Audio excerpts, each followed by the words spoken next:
people are enjoying this day, how proud they are to be an Indian. क्या कहेंगे आप? देश आज 75वीं जो है वो सालगिरह मनाने जा रहा है। हम आपकी क्या सोच है उसको लेकर के? आज प्रधानमंत्री ने भाषण दिया है। प्रधानमंत्री ने कहा है कि जैसे जय जवान था, जय किसान था, उसी तरीके जय अनुसंधान का नारा जो दिया है, रिसर्च को लेकर के, इंटरवेंशंस को लेकर के, इनोवेशंस को लेकर के नारा दिया। क्या कुछ नहीं? अच्छा है, प्रधानमंत्री ने जो भी किया है हमारे देश के लिए वो सब राइट है उसके लिए। भारत की इस सीमा पर आप आई हैं, पाकिस्तान इंडिया पाकिस्तान बॉर्डर है, कितने करीब से आपने बॉर्डर को देखा? बॉर्डर को हमने 0 पॉइंट से देखा हुआ है और हमारे देश के ये फौजी जो इसके लिए सेवा कर रहे हैं वो सच में Indian Army is sacrificing their lives, and in fact the BSF officials securing the borders there for India's safety, for the citizens' safety, and in fact these people are out here to cheer them, to celebrate the 75th Independence Day. We'll speak to few of the officials. जब भारत की आज़ादी की बात आती है, जब 75वें स्वतंत्रता दिवस की बात आती है, क्या महसूस करते हैं आप? अपना गौरव महसूस करता हूँ। गर्व महसूस होता है। एक देश के जवान के नाते आपको अपने परिवार की याद नहीं आती?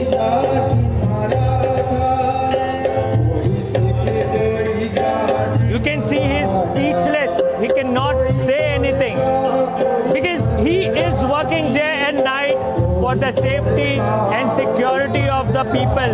We'll speak to few more people out here. क्या कहेंगे? कितना उत्साह है आपके मन में? आजादी का 75वां अमृत महोत्सव मनाया जा रहा है। हर घर घर तिरंगा, भारत माता की जय। So Arnab, you just heard the enthusiasm, the love they have for the country, the patriotism, the feelings of the people. So definitely you just heard their reaction, and this is the moment to enjoy. This is the moment to say Jai Hind. This is the moment to say Vande Mataram. This is the moment to say Bharat Mata ki Jai. Yeah, absolutely. And Sandeep, as I am seeing all those pictures come in, Sonal Mansingh is watching, General Dhillon are watching this, my friend Gaurav is, we're all smiling, we are feeling happy because somewhere I'm getting a feeling, Sonal ji, ki what used to be a celebration centered on Red Fort or centered on the political capitals of India, or where the chief ministers unfurl the tricolor, has now become a public event. सबसे बड़ी बात यह है कि एक जो प्रधानमंत्री ने जिस बात की चर्चा की, उन्होंने कहा कि सामूहिक चेतना का एक तरह से पुनर्जन्म हुआ है. What is the translation? He said a reawakening of the national collective consciousness he spoke about, and I'm seeing it.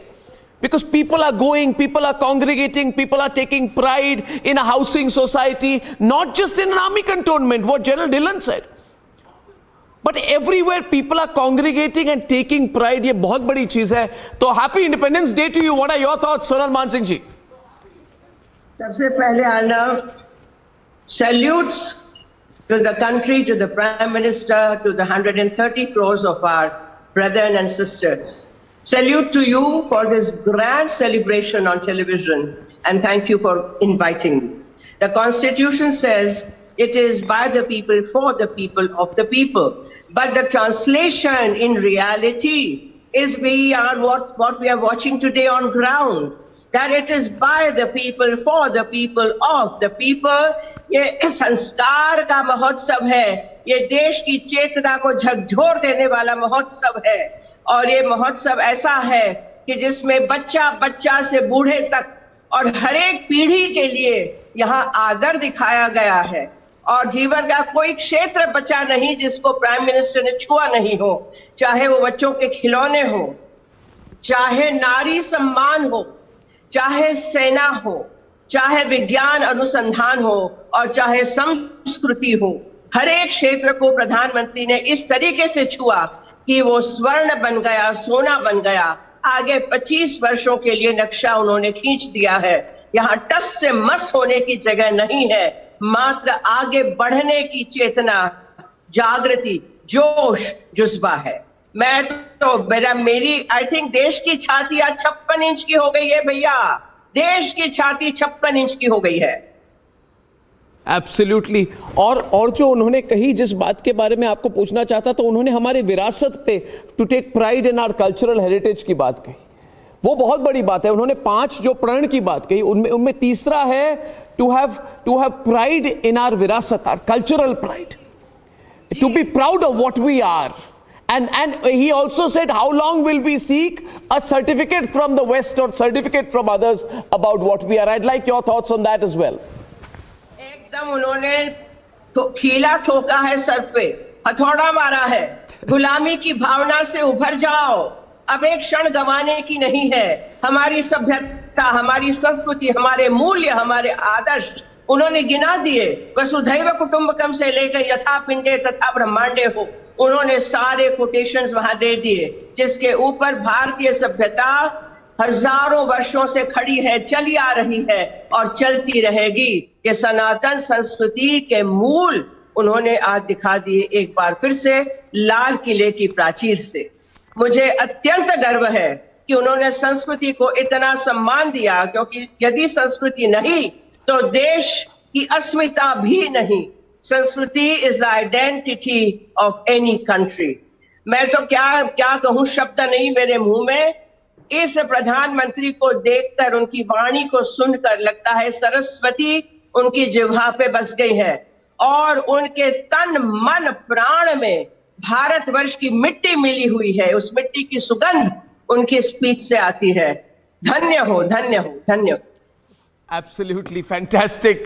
Sonal Mansingh ji, aap jaiye mat, because your thoughts, the Prime Minister, as Gaurav, Sonal Mansingh says, hitting the nail on the head, as it were, with the key points. If only you soak every word that he has said out there, Gaurav, he has laid the agenda out for the country. And lastly, being the responsibility of the citizen, but most importantly, the single point agenda of making India a developed nation. If there's one takeaway, viewers, if you're watching this broadcast today and you were to ask yourself, what is all of this leading to? Where is the Prime Minister putting the direction towards when he talks about aspirational society, samuhik chetna, collective consciousness, the world looking at us? It is only and only one aspiration, Gaurav, making India a developed nation. And in our lifetime. And what greater aspiration can anyone have? And we are so close to it. We are perhaps a few steps away. We've been through the most difficult parts of this transition from being a developing to now hopefully a developed nation. It's a question of the few steps, but he also spoke about the discipline it will take to achieve that, Gaurav. No, absolutely, Arnab. And this whole thing about India being a developed nation, and he gave a timeline and he also gave a roadmap. He also gave us the nuts and bolts, how to do it. We cannot move forward unless we are constantly thinking about the past, in the sense that, if our minds are chained in the shackles of slavery. This is what he spoke about. He also said that, you have to be proud of our legacy, our glorious past. We take inspiration from our past and then move forward. Everything leads to that one point that Prime Minister said, that make India a developed country, resolve to make India a developed nation, that public resolve. Then he said strength of unity, because he understands. He understands and he wants to communicate to the rest of India that, you see, unless we are united, we are not going to make it. We have to make it together. Yes. All 130 crore of us, without exception. Absolutely. And I think the last thing, duties. So asking for rights is good. It is there in the constitution, it's a right. But unless we all understand, 130 crore of us, that it is our duty, our solemn duty, to make India great, it will not happen. So I think everything leads to that. All these points that he has given, they lead to one single goal, to make India. I would go further and say make India an absolute superpower, a global superpower. We talk so much of the present day problems. Sometimes I think we should look back. Viewers, I strongly suggest that for ourselves and for the generation above us, but more so, Gaurav, for the generation younger to us, we must talk about how far we have come. What did we inherit? Where did the British leave us as a nation? The British left us as a nation with very low literacy. Today we are 78% literate because of our efforts, despite being undermined by the British. The British ruined the health of the people of this country. We had a life expectancy of 32 years only in 1947, Gaurav. Sonalji is 32 years. Today it's more than 70. That is how we were undermined. A great nation. Today we contribute 7+% to the global economy. At the time of our independence, we were only 3% because the British, they sucked the life of our economy.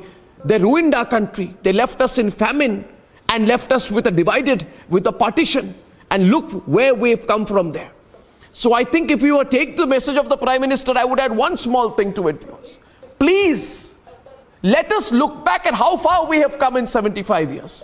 It was incredible. People said we would not even be together. And look here, from Atari to Goa, we are live here on Republic. How proud we should feel. And I think we won't have to wait 25 years. I say superpower by 2030, General Dhillon, I always say. And I say developed country within the next 10 years. It is in today when you fly from Heathrow to Mumbai, you feel you entered a developed country. You see our airports, you see the infrastructure. We're almost there, General Dhillon. Almost there. What do you think, General Dhillon? Brief from you before I go to Alisha. Briefly from you, General Dhillon.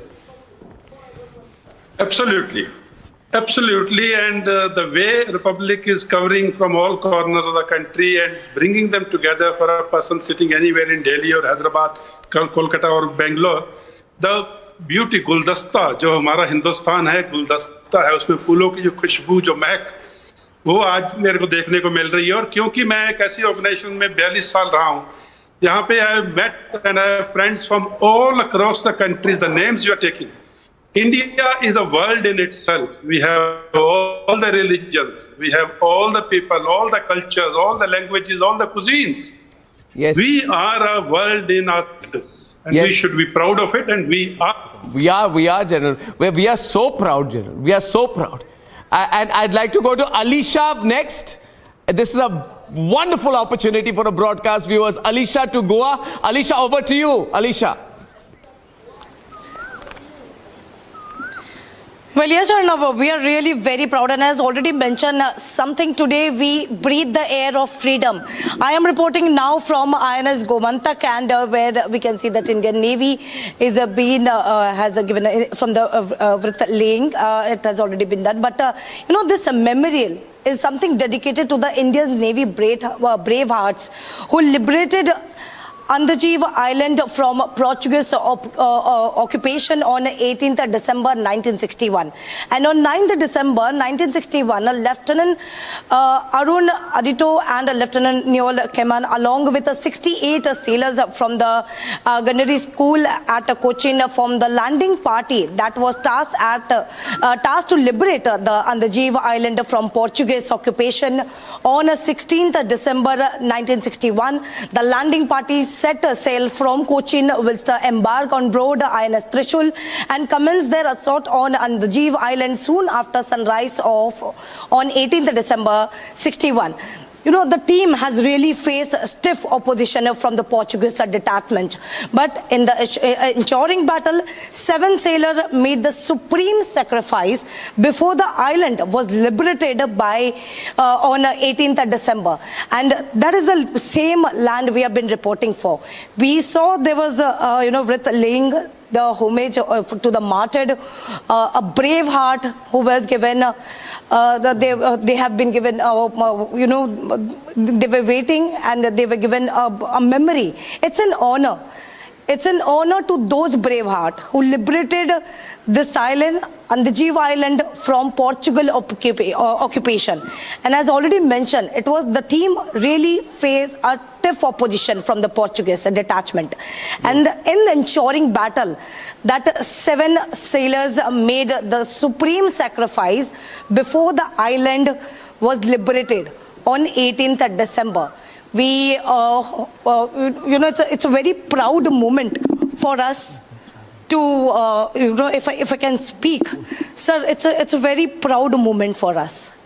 And today, where we are saying, we're talking about Goa specifically, how can you put a light on this war moment? See, every breath we take of freedom is because of the braves who gave their life for us. We rest on their laurels. It is they who have done it for us, and it is our duty to honor them and to remember them on every occasion. And this was one of the occasions wherein in this memorial, which is of course a memorial to the liberation of Goa, that we honor the martyrs who ensured that Goa was liberated and became part of India in December of 1961. Sir, if I even talk about, under the urges of Azadi Ka Amrit Mahotsav, even Indian Navy has been taking a part, going to, home to home for this, specifically this Har Ghar Tiranga. So if you can talk about the initiative that has been taken. So as you would have seen all over the base, we have got the national flag flying proudly from every building. In fact, every house all across the Goa naval area has got the national flag, and it is being flown proudly. We all live for that flag to be fluttering proudly and freely, and that is our duty, that's our job, and when we see it, it just fills our chest with pride. Thank you so much for speaking to us. Yes. I'll come back to the studio, but I would just want to show this visuals. It's in the memory of those who laid down their lives on 19 December 1961 for the liberation of Andaman Island during Operation Vijay.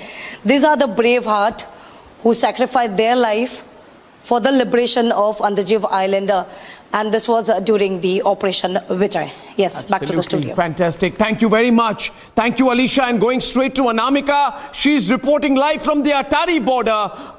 That's our reporter, Anamika, and that is where the iconic beating the retreat ceremony will take place. वहाँ पे बारिश हो रही है, Anamika.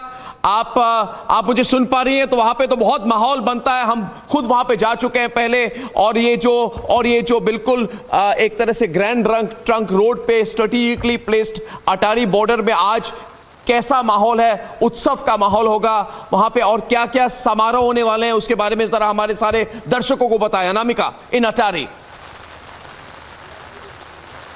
बिल्कुल जी sir, यहाँ पर करीब 3 से 4 बजे के आसपास प्रोग्राम शुरू होंगे. इस बार प्रोग्राम में कुछ चेंजेस भी किए गए हैं, जिसको लेकर करीब 12 बजे के आसपास कंफर्मेशन होगा. लेकिन अभी फिलहाल यहाँ की मैं तस्वीर दिखा दूं कि कितनी खूबसूरती से ये पूरी जगह सजकर तैयार है तिरंगे के रंग में. वैसे तो यहाँ हर रोज सेरेमनी होती है, लेकिन आज की सेरेमनी बेहद खास है. 15 अगस्त है, और क्योंकि अमृत महोत्सव आजादी का पूरा देश मना रहा है, प्रधानमंत्री भी लगातार लोगों से अपील करते रहे हैं. ये जो हम दिखा रही हूँ इस वक्त में इंडिया, ये जो बॉर्डर है जहां इंडिया लिखा हुआ है, इस पूरी बिल्डिंग को, इस पूरी जगह को तिरंगे की लाइटिंग से पूरी तरह से तैयार किया गया है. खूबसूरती से इसे सजाया गया है. अंधेरा होगा तो उसको तो देखा जाएगा, लेकिन अभी जो खूबसूरती यहाँ निकल कर आ रही है, हमने जो यहाँ तैनात जवान हैं, जो गार्ड्स हैं, उनसे भी बात की. उनका ये कहना है कि आज हमें 2 गुनी, 3 गुनी, 4 गुनी खुशी हो रही है. हम आज जो महसूस कर रहे हैं, हम शब्दों में उसे बयां नहीं कर सकते हैं.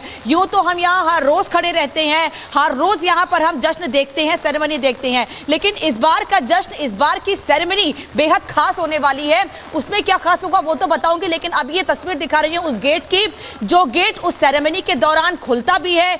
इंडिया का गेट जहां इस वक्त हम खड़े हैं, दूसरी तरफ पाकिस्तान का गेट. कल पाकिस्तान ने भी अपना स्वतंत्रता दिवस मनाया है. मैंने जब यहां गार्ड से बात की तो उनका ये कहना है, जो यहां गार्ड्स या जो सिक्योरिटी में या बीएसएफ के जवान हैं, मैंने उनसे बात की तो ये सब कह रहे हैं कि आज की जो तस्वीर निकलकर सामने आएगी, उस पार से लोग, सीमा पार से लोग भारत की तस्वीर, भारत की खूबसूरती, भारत का जश्न, भारत के लोगों का उत्साह, उनका गौरव देखेंगे. वहां से आंखें फाड़कर देखेंगे तो तस्वीर आज निकलकर सामने आएगी. बारिश बहुत ज्यादा है, और मैं जब सुबह यहां पहुंची थी तो करीब मेरे आने के पहले से ही करीब 3 बजे से ही लोग यहां पर पहुंचे हुए थे, जो उस सेरेमनी को देखना चाहते हैं. बहुत दूर दूर से, बिहार से, कर्नाटक से, देश के अलग अलग कोनों से लोग यहां पहुंचे हुए हैं. लोगों की जोश को इस तरह से समझा जा सकता है, उनका यह कहना है कि यहां 25,000 लोगों के बैठने की जगह है, लेकिन अगर परमिशन मिलती है, हमको जगह नहीं मिलेगी, हमें खड़े होकर भी सेरेमनी देखना पड़े, तो हम खड़े होकर भी, बारिश में भी उस सेरेमनी को देखेंगे. तो आज जितना उत्साह देश के दूसरे कोनों में लोगों में है, उससे ज्यादा उत्साह आज यहां आने वाले लोगों में भी है. और जो यहां पर बीएसएफ के जवान हैं, उनकी बातों में भी वो उत्साह देखा जा रहा है. आपसे कुछ देर पहले वो तमाम जवान डांस कर रहे थे, गा रहे थे, नाच रहे थे, क्योंकि उनका यह कहना है कि आज का जो दिन, आज की जो तस्वीर पूरा देश देखेगा, देश के बाहर दूसरे लोग देखेंगे, उनको समझ में आएगा कि हम किस तरीके से आजादी का अमृत महोत्सव मना रहे हैं। पूरे साल अलग अलग कार्यक्रम आयोजित किए गए। प्रधानमंत्री नरेंद्र मोदी ने भी कहा कि हर घर तिरंगा, उनकी अपील 13 से 15 अगस्त तक हर घर तिरंगा, और 2 अगस्त से तमाम रैलियों के जरिए लोगों को जागरूक भी किया गया। वो जागरूकता पूरे अमृतसर में देखने को मिल रही है, और बॉर्डर पे तो हमेशा से लोग जागरूक रहते हैं, बीएसएफ के जवान, और उनकी जागरूकता से हम सुरक्षित हैं। और आज उनका कहना है कि आज का जो जश्न होगा वो पूरा देश देखेगा, पूरी दुनिया देखेगी। हाथों में तिरंगा लेकर जो महसूस होता है वो हम शब्दों में बयां नहीं कर सकते हैं। और उस वक्त जब सेरेमनी शुरू होती है और उस सेरेमनी के एंड होने तक जो उत्साह होता है, जो जोश होता है, वो पूरे दिन, या हम कभी अपनी बातों में जब उसको लाते हैं उस उत्साह को, तो हम हमारे पास शब्द कम पड़ जाते हैं वो बताने के लिए। और आज की तस्वीर इस वाघा अटारी बॉर्डर से बिल्कुल अलग होने वाली है, क्योंकि कार्यक्रम भी अलग होने वाले हैं, जोश भी 2 गुना 3 गुना होने वाला है। देखिए, तैयारियां शुरू हो चुकी हैं कार्यक्रम के लिए, और 15 अगस्त का मौका है, तो भारत की तरफ से भी मिठाई दी जाती है। भारत की तरफ से भी देखिए गेट खुल चुका है, भारत की तरफ से मिठाई दी जाती है। जिस सेलिब्रेशन की मैं बात कर रही थी, जिस जश्न की बात कर रही थी, उसकी शुरुआत तो सुबह से ही हो चुकी है। लेकिन देखिए, दोनों ही देशों के बीच किस तरीके से मिठाई का आदान प्रदान होगा एक दूसरे को। हम पाकिस्तान को आज मिठाई खिलाएंगे, और आज उसी तरीके से वैसी ही तस्वीर, वैसा ही सहयोग दूसरी तरफ से भी देखने को मिलेगा, क्योंकि ये बता रहे हैं, ये हमारे जवान भी बता रहे हैं कि इस दिन का इंतजार 15 अगस्त, 26 जनवरी या आज के दिन का इंतजार हमने पूरे साल किया है। हम अब एक दूसरे से जब बात करते हैं, जब हम एक दूसरे के साथ सेलिब्रेशन करते हैं, तो सब भूल जाते हैं कि कितनी कड़वाहट या किस तरीके से शब्दों के जरिए एक दूसरे पर शब्दों के जरिए तमाम बातें कही जाती रही है। देखिए, तैयारी शुरू हो चुकी है उस जगह पर जहां पर मैं इस वक्त खड़ी हूं, अटारी वाघा बॉर्डर पर। जो तस्वीर बिल्कुल अलग निकलकर सामने आने वाली है, बेहद खूबसूरत तस्वीर आज ये निकलकर सामने आने वाली है। अभी से जिस जश्न की शुरुआत हुई है, वो जश्न आज शाम तक चलने वाला है, 7 बजे तक, जब वो बीटिंग रिट्रीट सेरेमनी होगी, वो परेड शुरू होगी। अब दोनों देशों के जवान, देखिए वो जो लाइन है, एक व्हाइट लाइन है, दूसरी तरफ पाकिस्तान के जवान हैं, पाकिस्तान के रेंजर्स हैं, और इस तरफ भारत के जवान जो तैयारी कर रहे हैं। थोड़ी देर में स्वीट एक्सचेंज होगी, और भारत ये बताएगा कि किस तरह से हम आजादी के 75 साल तो पूरे कर चुके हैं। हम ये बता रहे हैं कि भारत किस तरह से आजाद है, 26 आजाद है, किस तरह से मजबूत है। और आज प्रधानमंत्री ने जो बात कही है कि हमको अपने 5 कर्तव्य याद रखने चाहिए, और वो कर्तव्य केवल देश का कोई एक नागरिक नहीं, या किसी एक ऐसा कोई डिपार्टमेंट नहीं है, या केवल आम नागरिकों के लिए नहीं है। वो कर्तव्य उन वीआईपीज के लिए भी है, उन सभी लोगों के लिए है जो देश में रह रहे हैं, जिनको देश के लिए ड्यूटी निभानी चाहिए। अभी फिलहाल जो तस्वीर मैं दिखा रही हूं, वो तस्वीरें देखकर यहां खड़े होकर बिल्कुल रोंगटे खड़े हो जाते हैं। एकदम मतलब ऐसा महसूस होता है इन तस्वीरों को देखकर। ऐसा लग रहा है कि अगर आप यहां नहीं आए, आपने इन तस्वीरों को नहीं देखा, तो आप आजादी के जश्न को तो मनाते हैं, लेकिन उसे महसूस नहीं कर पाएंगे। इन जवानों की बातों में, जो यहां पर गार्ड्स हैं, जो बीएसएफ के जवान हैं, जो महिला सुरक्षा कर्मी हैं, उनसे जब हम बात कर रहे हैं, उनके शब्दों में भी, उनके चेहरे पर भी वो उत्साह साफ दिखता है। हम थोड़ी देर में उन लोगों से बात भी करने की कोशिश करेंगे, लेकिन क्योंकि अभी जो तस्वीर हम दिखा रहे हैं वो बेहद खास है, बेहद अलग है। देखिए, तैयारी लगातार चल रही है, और थोड़ी देर में भारत की तरफ से पाकिस्तान को मिठाई दी जाएगी।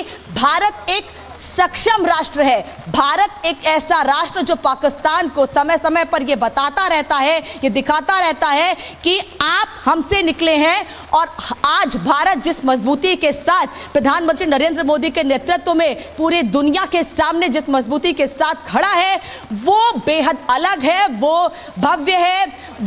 हम अपनी बातों के जरिए ही नहीं, बल्कि अपनी ताकत के जरिए भी हम पूरे विश्व पटल पर अपने आप को कितनी मजबूती से रखते हैं, कितनी मजबूती से अपनी बातें रखते हैं। प्रधानमंत्री जब जाते हैं दूसरे देश के प्रतिनिधियों के सामने खड़े होते हैं, फिर चाहे वो अमेरिका हो, जापान हो, वहां खड़े होते हैं, उनसे बात करते हैं, उनसे हाथ मिलाते हैं, जो तस्वीर उसको निकलकर सामने आती है वो पूरे देश का सीना गर्व से भर देती है। अब देखिए शुरुआत हो चुकी है। कल 14 अगस्त का दिन था जब पाकिस्तान ने अपना स्वतंत्रता दिवस मनाया था, लेकिन भारत का स्वतंत्रता दिवस अलग है क्योंकि पाकिस्तान भारत से ही निकला है और 75 साल पूरे हो चुके हैं।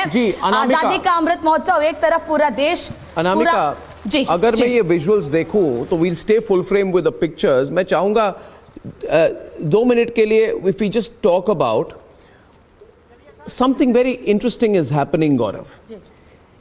On the borders, हुसैनीवाला हो, अटारी हो, और अभी हमने रान ऑफ कच्छ भी देखा, जहां जहां पे हमारे बॉर्डर्स में, इंडिया पाकिस्तान बॉर्डर्स में जब ये समारोह होते हैं, पब्लिक इवेंट्स होते हैं, ज्यादा से ज्यादा लोग भारत की ओर से पार्टिसिपेट करने आते हैं। And you are seeing now there is going to be the formal exchange of sweets. I want Gaurav to describe what is happening right now at the Attari border.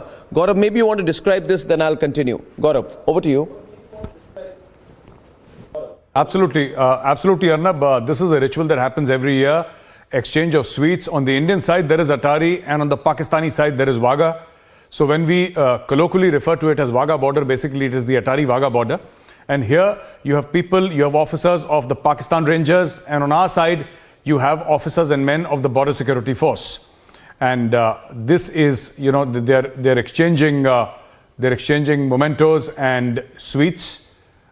Looks like a packet to me, Arnab. I think they've given sweets to the Pakistani Rangers, and the Pakistani Rangers will reciprocate and you know also give BSF sweets. And this is a ritual that has happened even in the toughest of times when you know the relationship between both the countries was at its lowest, except for I think one odd exception when it did not happen. This has been continuing for quite some time. They sort of stopped it, I think, for a while when COVID was there, because there was no parade happening at that point in time at the Wagah Atari border. But it's back, and these are the images. You know, Arnab, beyond simply exchanging of sweets, this is an affirmation by soldiers on both sides that there should be decency in conflict. We are enemies, and in war our soldiers have killed their soldiers have killed our soldiers. But like they say in the Indian army, dushmani mein bhi sharafat honi chahiye. There should be decency in conflict. And when we fight to the death. But when we are not fighting, I mean, they're behaving like good human beings. There is the handshake, and we have a BSF officer shaking hands with the Pakistani Ranger officers. Again, the shake of the hand, and exchanging gifts. And this is how this ceremony. It's a short ceremony, Arnab. Yeah, it's a short ceremony. It's a ceremonial, thing that takes place, and this is just to affirm that we are standing. And this is not a hot border, by the way. This is the international border, Arnab.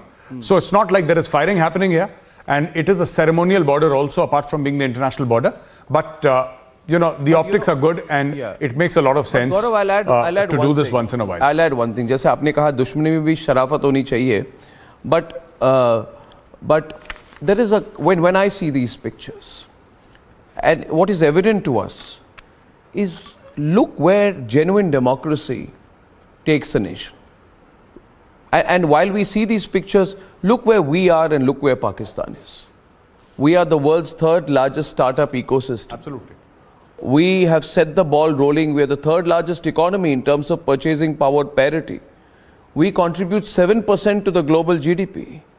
And if we have a 10-11% growth rate, we'll become the second largest economy in the world by 2030, 2031. And look at where we are, and look at where Pakistan is. And that's because of our outlook, our approach to life, our approach to governance. We look at our stock markets, look at our companies, look at our unicorns. We are 3.1 trillion, we'll be a 5 trillion economy, right?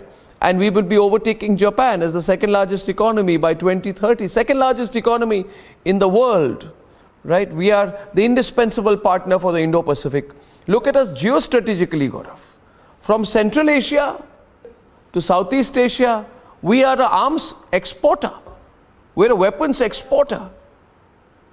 Look at where we are placed, and look at where we will be placed in the global committee of nations. So while extending the sweets and hands of friendship and all is all right, it's very good, but I think it's moment for us to also think about the course a country takes determines the outcome, and we are seeing the outcome in our lifestyle. So I couldn't but miss that comment out there as I see these pictures. It's food for thought, viewers. And I go across to Srinagar next. Wonderful pictures coming in from Srinagar, and the change in mood there is also very apparent. I'd like to go across to Zeenat. Zeenat, over to you. What's happening behind you? See, Arnab, as my VJ can show you the visuals from this Kashmir cricket stadium here, and the contingent of J&K police, NCC, CADA. In fact, the students from different schools are here to pay their respects and to celebrate the 75th year of the independence. We are seeing an address from the LG Manoj Sinha, who talked about the situation in Jammu and Kashmir and how after the abrogation of Article 370, how Kashmiris particularly feel free, because earlier it was never possible on the land of Kashmir, where people would say Bharat Mata ki Jai, or for that matter they say Jai Hind or Jai Jawan Jai Kisa. But now all these slogans are being raised by the Kashmiris. We in the morning showed you the visuals from the historic Gantaghar, where the tricolor was unfurled by the group of youngsters, and similarly the people are coming to the place. So these are the visuals from the Kashmir cricket stadium, where right now the parade is on. Parade from the Jammu and Kashmir police, ITBP, CRPF, NCC cadet, and all of the people and the locals have also come to witness the historic parade, because this time it is all free and there is no restrictions on the ground. And we are seeing after the abrogation of Article 370, the mobile phones, the internet is not shut. So that way it is a relief to the people of Jammu and Kashmir. And now we are seeing also the women of the Jammu and Kashmir police being the part of the parade. LG Manoj Sinha is also present here in the stadium. So these are the glorious moments and the glorious pictures coming from the Kashmir stadium, where there are no restrictions and all. This is definitely a relief to the people of J&K after the abrogation of Article 370, when the restrictions are not in place, the mobile phones have not been shut, the internet has been shut. Similarly, as Manoj Sinha was addressing the audience here, he talked about how the situation in J&K has changed after the abrogation of Article 370.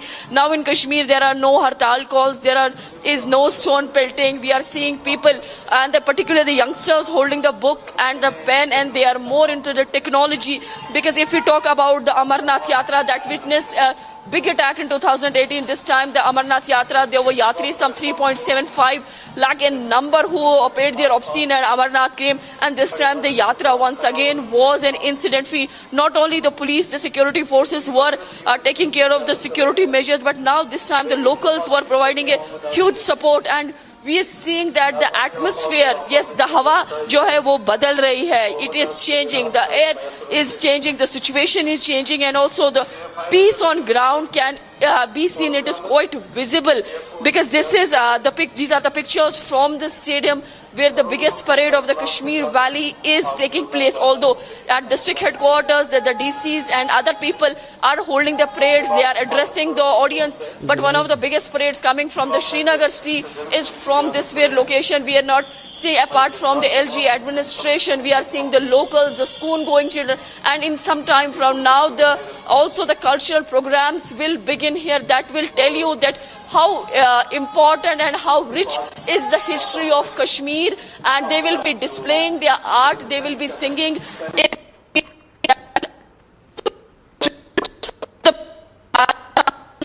because Kashmir has witnessed a lot of bloodshed in the last 3 decades because of the Pakistan-sponsored terrorism in the Kashmir. But we now see the things have definitely changed on ground. You can see the youngsters, the young kids of the Kashmir Valley being the part of the parade. Today my VJ is showing you the visuals of this J&K police school. This is the police school of the Jammu and Kashmir police. The students of this school are paying the rich tributes and also the part of the parade today. Absolutely, that is Zinat. That's so heartening to see. Young contingent there at the Sher-e-Kashmir Stadium in Srinagar, where with absolute pride and unison you can see the marching troops out there, change of mood, fitting response to all the people who said the situation in the Kashmir Valley will not change and how it is changing and how much for the better. We saw pictures from Hussainiwala. Gaurav, over to you. Another ceremony there at Hussainiwala. Can you tell us the significance of this location and what we are seeing on air, please? Gaurav. No, absolutely, Arnab. This is again just like the one that happens in Wagah, Atari border, Hussainiwala again in Punjab, Arnab, and what you're seeing is this Jawan from the Rangers of the Pakistan Army exchanging sweets, and both sides will deliberately put tall soldiers there because it's also, if I may say, a bit of showing to the other person who we are, and you'll also have these very tall, 6.5 feet tall, 6 feet 8, 6 feet 9 inch tall BSF Jawans over there. And this is there from Hussainiwala for a bit, but we are getting other pictures from other locations that were constantly coming in on our live feed. The pictures from Hussainiwala should be coming back in some time. In these places, sometimes the bandwidth is just a little bit patchy. But I'd like to go back to Amardeep and Khajuwala, to keep a string of lives on this Monday morning. Amardeep, from Khajuwala, ladies and gentlemen, which is 20 kilometers from the Indo-Pakistan border. Amardeep.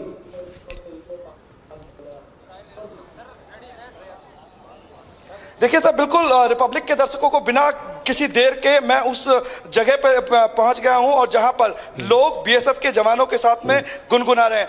Anwar, क्या गुनगुनाना चाह रहे हैं? सबसे पहले तो Arnab sir को मेरी तरफ से बहुत सारे शुभकामनाएं। अर्नब सर के लिए और रिपब्लिक टीवी के समस्त दर्शकों के लिए मैं ये गाना गुनगुनाना चाहूँगा हमारे बीएसएफ की तरफ से। कोड देना। बिल्कुल।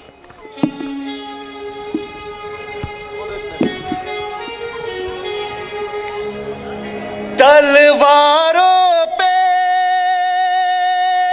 सर बार दिए, अंगारों में जिस्म जलाया है,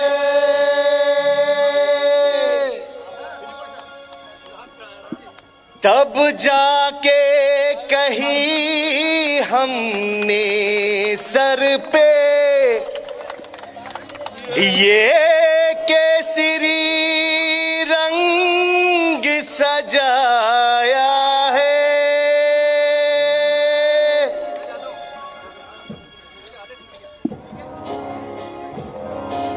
मेरी ज़मीं अफसोस नहीं जो तेरे लिए सौ दर्द सहे, महबूब रहे तेरी आन सदा, चाहे जान में ये रहे ना रहे। है मेरी जमीन महबूब मेरी नस नस में तेरा इश्क बहे, फीका न पड़े कभी रंग तेरा, जिस मुंह से निकल के खून कहे। तेरी मिट्टी में मिल जावा गुल बन के मैं खिल जावा, इतनी सी है दिल की आरज़ू। तेरी नदियों में बह जावा, तेरी खेतों में लहरावा, इतनी सी है दिल की आरज़ू। वो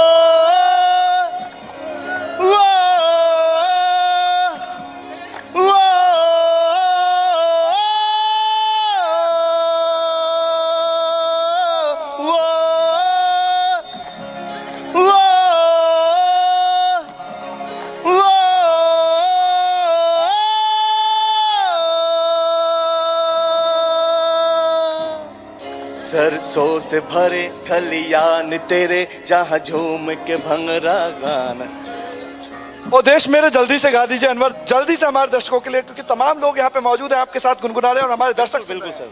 ओ देश मेरे, ओ देश देश मेरे तेरी शान से के आप भी गाइए। ये धन है क्या,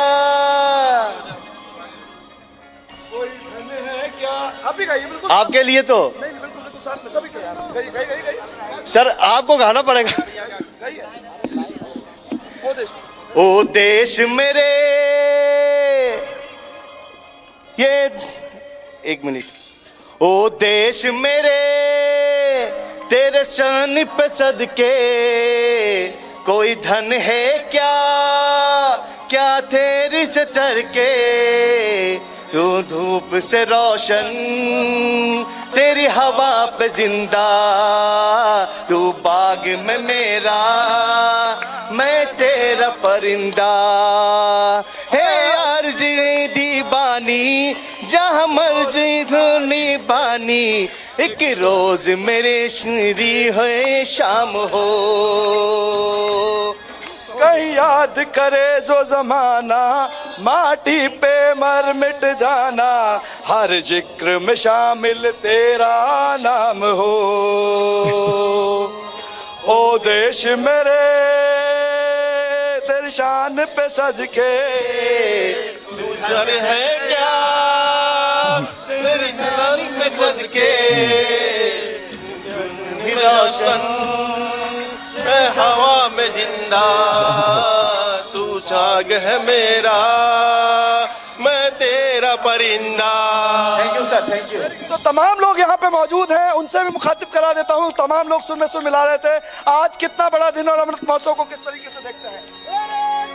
आज वाला दिन बहुत बढ़िया दिन है। 15 अगस्त का आज़ादी का दिन है, स्वतंत्रता दिवस है। सबसे बड़ी चीज है कि यहाँ पे मातृ शक्ति है जयघोष के बीच में, वो मातृ शक्ति जिन्होंने तिरंगा यात्रा पूरी की, न सिर्फ तिरंगा यात्रा पूरी की बल्कि यहाँ पे अर्नब सबसे बड़ी चीज है कि बॉर्डर चौकी चौकी जाकर के इस मातृ शक्ति ने तिरंगा भेंट किया है। क्या कहेंगे आज आजादी के अमृत महोत्सव के दिन? भारत माता की जय। जी जी जी जी। स्वराज का अभिनंदन, ध्वज का वंदन, इस थीम को लेके पिछले 2 दिनों से जोधपुर प्रांत की 75 बहनें बॉर्डर के जैसलमेर, गंगानगर और बीकानेर की 75 चौकियों पे प्रत्यक्ष जाके जवानों को ध्वज प्रदान किया है, उनको रक्षा सूत्र बांधा है, ध्वज प्रदान करके जनगण मन किया है और अपने देश के आज़ादी के लिए जो शहीद हुए ऐसे अमर बलिदानियों के ऊपर जो पुस्तक लिखी गई है, स्वतंत्रता के अमर सेनानी, वो पुस्तक भेंट करी है और राष्ट्र सेविका समिति की परिचय पुस्तक भी दी है।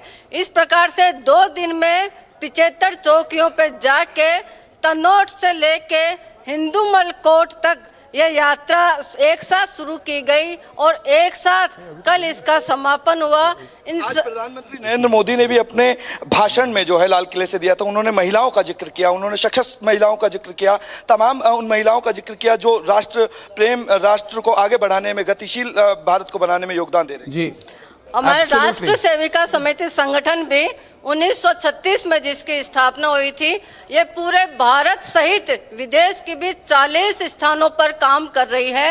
ये विश्व का सबसे बड़ा महिला संगठन है और ये महिलाओं को स्वशक्ति बनाने के लिए तो भारत माता की जयघोष, बीएसएफ के जवान, महिलाएं, बच्चे, तमाम वो लोग जो आजादी के अमृत महोत्सव में आज शामिल हो रहे हैं, दुश्मन देश को आंख दिखा रहे हैं। जोश बहुत हाई है और यही कहेंगे कि बिल्कुल जोश सबका हाई है। और आपको सुन के, हमारे जवानों को सुन के बहुत अच्छा लगा। अमरदीप, आपकी और एक टैलेंट है, पता चला कि आप बहुत अच्छा गाते हैं। अगली बार जब हम मिलेंगे तो आपको हमारे चैनल के सब लोगों के लिए भी अलग से परफॉर्मेंस करनी पड़ेगी। Thank you very much, thank you. That is right from Khajuraho, ladies and gentlemen, to Jallianwala Bagh, where our reporter Priyanka is live from the Jallianwala Bagh Memorial Park, ladies and gentlemen, which carries a horrific scar of our freedom movement. We can never forget what happened there in 1919, ladies and gentlemen, when General Dyer fired upon an innocent crowd. Over to you, Priyanka. Over to you, Priyanka.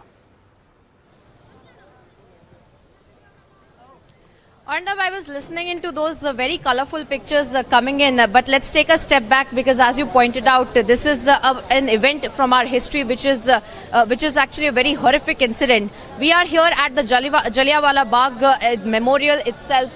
Let me show you where we are exactly. This is one particular Amar Jyot that has been established, which is in memory of the people that had lost their lives in 1919 when this very place where they had been sealed off in the Jallianwala Bagh, and of course they had been shot at continuously for 10 minutes, and the casualties had gone more than 1,000 people that had lost their lives. And of course even today in the UK it is maintained that the casualties were about 379 or so, but we see the names. You can see, Arnab, the names of the people who lost their lives engraved.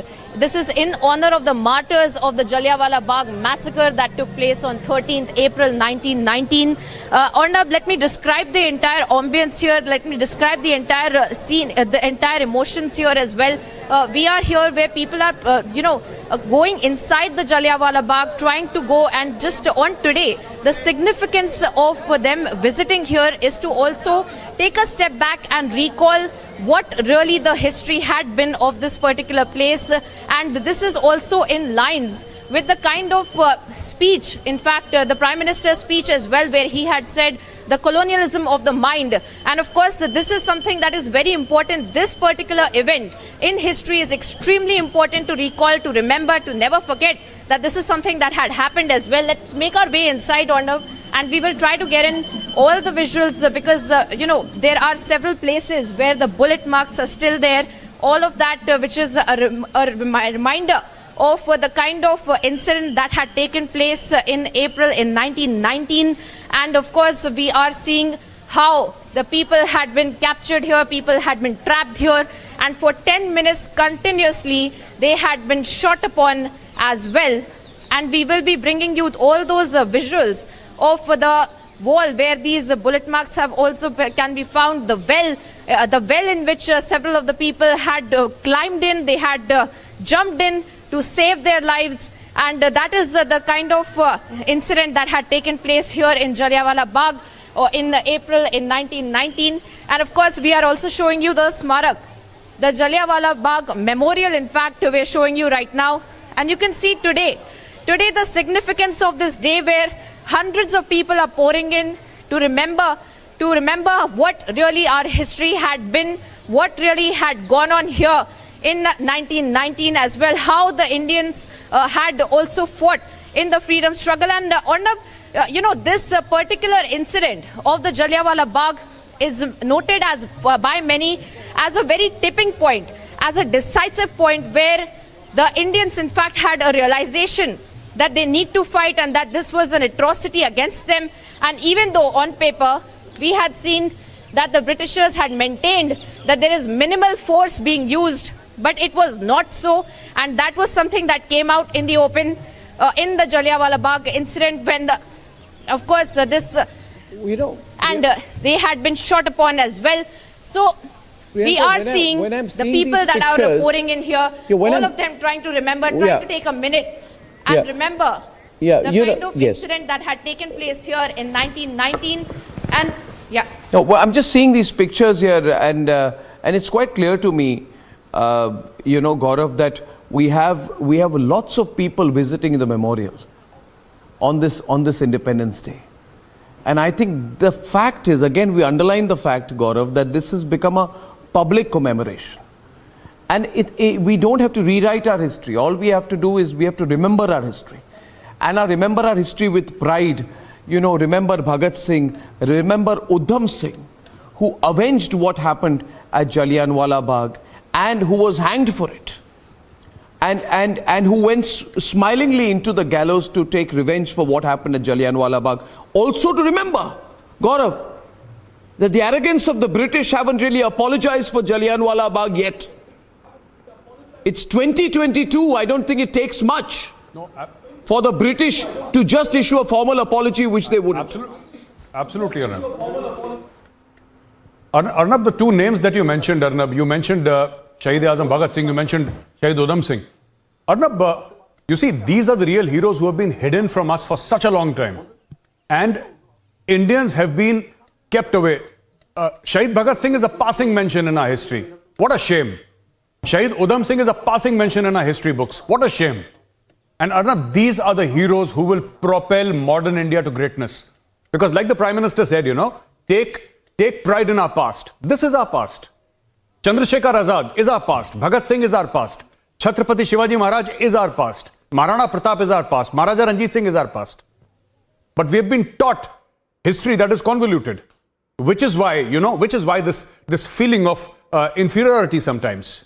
Yeah. That, we need a certificate from the West. When Washington Post says something, it's okay. When the New York Times publishes something, then it's okay. That is precisely. And so why not the Republic Media Network, Arnab? No, the point is today, of course, and when the Prime Minister says we don't need a certificate from anyone, I completely understand. In fact, we need to remind ourselves and the future generations who are growing up in a very privileged environment, given the fact that we have achieved so much economically.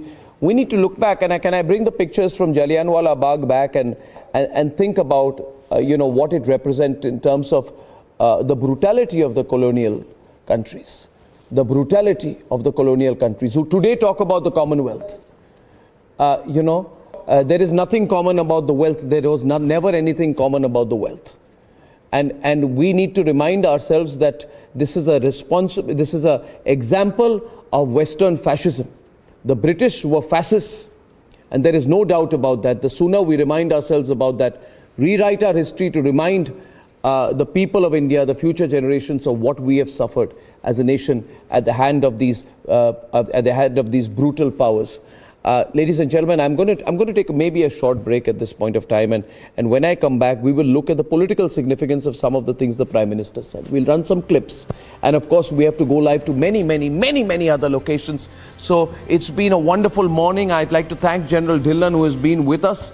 This has been wonderful being with you. Gaurav, don't go away, and I'm not going away anywhere because we have so much ground to cover, so many places to take you live to.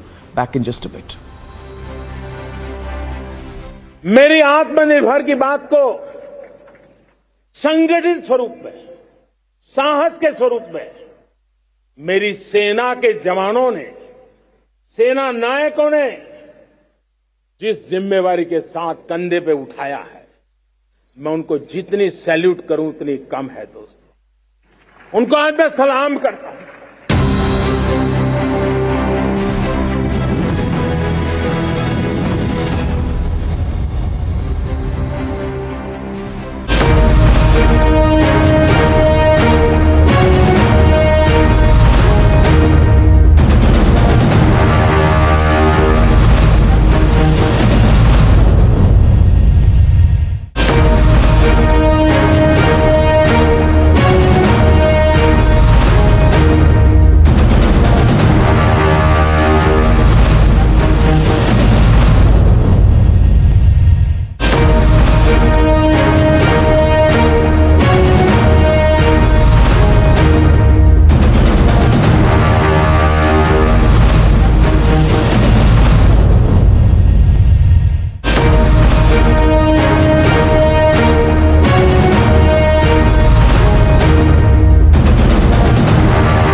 show you the flags behind me. Even every single household is putting the flags on their homes, and in fact this is happening. Single household is putting the flags on their homes, and in fact this is happening from past almost 10 days. The people are coming out by their own in their own residential areas for Har Ghar Tiranga rally, and in fact making their groups, spreading the message that the entire nation is standing in one line. The entire nation is standing in just one line, and that is the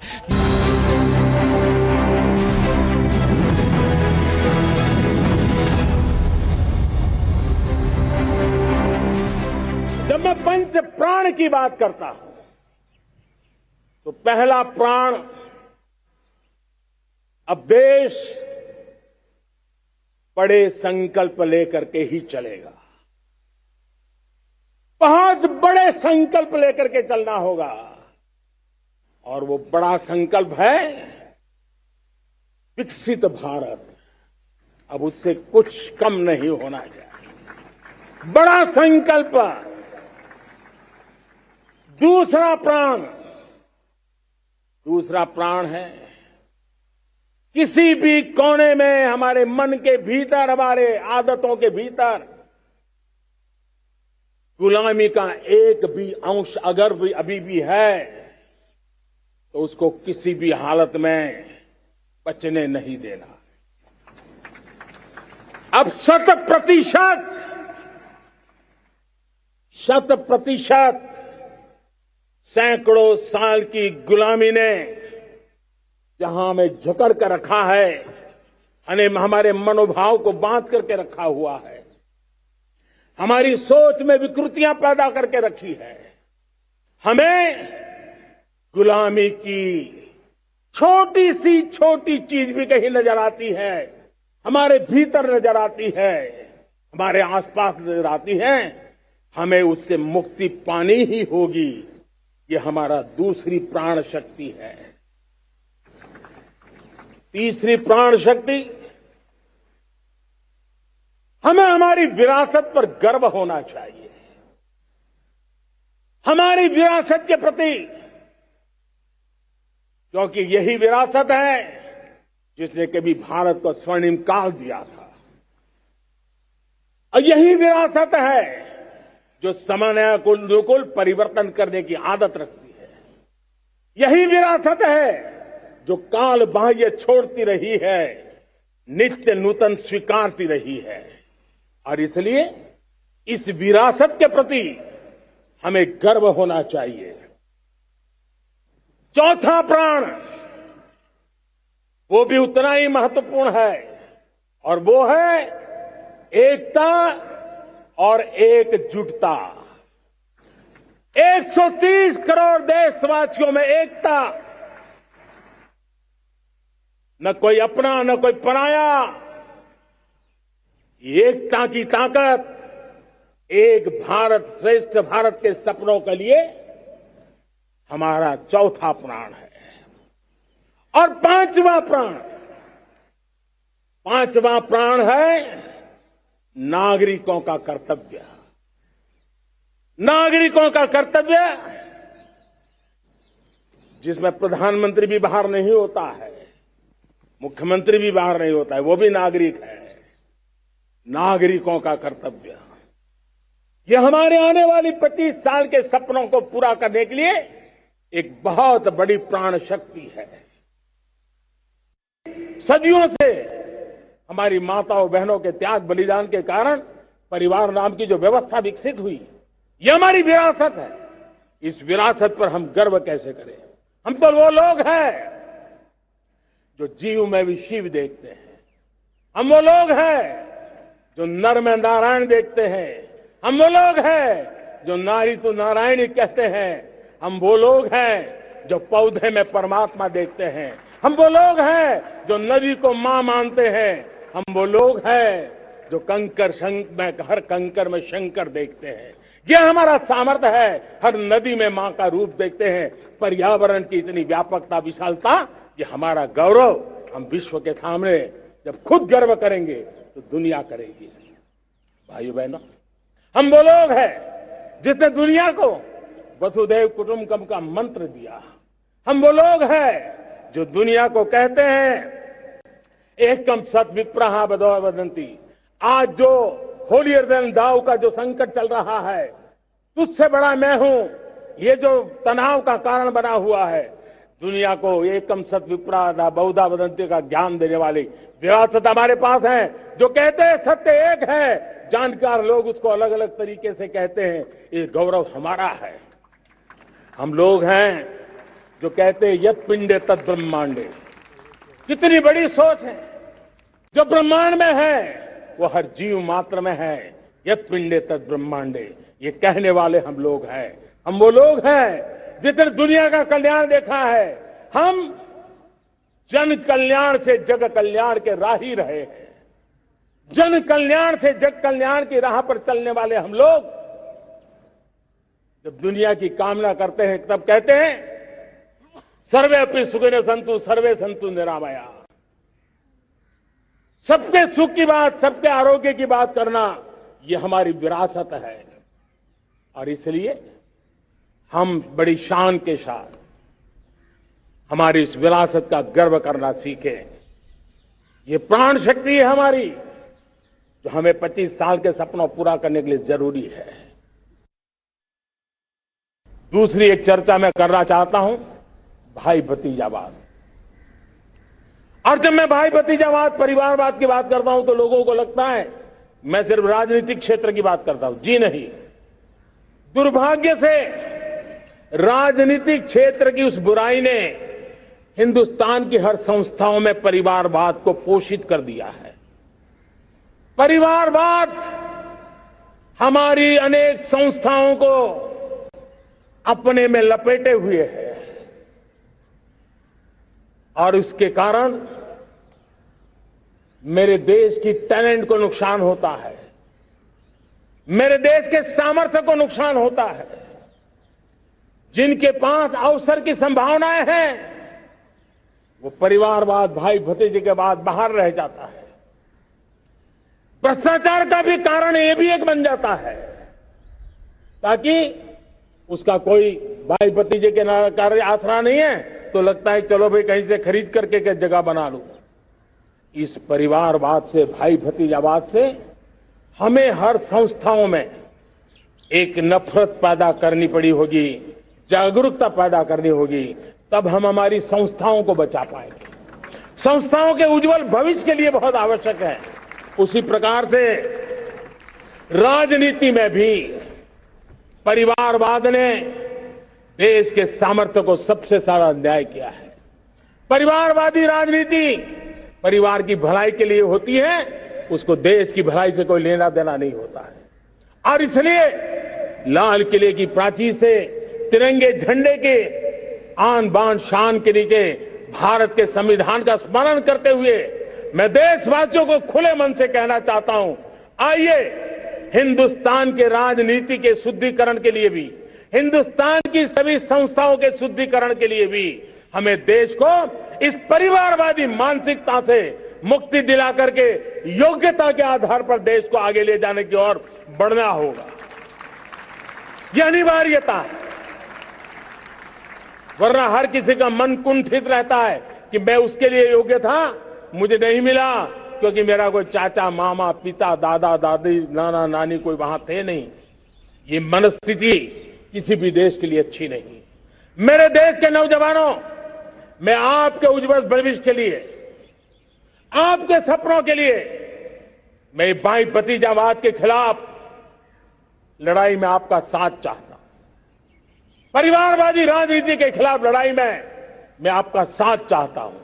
ये संवैधानिक जिम्मेवारी मानता हूं मैं, ये लोकतंत्र की जिम्मेवारी मानता हूं मैं, ये लाल किले के प्राचीर से कही गई बात की ताकत में मानता हूं और इसलिए मैं आज आपका अवसर चाहता हूं कि 75 वर्ष पूर्ण होने पर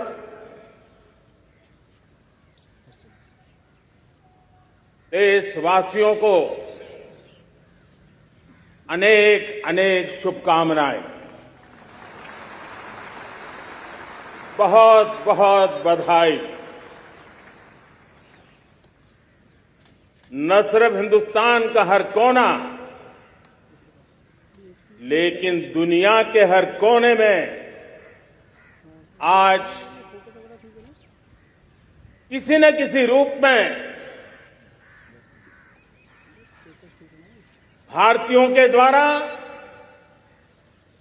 या भारत के प्रति अपार प्रेम रखने वालों के द्वारा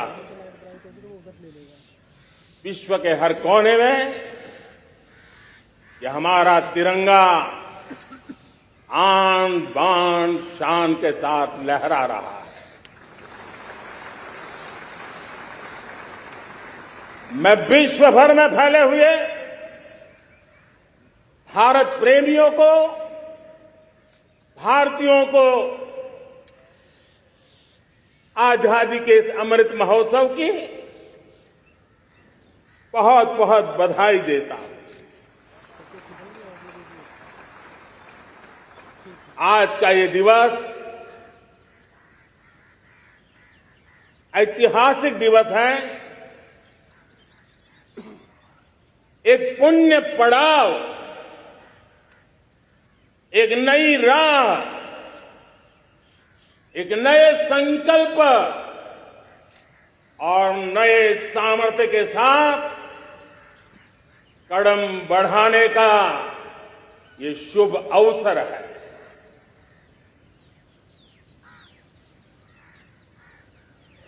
आजादी के जंग में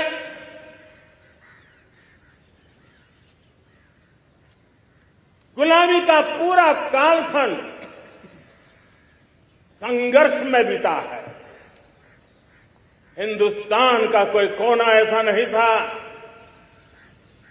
कोई काल ऐसा नहीं था जब देशवासियों ने सैकड़ों सालों तक गुलामी के खिलाफ जंग न किया हो, जीवन न खपाया हो, यातनाएं न झेली हो, आहुति न दी हो। आज हम सब देशवासियों के लिए ऐसे हर महापुरुष को, हर त्यागी को, हर बलिदानी को नमन करने का अवसर है।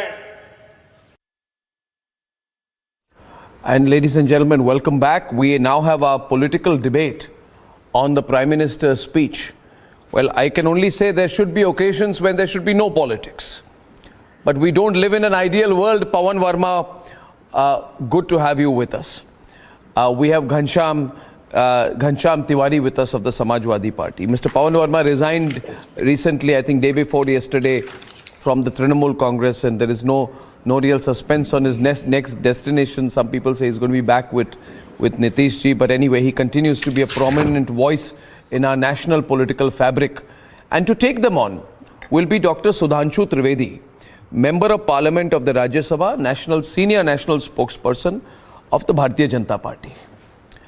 I want to start with Pawan Verma.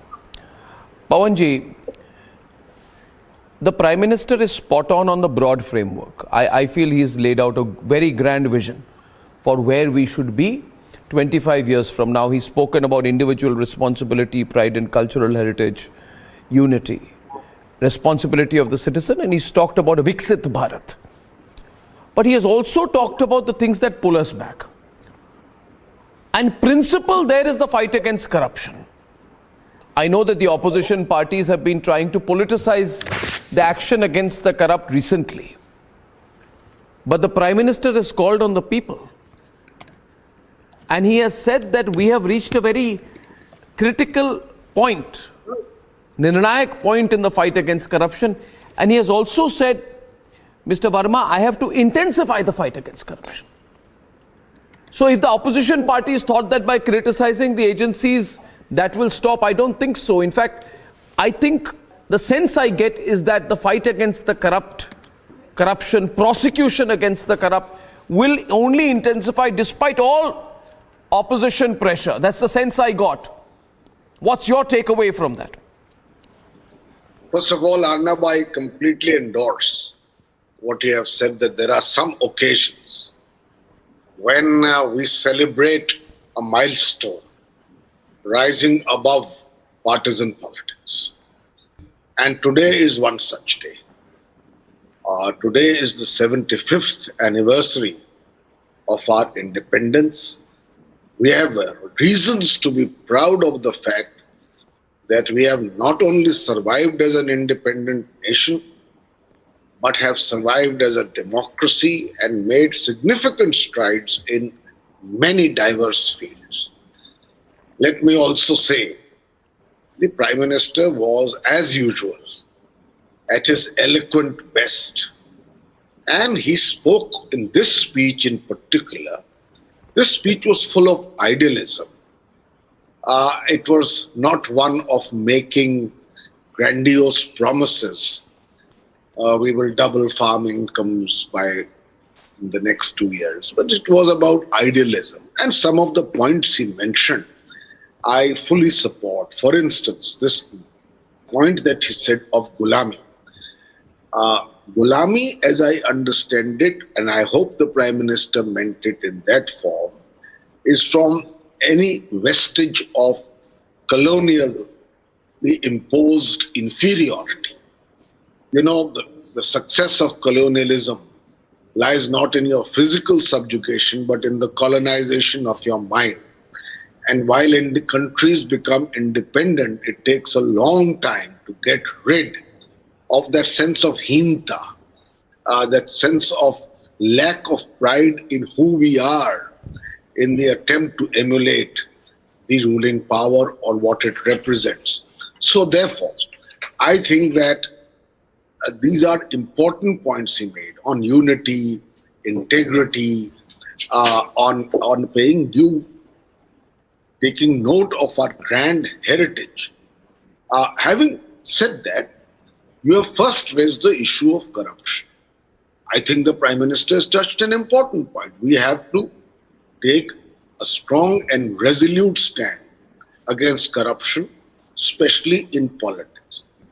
But I do believe that this important message will carry greater credibility if the pervasive perception is not that it is somewhat selectively targeted against the political opponents of the regime. Now, you will say I am politicizing it, but I want to say to you, I'm talking perhaps of perceptions and also of facts.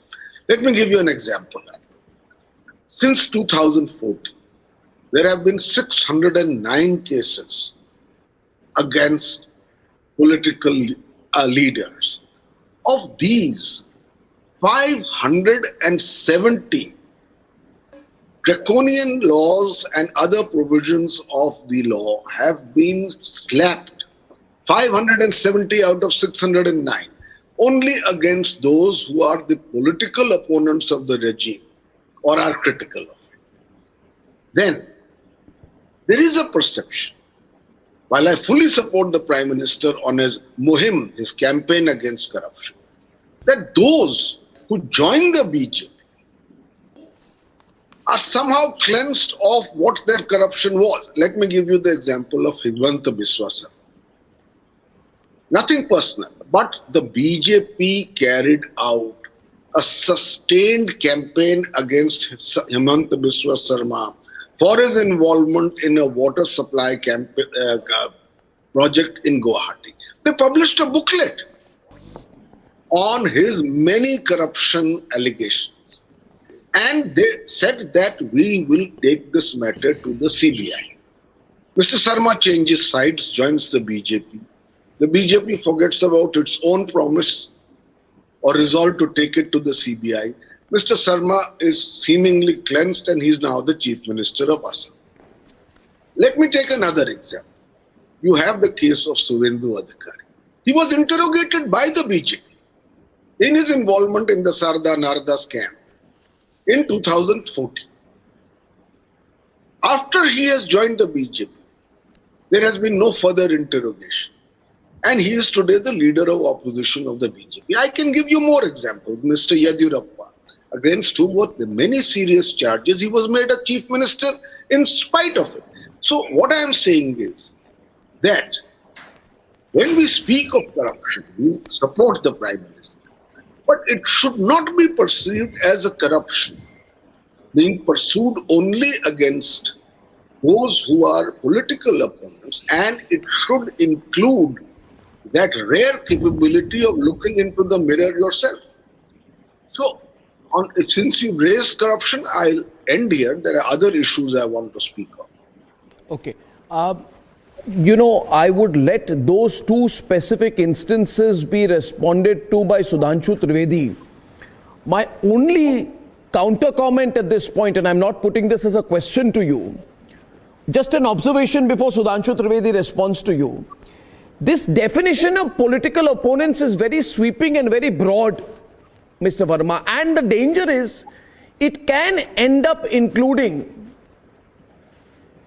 a Nawab Malik, who is believed to be holding on to properties or properties associated with people linked to Dawood Ibrahim.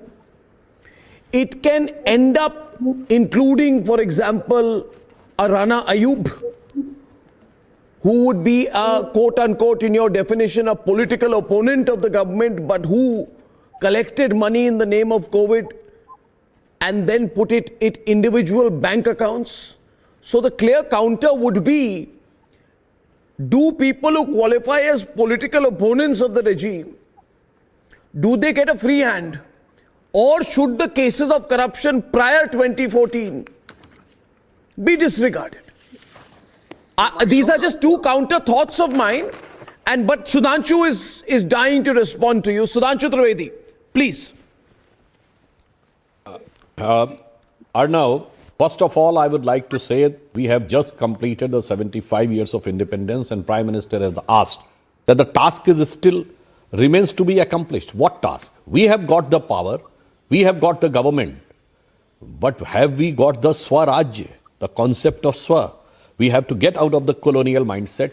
And there are n number of things of colonial mindset. But since Pawan Verma ji and also Mr. Tiwari is an intellectually oriented person, so I would like to say the biggest fundamental colonial mindset which we have to get rid of is, which was a concept of our nation. Sar zamine Hind par aqwam alam ke firak kafile baste gaye Hindostan banta gaya.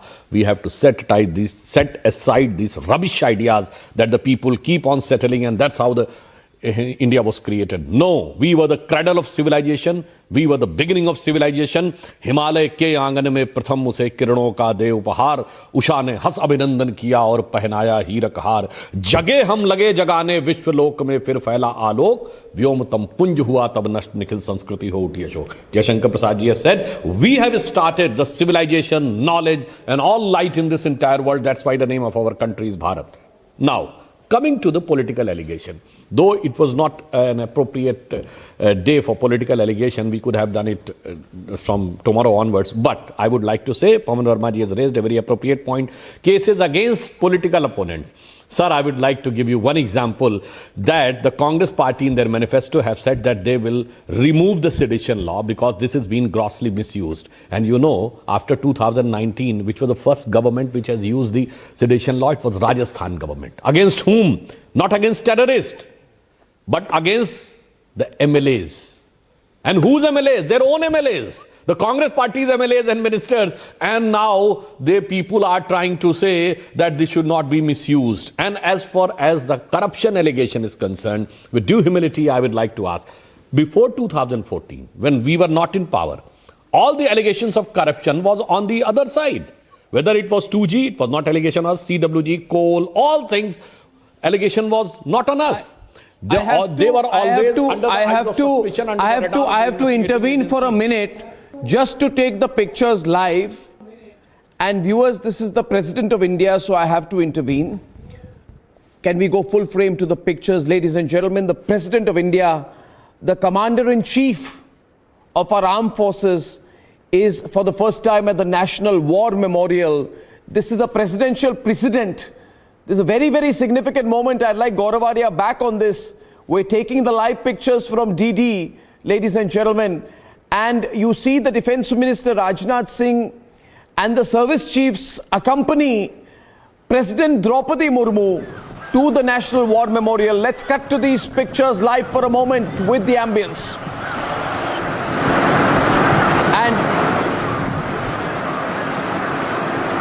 and the President shall be laying a wreath, taking steps towards laying a wreath at the National War Memorial in the heart of the national capital, ladies and gentlemen, near India Gate. A very, very important event. This is not a convention, let me tell you. This is a presidential precedent being set today.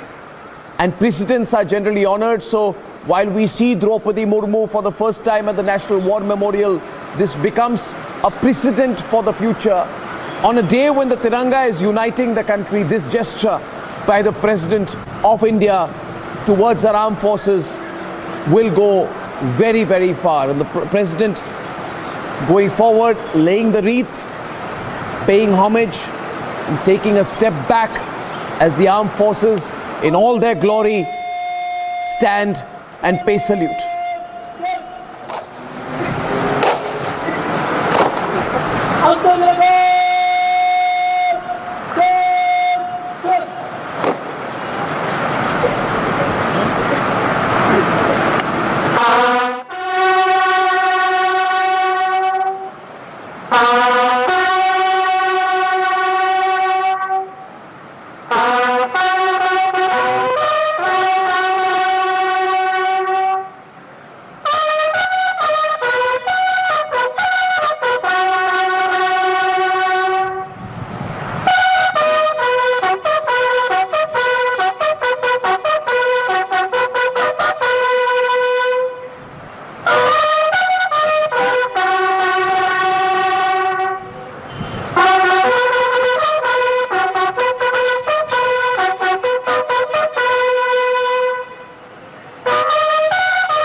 Over to you, Gaurav. You're seeing these pictures. As I just said, this is a first.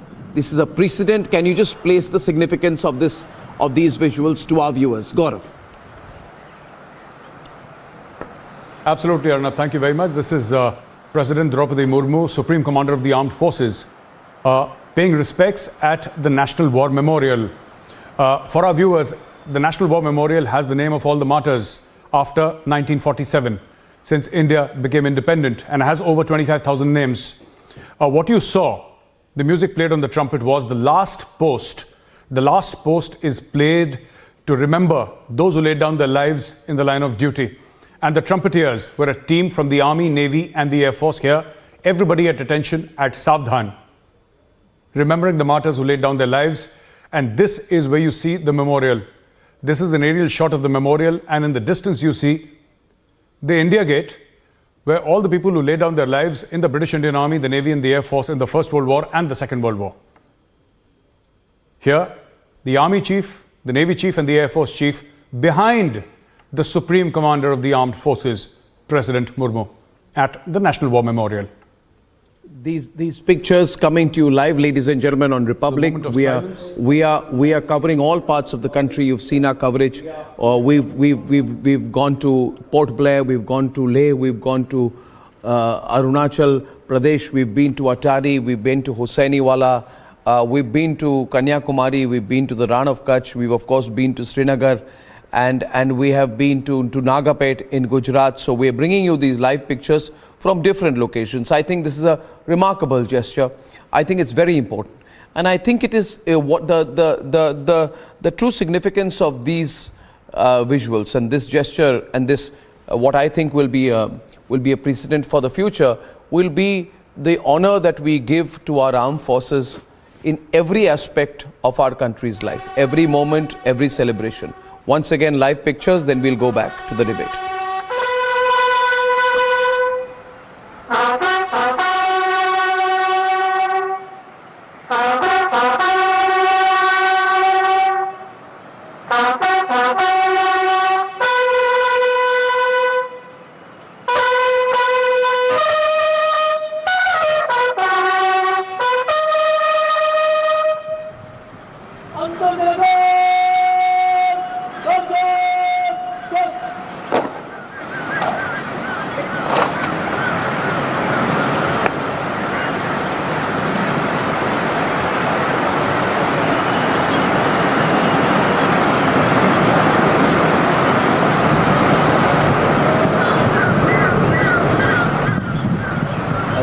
now making her way back,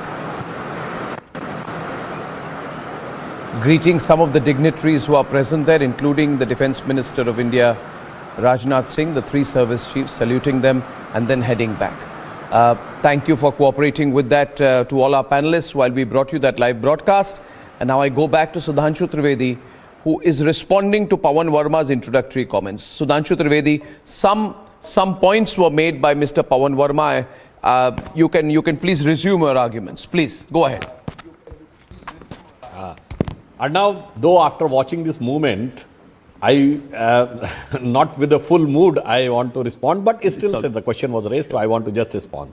In the last 75 years, sir, forget about on the various ministers and the leaders. If there was an allegation of corruption on the prime ministers, it was not under our government. You remain for the first time during Indraji's regime, the Nagrawala case, there was a suspicion of doubt. Then Rajiv Ji's regime, Bofor's case, direct allegation on the Prime Minister. Then P.V. Narasimha Rao, he has to appear in the court of law on various allegations of corruption. And during the Manmohan Singh's government, the famous caged parrot word came for what? When coal is scam, the CBI was to file the affidavit and they said that it was called by Prime Minister office officials, PMO's officials to it. So it means all the time the allegation was on the others, whether we are in power or they are in power. So it is the basic fundamental question of corruption. It's not the question of getting cover. And one more thing, Prime Minister has said, कि भाई हमें भ्रष्टाचारियों को महिमा मंडित करने से भी रोकना होगा. क्यों? There was several times an allegation, then उसको glorification, and it is also connected to परिवारवाद. जब परिवारवाद, भाई भतीजावाद या जातिवाद आता है, that lays the legitimacy of justifying corruption. Right or wrong, my man is strong. So that's why Prime Minister has put both the things together. That if the youth wants to come up and should get a clear-cut, open, transparent, equally available opportunity to usher in every field, then these two menaces, the corruption and the family fiefdom, should be done away with. This is nothing to do with politics. If we want to make India next 25 years our legitimate due, we are there by 2047, sir, not to become the superpower of the world. China may be rising to dominate the world, but we are going to rise to motivate the world. And the first example was after 2014, जब योगा दिवस आया, तो आज बताइए क्या है? China का rise होता है, हर आदमी घबराता है कि मुझे दबा न ले. योगा है. Forget about nations, even persons get motivated for both their health and spirit. So that is just but a glimpse. Or 2025 mein one more thing. Today we are the only country which gives a message that we do not want to dominate, subjugate or annexation. From where? Ram मंदिर जिस दिन बनकर तैयार होगा, भगवान राम ने जब लंका का विजय प्राप्त किया, has he done annexation? No. Has he done subjugation? He has not appointed any of his deputy or viceroy. Has he forced Lanka to have any contract, means domination? No. It is just the set of values that has been established and then you go ahead. That's why even the entire geopolitics of the world, our ancient virasat, जो उन्होंने बोला, वो हमारी विरासत ही दुनिया को वो प्रेरणा देगी. That's why this was a very pious, very appropriate and a very epoch-making era in which we are entering, which Prime Minister has called Amrit Kal. Yes. You know, I also must mention here, viewers, we saw pictures of the National War Memorial. I don't want to politicize this, but we must remember that the Vadra Congress had opposed the setting up of a National War Memorial near India Gate. They said it should be a hangout zone. This is a change in mood, a change in perspective. We cannot disregard it. But I'd like Ghanshyam to come in at this stage. Ghanshyam, see, the argument that Pawan Verma made, why are BJP leaders not getting arrested or why are they not being caught for corruption is the broad argument. But you see, there has to be a case. There is nothing called some opposition leaders when they were in power have been found to be corrupt. Hence, we need to catch an equal number of people from the ruling party. That logic does not work. In fact, on the case of Himanta Biswa Sarma, a point raised by Pawan Verma, where Mr. Verma forgets to mention that there is no document, no evidence. No electronic evidence, no physical evidence, which has been found even in the Congress time to prove any financial benefit to him. But it has become part of folklore. So there is no evidence. There has been no evidence. The agencies earlier or now have not found any evidence. The individual has joined the investigations, is a witness, is cooperating, but it becomes part of the narrative. Hence, therefore, this question of being equal on corruption does not hold, Ghanshyam, because you cannot compare this prime ministership with the prime minister of Manmohan Singh. Manmohan Singh legitimized corruption. Manmohan Singh said corruption has become necessary because he said it's a compromise of coalition politics. These were his words. So we can't equalize the two, but yes, please, Ghanshyam. Arnab, a very happy Independence Day to you, my fellow co-panelists, and every one of your viewers. And let us hope with determination and self-belief that our joint efforts will make the country developed. Our joint efforts will build a better nation for the future generation. As far as the Prime Minister's speech is concerned, I was just looking at the first speech. If you look at the Government of India website, it gives you the first speech of the first Prime Minister of India, Jawaharlal Nehru ji. Do you know, Arnab, how many minutes did he speak? You know how long that speech is? And does anybody know here? The speech is 4 pages. 4 pages. Prime Minister Jawaharlal Nehru spoke 17 times. Indira Gandhi spoke 16 times. Lal Bahadur Shastri spoke 2 times. And you look at all those speeches, and they were brief speeches. The point I am trying to make is, when you have substance, you speak with brevity and clarity. If the Prime Minister of India had substance, in 10 minutes he will say that in 2014 I promised this, here is the delivery. Here is the black money, 15 lakh rupees. Here is the 2 crore jobs. Here is the bullet train. Here is the doubling of farm income. Here is the house for every individual. Here is the proof of Sabka Saath, Sabka Vikas, Sabka Vishwas. Instead, there is a 90-minute lecture. And there's a media revision of this 90-minute lecture. There is a saying, नाम बड़े और दर्शन छोटे, या बड़ा बड़ाई ना करे बड़ा न बोले बोल, रहीमन हीरा कब कहे लाख टकामा मोल. Every one of us went to school on 15th August and on 26th January. We celebrated Independence Day and we brought that celebration home with the sweets. There was never a display that show me, I doubt you, you have to prove your nationalism. This government has instilled a doubt in every citizen's mind, and they have given a license to BJP that they will come and give you the certificate of nationalism. What have they done? What have they achieved in these 9 years? Has the poverty reduced? Do Indian youth feel that they will get jobs? They tell the parliament that 22 crore jobs youth applied and 7 lakh got jobs. And you talk about corruption, Arnab? Please tell us, where are you right now? You must be in Mumbai. Do you think the government in Maharashtra was made out of charity? The neighboring Goa government is made out of charity? Gujarat, the election was won out of charity? And these legislatures who went to Assam, your home state, did they go and conduct charity? BJP is today at the core of corruption in India. They in their blinded mission to become the richest party in India and the richest party across the world, they have become the core of corruption. Look at Transparency International. So I think it is important at this stage of the nation, when everybody listens to the parliament, to the Prime Minister, that he speaks truth. We don't want our Prime Minister to be a hollow man whose words do not matter. We want him to speak with brevity, with clarity on words that matter. And as far as Pandit Jawaharlal Nehru ji is concerned, in 1934, his book Glimpses of World History came. Letters written from Naini jail, Bareilly jail, to his daughter, speaking about how women in India will build the new India. What are we talking about? He's repeating what was said in the first speech, कि मैं प्रथम सेवक हूं. 75 years later, he's repeating the idea of women leading India 90 years later. And we are here to sit and clap and forget what he said 8 years back, 9 years back, 5 years back, 6 years back. I think it is important the Prime Minister faces the truth in this nation if we want to build the nation forward. Okay. Now, if you finished before Sudhanshu speaks and Abhishek comes in, I would like to say a few things. 3 things, in fact. Yes, this country has changed, Ghanshyam, and it's changed a lot. Because prior to 2014, you know what the mindset was which was allowed by the previous government? तुम कितने अफजल मारोगे, हर घर से अफजल निकलेगा. And that was seen to be freedom of expression. Allow me to complete.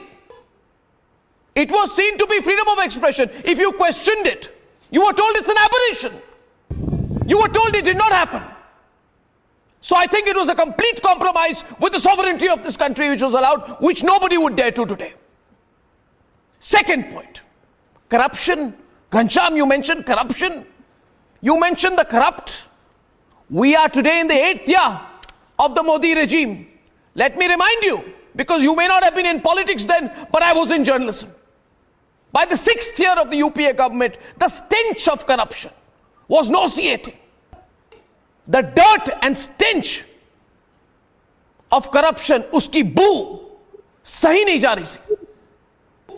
CWG, 2G, Devasisro, a prime minister who shamelessly sat in a press conference and said, these are some of the compulsions of coalition politics, who institutionalized corruption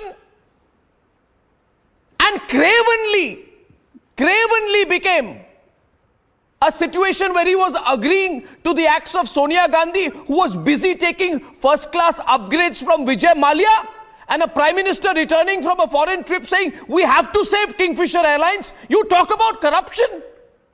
You have no idea how neck deep and dirt there was as far as corruption was concerned. And now, let me lastly come to the issue of sovereignty and national pride. A government, a bunch of politicians who compromise the country's security. The one thing you promise not to give up. You talk about coalition governments. I.K. Gujral, who committed the sin of dismantling all our foreign intelligence assets. Whose women fancy was he running to? Did the Congress not support him? Did I.K. Gujral ever take acceptance for ruining our sovereign interest? Did the Congress ever apologize for not building the infrastructure right up to China and ensuring, do they have any right to talk about what's happening in the borders? In fact, I would say it will take us some time. But if we all work together, we will be able to undo the dark deeds prior to 2014 in a quicker way than possibly has been possible so far. Now, Sudhanshu can respond. I had to respond to Ghanshyam Tiwari because Ghanshyam, remember, the Bharat Tere Tukde Honge angle did not happen without 70 years or less than say 70 years of allowing it to happen. The Burhan Wani sympathizers did not creep up overnight. Gautam Naulaka did not celebrate Mannan Wani in Aligarh Muslim University overnight. It was allowed. And today, as much as what we talk about, you want to talk about where we are. I'm surprised you're a young politician. You don't know where we are. As a country, Ghanshyam, we are the first country to succeed in maiden interplanetary mission. Were you not there? We're the first country. You don't know where we are, the 5th largest nominal GDP.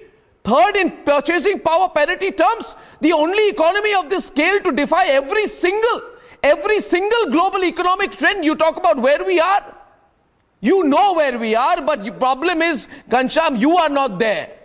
You know where we are. You are not there. You are not in power. You talk about where we are. You know exactly where we are. In the global narrative, Pawan Verma knows where we are when it comes to climate change. When it comes to the G8, the G20, he knows where we are and where we will be also in the future. Problem is, can you be generous enough to say, even if we are not there, we will take pride in where the country is. Now it's over to Sudhanshu and let Abhishek and Sudhanshu take the debate forward. I'll step back, otherwise I'll continue for a long time. Yes, please. No, Arnab, before responding to what Ghanshyamji has said, I would like to say 2 sentences. When I have seen this war memorial, the thought came in my mind. हमें तो history में यही पढ़ाया गया ना कि हमारा इतिहास सिर्फ हारने का है. The fact of the matter is, we are the country who defeated Alexander, then subsequently Seleucus, then Demetrius, then Menander, all the Greek invaders. Then we defeated Shaks, then we defeated Parthians, then the Huns, which have squandered the entire Europe, has got such a befitting reply by Samudragupta here, they got defeated. Then the Arabs, which has squandered the entire Middle East. They got defeated by Bappa Rawal. Then these Turks, they got defeated. Then the Afghans got defeated.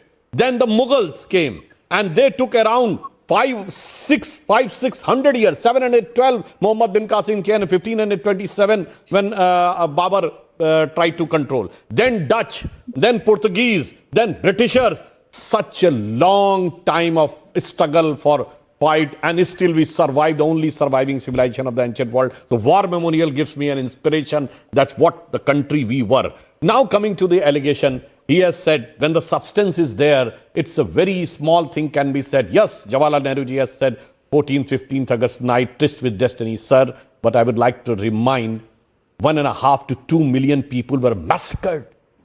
And 1.5 to 1.75 crore people have left their home. This is the biggest exodus in the documented history of the mankind. और दुनिया की बड़ी से बड़ी blood revolutions में इतना खून रक्तपात नहीं हुआ. Even when Moses moved from Egypt to Judea, ये 1.5 करोड़ लोगों का उल्लेख नहीं है. तो ट्रिस्ट ऑफ द डेस्टिनी हमारी ये थी, जो 1.5 से 2 मिलियन लाशों के ढेर और 1.5 से 2.25 करोड़ बेघरबार हुए लोगों की सिस्कियों पे टिकी थी. This was the substance of tryst of destiny. So that's why if we want to do politics, its situation is different. As far as Modi ji is concerned, from where we have come, sir? अभी अर्नब ने बताया भारत तेरे टुकड़े होंगे, छोड़ दीजिए. ये बताइए मौत का सौदागर 2007 और मोदी जी की बोटी बोटी काट डालूंगा 2014. Then just few months back, मौत की कामना, फिर हिटलर की मौत, कुत्ते की मौत, क्या क्या नहीं बोला गया. And still you look at the person who has not taken even a leave for one day and relentlessly working for the country. इसलिए जो आपने बोला था ना, मैं रहीम का दूसरा दोहा सुनाता हूं. जे बड़ेन को लघु कहें, नई रहीम घट जाएं, और गिरधर मुरलीधर कहें, महिमा बदलत ना आए. इसका मतलब बड़े व्यक्ति को, जो मोदी जी के लिए आप करने का प्रयास कर रहे हैं, छोटा सिद्ध करने का कितना भी प्रयास करिए, वो छोटे नहीं होते. भगवान कृष्ण को इतना बड़ा पर्वत उठाने वाला गिरधर कहिए या छोटी सी मुरली उठाने वाले मुरलीधर, उनसे कोई प्रयत्न नहीं पड़ता. As far as corruption is concerned, sir with due respect, you are the only political party जिसमें एक ऐसे नेता भी हुए, गायत्री प्रजापति, जो BPL, बिलो पॉवर्टी लाइन से in a span of 1 decade has become the owner of 150 crore officially declared property without doing any job, without doing any business. And still if somebody wants that the cases, I would like to remind, ये 2G का case Mulayam Singh ji पे कब withdraw हुआ? जब 2G पे UPSC की report जिस दिन डिस्टर्ब की गई, with in 72 hours the case was diluted. And second, जब न्यूक्लियर डील का समर्थन किया इन जुलाई 2008, the case was subsequently withdrawn. So everybody knows the history where even we were not in power, still the charge of corruption was on your party. And still when we are in power, you try to put an allegation that why it is not equal. अरे मैं तो कह रहा हूं, हम power में नहीं थे तब भी इक्वली नहीं था. हमारे किसी नेता पे कोई करप्शन का चार्ज नहीं था. तमाम स्टेट्स में हम पावर में थे, उसमें भी किसी के ऊपर कोई करप्शन का चार्ज नहीं था. There are two things, wild allegation and substantive allegation. If there is a substantive allegation, definitely it will happen. और मदद करना जानते क्या होता है? In the last few months of UPA 1 government, Ottavio Quattroci's Red Corner notice was virtually done away with in Argentina, जहां हमारी extradition treaty नहीं थी. Instead of reissuing the Red Corner notice, rather than we have immediately transformed all the money in the account of Quattroci. गजब था साहब fight with corruption. हमारे ऊपर allegation था क्या? मतलब बजाय उस पर दोबारा रीकेस करने के पैसा भी फटाफट कर दिया गया. इसलिए मैं कह रहा हूं आज की डेट में छोड़िए, आज की डेट में हम आगे बढ़ने की बात करें और ये हम समझें कि what were the inherent strength of our country. And I would like to say, हम ये नहीं कहते कि हमने नहीं पाया, बहुत से हमारे पूर्ववर्ती सरकारों ने भी बहुत कुछ किया है. अटल जी की पंक्ति के साथ मैं बात समाप्त करने का प्रयास करता हूं.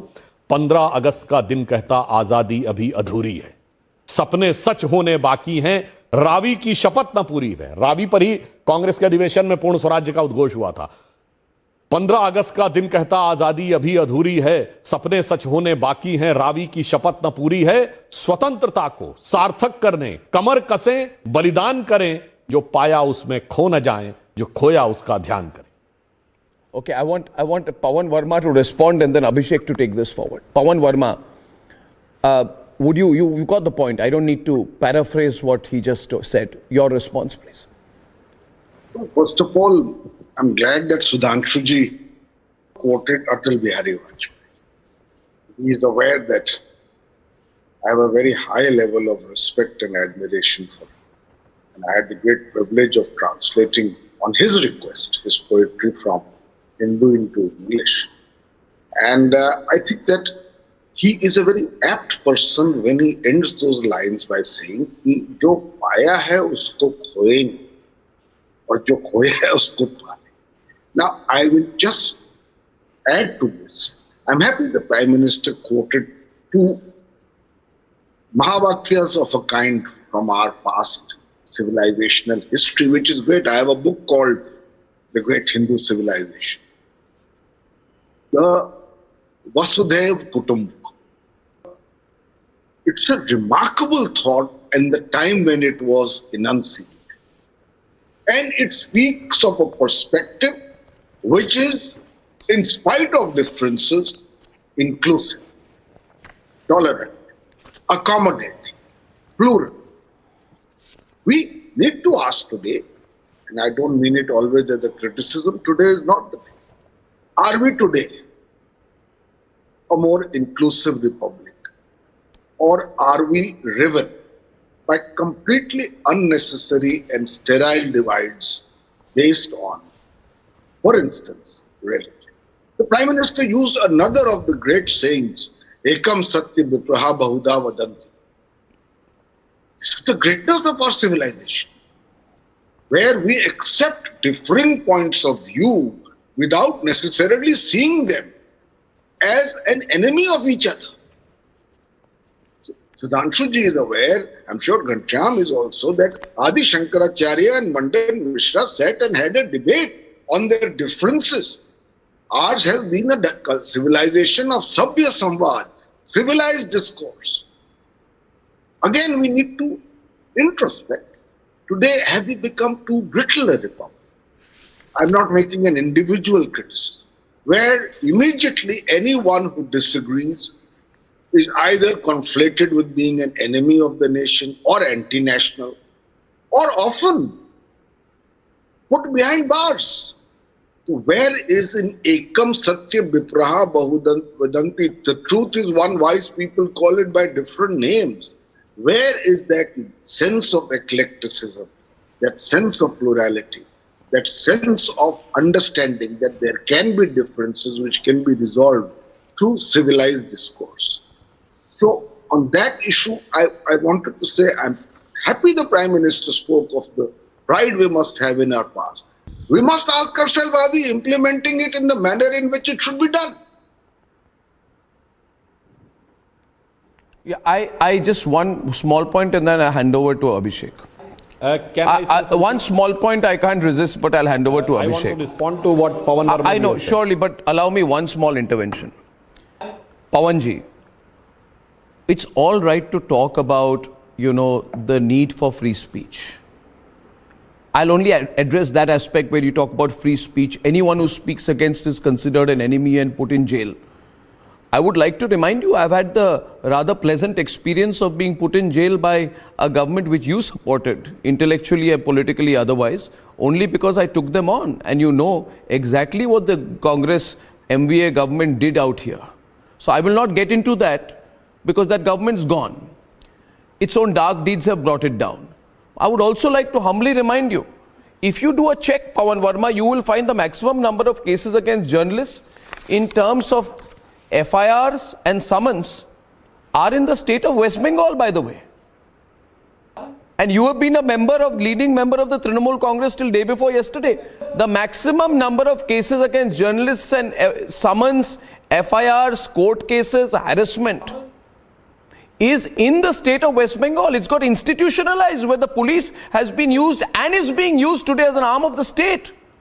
I don't know any media house that is not in court or in a police station. So, it's easy to talk about it, but in practice, I would like to bring to your attention that this is one aspect. Secondly, I will also address one more thing, sir. Another party which you had a proud privilege of being a part of, the JDU. Sir, I don't want to make it a personal issue. But you talk about the rule of law. How can you have the rule of law yesterday where Bahubalis are back on the road? You can check for yourself. On his way to Saharsa jail, immediately after the Mahagathbandhan government took over in Bihar, Bahubali Anand Mohan stayed in a Khagadia government guest house. The man should be in jail. He was let out from jail within 24 hours of the RJD joining the government out there. Last time when we spoke about how Lalu spoke to Shahabuddin in jail, we were told we had a political agenda. What is the agenda here, sir? Anand Mohan is staying in a government circuit house. Is this why we pay taxes? What I'm simply trying to tell you through these examples, sir, that lofty arguments against the government on the ground. Can we have gangsterism? Can we have the media targeted? Can we have journalists put in jail? Can we have media houses summoned? Can we have the Jungle Raj back? This is just what I wanted to say. Over to Abhishek and Sudhanshu to take it forward. Abhishek. Arnab, just two quick points on the issue of corruption that was raised by Mr. Pawan Verma. Number one, Prime Minister was speaking about corruption as a phenomenon about which society should take a position. Now, the last strong Prime Minister before Narendra Modi, sometime in 1970, said that corruption is a global phenomenon. Now, here is a Prime Minister who's saying that you don't only have to dislike corruption, you have to dislike corrupt also, and create a situation where there is no premium or no acceptability of corrupt as much as corruption as a phenomenon. So I think Prime Minister was broad-basing the debate. He was not really boxing it in some kind of partisan politics on the issue of corruption. And that's the point I wanted to make. Ghanshyam wants to respond to that. Pawan Verma suggested that maybe there is an element of politics in it. Arnab, again, because you are in Mumbai, around you is Goa, Karnataka, Madhya Pradesh, Gujarat. Any of these states, the government was found without corruption? It's a BJP government? Just please answer for the viewers. No, 1 second. What was the argument there? Did you say the government of Gujarat was born out of corruption? Can you please elaborate? I thought it was born out of an election. So you are accepting other governments? No, I didn't. You said the government of Gujarat is born out of corruption. No. I'm asking you a straight question. Did you say an elected government is born out of corruption? Will you say the 2014 verdict is a corrupt verdict? What are your thoughts? No, but why are you saying what? Can you elucidate? You gave me a lecture for 5 minutes on Independence Day. I asked you a simple question. I'm asking you around where you are sitting right now and including that state, and you can't answer with a straight face. 1 minute, Ghanshyam. First of all, Ghanshyam, don't get answer worked it up, please. You gave me a 5 minute lecture. Don't get worked. You tell me, around you there are 6 states, and any state stands against corruption? Okay. Please answer it. Ghanshyam, I'll respond to you. If you stop shouting, please. It's Independence Day. I'm not shouting at you. We can debate very favorably with each other. The point of the matter is, Ghanshyam, I'll tell you one thing. There is a person called Nawab Malik. His property is associated with the Dawood Ibrahim group. Now, what happens is when governments are formed, I'm answering you. I'll answer you very elaborately. When governments are formed without any ideological agenda, but for the sheer purpose of coming together, then nobody goes against Dawood Ibrahim's property. You're deflecting. Okay, I'm not deflecting at all. Karnataka. I'm not deflecting at all. But if you were to go, if you were to go Gujarat, Rajasthan. Gujarat, Rajasthan, Karnataka, both Rajasthan and Karnataka governments have been elected. What is wrong with Rajasthan? What is wrong with Karnataka? One place Congress, one place BJP, they get elected. Is it anyone's problem that you couldn't get elected? Did you remember how BJP tried to break the government to Rajasthan? Was it No, 1 minute. Union minister was caught in that quagmire? I'm sorry, those are allegations of Ashok Gehlot against Sachin Pilot. There's an inner party squabbles. Can I say one thing? Just fact. My point is. Ghanshyam, you're not giving me a convincing reply. Put a fact, not an allegation. To move the nation forward, let us not have one-sided speeches. We hear one-sided speeches from the Prime Minister. But let us not on a media platform hear your only strong argument. I believe your central argument today has been the Prime Minister gave a 80+ minute speech. I don't know what you wanted. You wanted a speech on an SMS mode? Well, I wanted him to speak about. So I got you wanted him to come and give a PowerPoint presentation and leave? The joke on WhatsApp is a 1 minute joke is Notebandi. A 2-minute joke is Achhe Din. A 4-minute joke is Sabka Okay, Saath I'll ask you. And an 8-minute Okay, joke I'll is Bahut Huri Mehgai Ki I'll Baat ask you a Baat question. Modi Sarkar. Kancham, 1 second, please. 1 second. I'll just ask you a question. 1 minute. Kancham, first of all, we're talking. Don't get angry. Kancham, No, I'm not angry. do you use cash? Do you use cash in your financial transactions, or do you use digital payments? Well, depends on whether BJP is engaged in that transaction or not. I don't think BJP uses digital payments. I'll tell you. I don't know why you're getting defensive. I use only digital transactions. The problem, the fact is, the demonetization you spoke about, implemented with great amount of suddenness on November 8th, right? 2017, is a watershed moment, because after that, Ghanshyam, we've all willy-nilly moved to digital payments. You can talk about it. Why does the Prime Minister not speak about it? It's a great achievement. You want the Prime Minister to enumerate his achievements? He's afraid of talking about demonetization. Well, the Prime Minister has spoken about demonetization many times in the past. No. Okay, I'll let now Sudhanshu is dying to come back. Sudhanshu. He was speaking about the future today, Arnab. He did not speak about any of the schemes of the past. I just want to put forth a fact. Arnab, Ghanshyam Tiwari ji has said that he is sitting in Mumbai, and you are also sitting in Mumbai. And I would like to remind, sir, the allegation of corruption was not allegation. It was the Mumbai Police Commissioner who has put an allegation on the Home Minister of the Mumbai for Vasuli. Can you give any example in the entire history of the India when the police chief has put an allegation on the Home Minister? Gujarat गजब है साहब, आप कहने लगते हैं this is not an allegation by itself. और ये तो वही वाली बात थी कि इस सिरे से उस सिरे तक सब शरीके जुर्म है, कोई जमानत पर रिहा है, कोई है फरार। And by a party which has said the corruption is a global phenomenon in 70s, Abhishek has explained, Rahul Gandhi has said poverty is a mindset, and you represent a party, लड़कों से गलती हो जाती है। Such a type of parties who try to not only blatantly cover up but institutionalize the corruption and crime, and the blatant examples from their own officers, bureaucrats and ministers are coming. But still, if you are trying to put allegation on us, sir, the people of the country is not fool that you are trying to think. That's why आपका आजम का गढ़ भी गया और आजमगढ़ भी गया. Your family fiefdom of your party has gone, family fiefdom of Congress has gone, Amethi भी गई, आजमगढ़ भी गया, रामपुर भी गया. अब आप क्या कहेंगे? ये करप्शन की वजह से गया? नहीं जी साहब. This is by the political determination of the people. Now they have become wise enough, well informed, because it is the age of communication and information. So they have become well informed, and now it is not easy to hoodwink the people on one flimsy pretext or the other.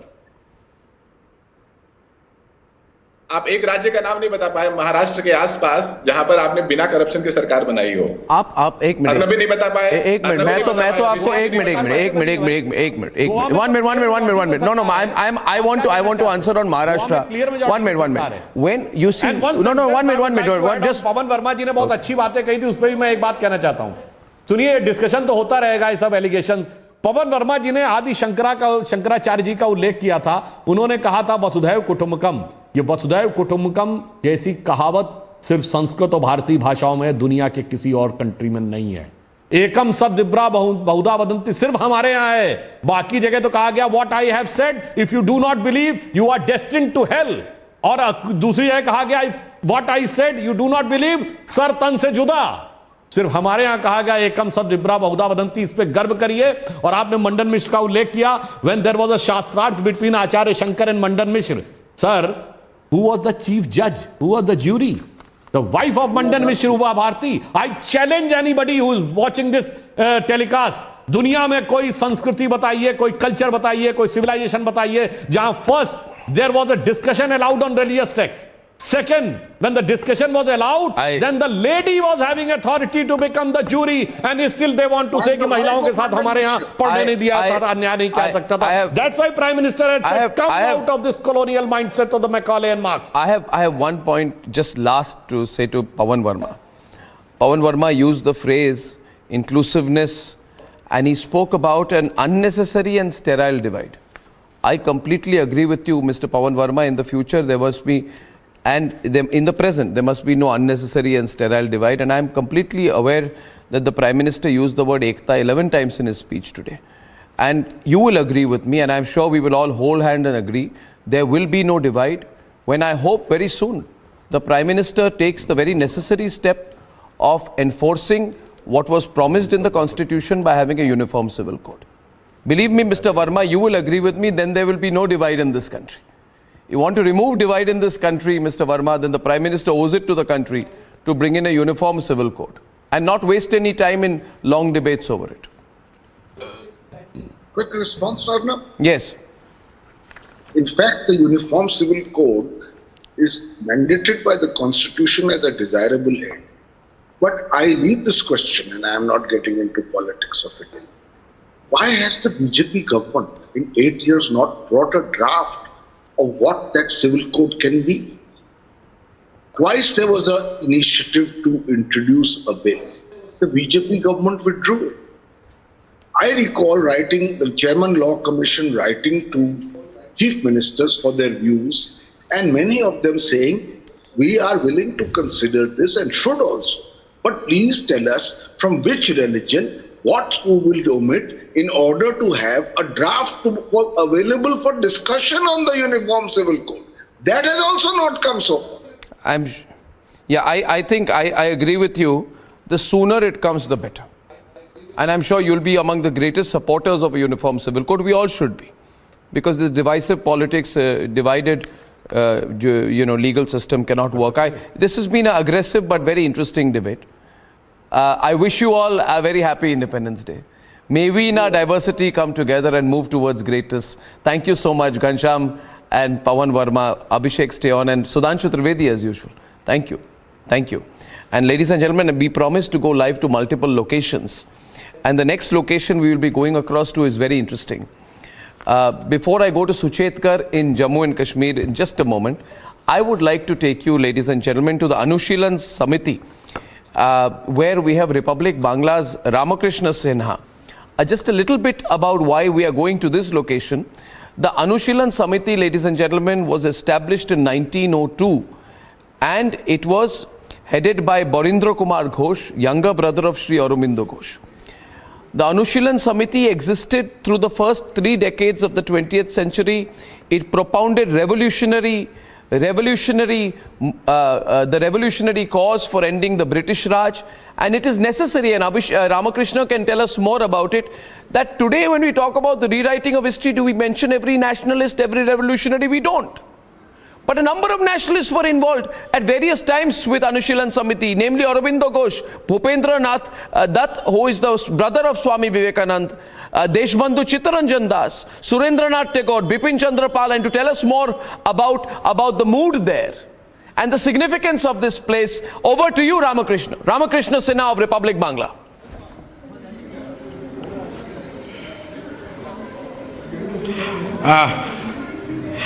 Happy Independence to all our viewers. I must say one thing, that to remember this morning, I'm just standing in front of Anushilan Samiti. You can get the views of the members of Anushilan Samiti right now, and I must tell my viewers to remember those days when the freedom fighters were fighting to achieve the Swaraj. And I must say, Barindranath Ghosh, Aurobindo Ghosh, and in 1902, all were fighting to achieve the Swaraj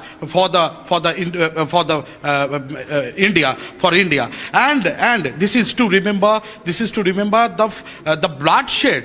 The young generations were involved on those days to get the Swaraj on those days. I must talk to those people who are in front of me.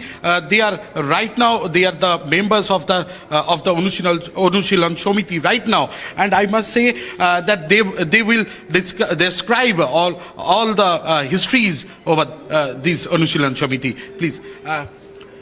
We have started. Journey was started in 1902, led by Satish Chandra Bose and Pramodanath Mitra. They are the founder of this Anushilan Samiti, and vice president was Sri Aurobindo Ghosh and Sri Barin Ghosh. In 1905, it was spread to now Bangladesh, and they have at that time they had at least 500. I want to ask you one thing. That is, the freedom fighting movement was divided in two parts. And one is one is this part of Bengal, and other is in Bangladesh. Now Bangladesh. Okay. And Chattogram Ostragar Lunthon was a achievement from this Anushilan Samiti, and many freedom fighters are nurtured from this Anushilan Samiti, and many young generations were involved on those days. I must tell you one thing, that is a history of Kolkata police. That department was basically like a Scotland Yard, and their torturing, their torture was very pathetic to the freedom fighters on those days. And I must ask the torture. Can you remember that how they torture the freedom fighters of Bengal on those days? That is unthinkable. You cannot think how they have been tortured, even in the police custody. So you know the police, they are more than 4-degree torturing. They are even for 4-degree tortured. Okay, I must show the lane where all the freedom fighters were involved. How they do exercise, how they did exercise, used to exercise. Ramakrishna, can you hear me, Ramakrishna? I must Ramakrishna, ask my camera person to Ramakrishna, can you hear me? Can you hear me? Yes. There is a, हमारे जितने दर्शक हैं आज, आप अगर थोड़ा हिंदी में भी बोलें, because lot of viewers are joining in Hindi also. ये अनुशीलन समिति की जो importance है, ये बहुत ही historic significance है. और I want to tell our viewers that the problem in the writing of history is we have not recognized the role of the revolutionaries. Problem has been the revolutionaries have been called terrorists by the writers, Congressy writers of the history texts. But शायद आप ये इस बात पर बात कर सके कि अनुशीलन समिति और उसके साथ गदर पार्टी, इसके बाद ही 1915 में डिफेंस ऑफ इंडिया एक्ट हुई और तभी एक तरह से जागरूकता बढ़ी देश में. उसके बारे में भी अगर आप कुछ थोड़ा बहुत कह सके, ये सिग्निफिकेंस के बारे में, इनके रोल के बारे में.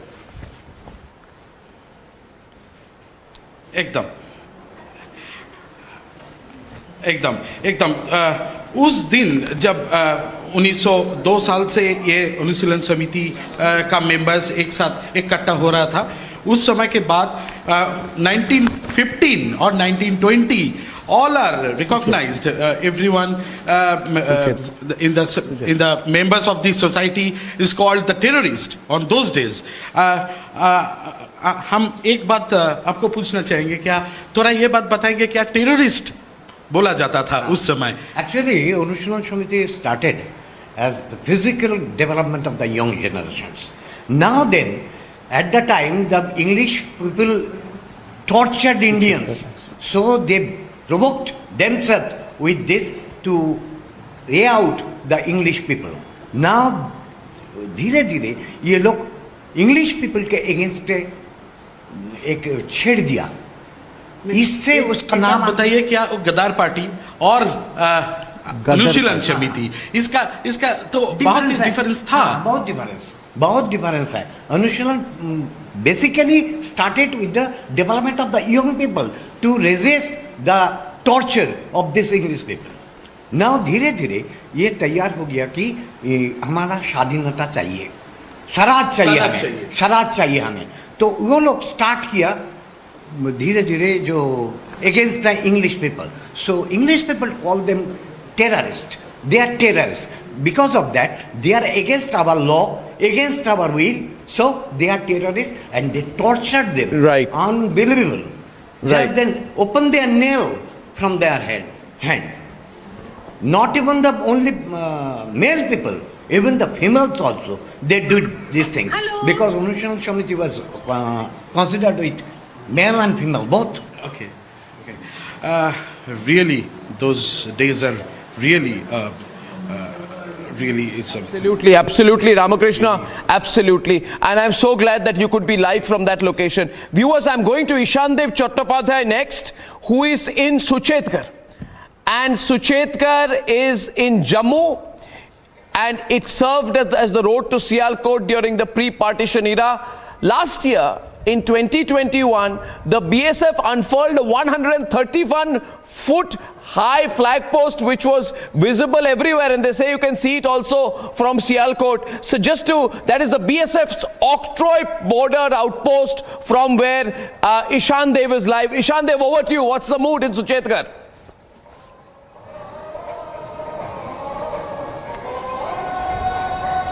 At first, my good wishes for the Independence Day to you, Arnab, and to all of our viewers. And Arnab, this is the situation here. It has been raining incessantly from the last evening here, and the tallest national flag, tallest tricolor, which you are mentioning, we are just standing in front of that. This morning, just at 9 o'clock in the morning, the DIG of Jammu sector, Mr. Surjit Singh Sekho, he came here and he hoisted the national flag in front of this tallest tricolor here, and through that, the celebration of the 75 years of Indian independence has started here. Many people from the local villages, from the local areas, from the towns nearby, and from Jammu came here to take part in the celebration of this 75 years of independence here. The BSF officials, the BSF Jawans, all were on a standby mode here. After the hoisting of the flag, there was a short speech by the DIG, and then they paid their homage to the martyrs here at the Amar Prahari Smarak. And if I could say, if I could show you that just behind this black wall, just behind this tallest tricolor, there is a gate at the India-Pakistan border, which gate opens into Pakistan. And at about 10:30 a.m., the officers, the BSF officials went outside that gate, went towards Pakistan and shared sweets with the Pakistani Rangers, because yesterday there was Pakistan's Independence Day, and they shared sweets with our BSF officials, and today in a reciprocal mode the BSF officials opened that gate, went towards Pakistan, and they shared the sweets there. But on this day of jubilation, on this day of elation that India is at 75, the BSF is not forgetting its duties, and the DIG in an exclusive interview to Republic Network has said that a new challenge has come in front of BSF, that is a drone challenge, because the infiltrators are now trying to supply weapons and drugs through drones, and that's why BSF is also developing new means and new strategies so that they could face this new challenge at these borders in Jammu and Kashmir and all the other areas. Absolutely. We look forward to coming to you live more, and now I'd go across to Kolkata, where in the middle of the beautiful Maidan there is the Victoria Memorial, and I'm just going to be going across to the Victoria Memorial. But before that, just one quick point which I want to make out here, viewers. I don't know if the visuals are there, but the Victoria Memorial was at one point of time supposed to be a symbol of India's colonial rule, and it was all about commemorating Queen Victoria. And today, yesterday night, I don't have the visuals here, but maybe Bishaka can tell us more about it. The memorial was illuminated in the colors of the tricolor. So it was looking beautiful, the entire memorial in the colors of the tricolor. You can tell us more about it. And what was the mood today along Red Road? Bishaka, over to you. Arnab, first of all, happy Independence Day to you and all our viewers. And the thing is that Kolkata, as you know, that it has so many colors for everyday occasions. But now, when it's 15th August, now when it actually we have entered the Amrit Kal of independence, as our Prime Minister Narendra Modi said. And yes, we are in tricolor only. The color of Kolkata is just this color. This is our tricolor, and this is clad in tricolor only. When I came here, I was standing on my standby mode before coming live to you. I'm clad in this this attire, as you can see that I'm clad in tricolor, but some people came and you can see them. They are holding tricolor in hand.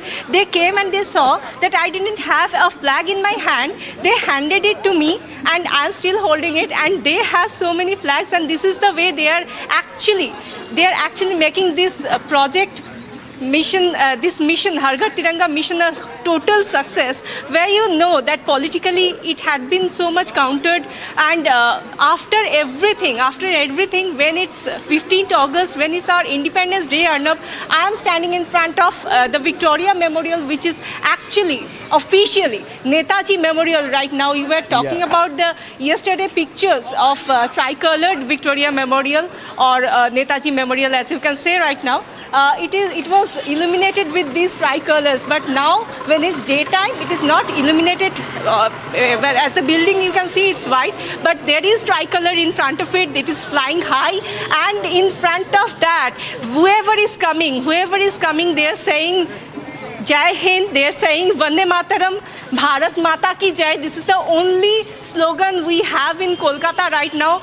Irrespective of any political party, of any political ideologies, it is the only slogan we have in Kolkata, in all our country, throughout the country, and people are just holding this flag high. As you can see, this flag is the only thing that makes us so proud of, and we are seeing that so many people are coming. Every time they are handing, they are just giving them the flags, and they're distributing the flags. So much successful in Kolkata also after the political turn. Exactly, they are distributing the flags to those who are not with any flag. Yes, in Bengal politics, Vishaka is always so polarized, and it is so heartening to see the colors of the tricolor unite everyone there today. So we forget all political differences. And I stand corrected. It's not the Victoria Memorial, it's the Netaji Memorial. And I would say, Vishaka, that it's a symbol of the conquest of the people. Victoria Memorial was the conquest of a colonizer who thought that this symbol would be there as a symbol of their royalty. Today it's the conquest of the people. The flag is flying high in the Netaji Memorial, and the happiness is all around.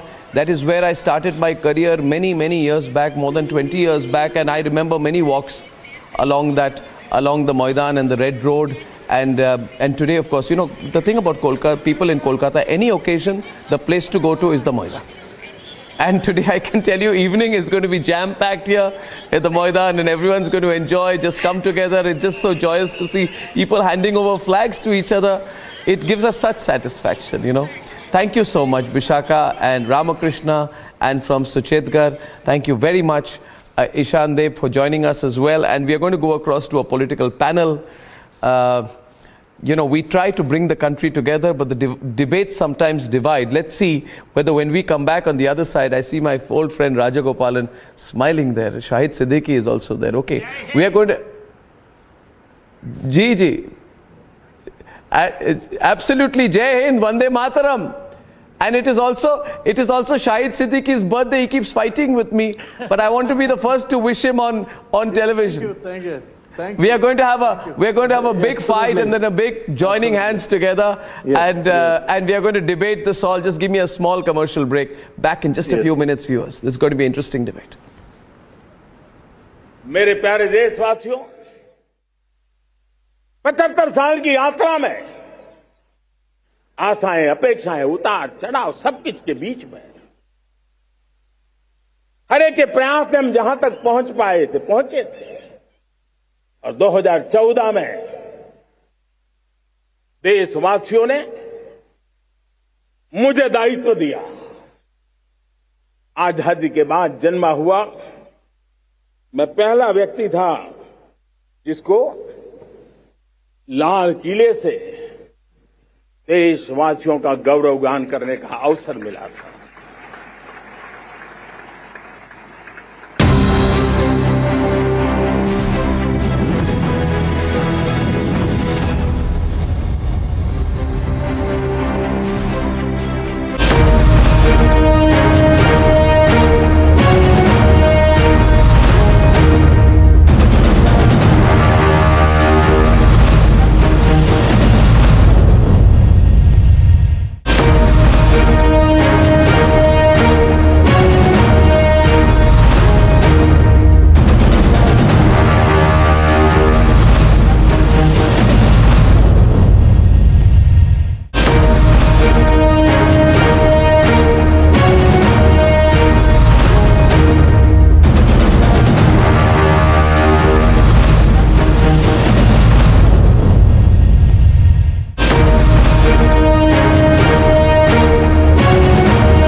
pictures from Hussainiwala. Gaurav, over to you. Another ceremony there at Hussainiwala. Can you tell us the significance of this location and what we are seeing on air, please? Gaurav. No, absolutely, Arnab. This is again just like the one that happens in Wagah, Atari border, Hussainiwala again in Punjab, Arnab, and what you're seeing is this Jawan from the Rangers of the Pakistan Army exchanging sweets, and both sides will deliberately put tall soldiers there. We are really very proud, and as already mentioned something today, we breathe the air of freedom. I am reporting now from INS Gomantak, and where we can see that Indian Navy is has given from the Wreath-laying. It has already been done, but this memorial is something dedicated to the Indian Navy brave hearts who liberated Andajeev Island from Portuguese occupation on 18th December 1961. And on 9th December 1961, Lieutenant Arun Adito and Lieutenant Neol Keman, along with 68 sailors from the gunnery school at Cochin, formed the landing party that was tasked to liberate the Andajeev Island from Portuguese occupation on 16th December 1961. The landing party...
Before I begin the debate, I would like to run just a couple of clips of the Prime Minister's speech, if we can pull them out. We have several clips.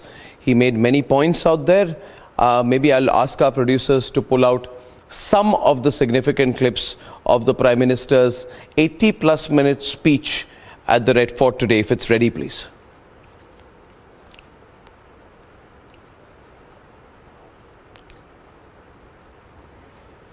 Okay, it should be up in about 10 seconds, I'm told.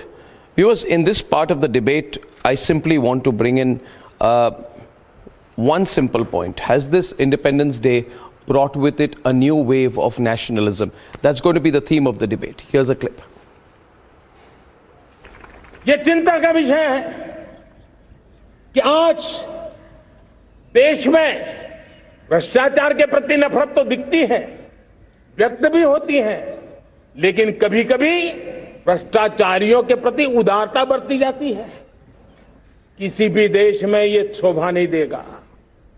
और कई लोग तो इतनी बेशर्मी तक चले जाते हैं कि कोर्ट में सजा हो चुकी हो, भ्रष्टाचारी सिद्ध हो चुका हो, जेल जाना तय हो चुका हो, जेल गुजार रहे हो, उसके बावजूद भी उनका महिमा मंडन करने में लगे रहते हैं, उनकी शान शौकत में लगे रहते हैं, उनकी प्रतिष्ठा बनाने में लगे रहते हैं।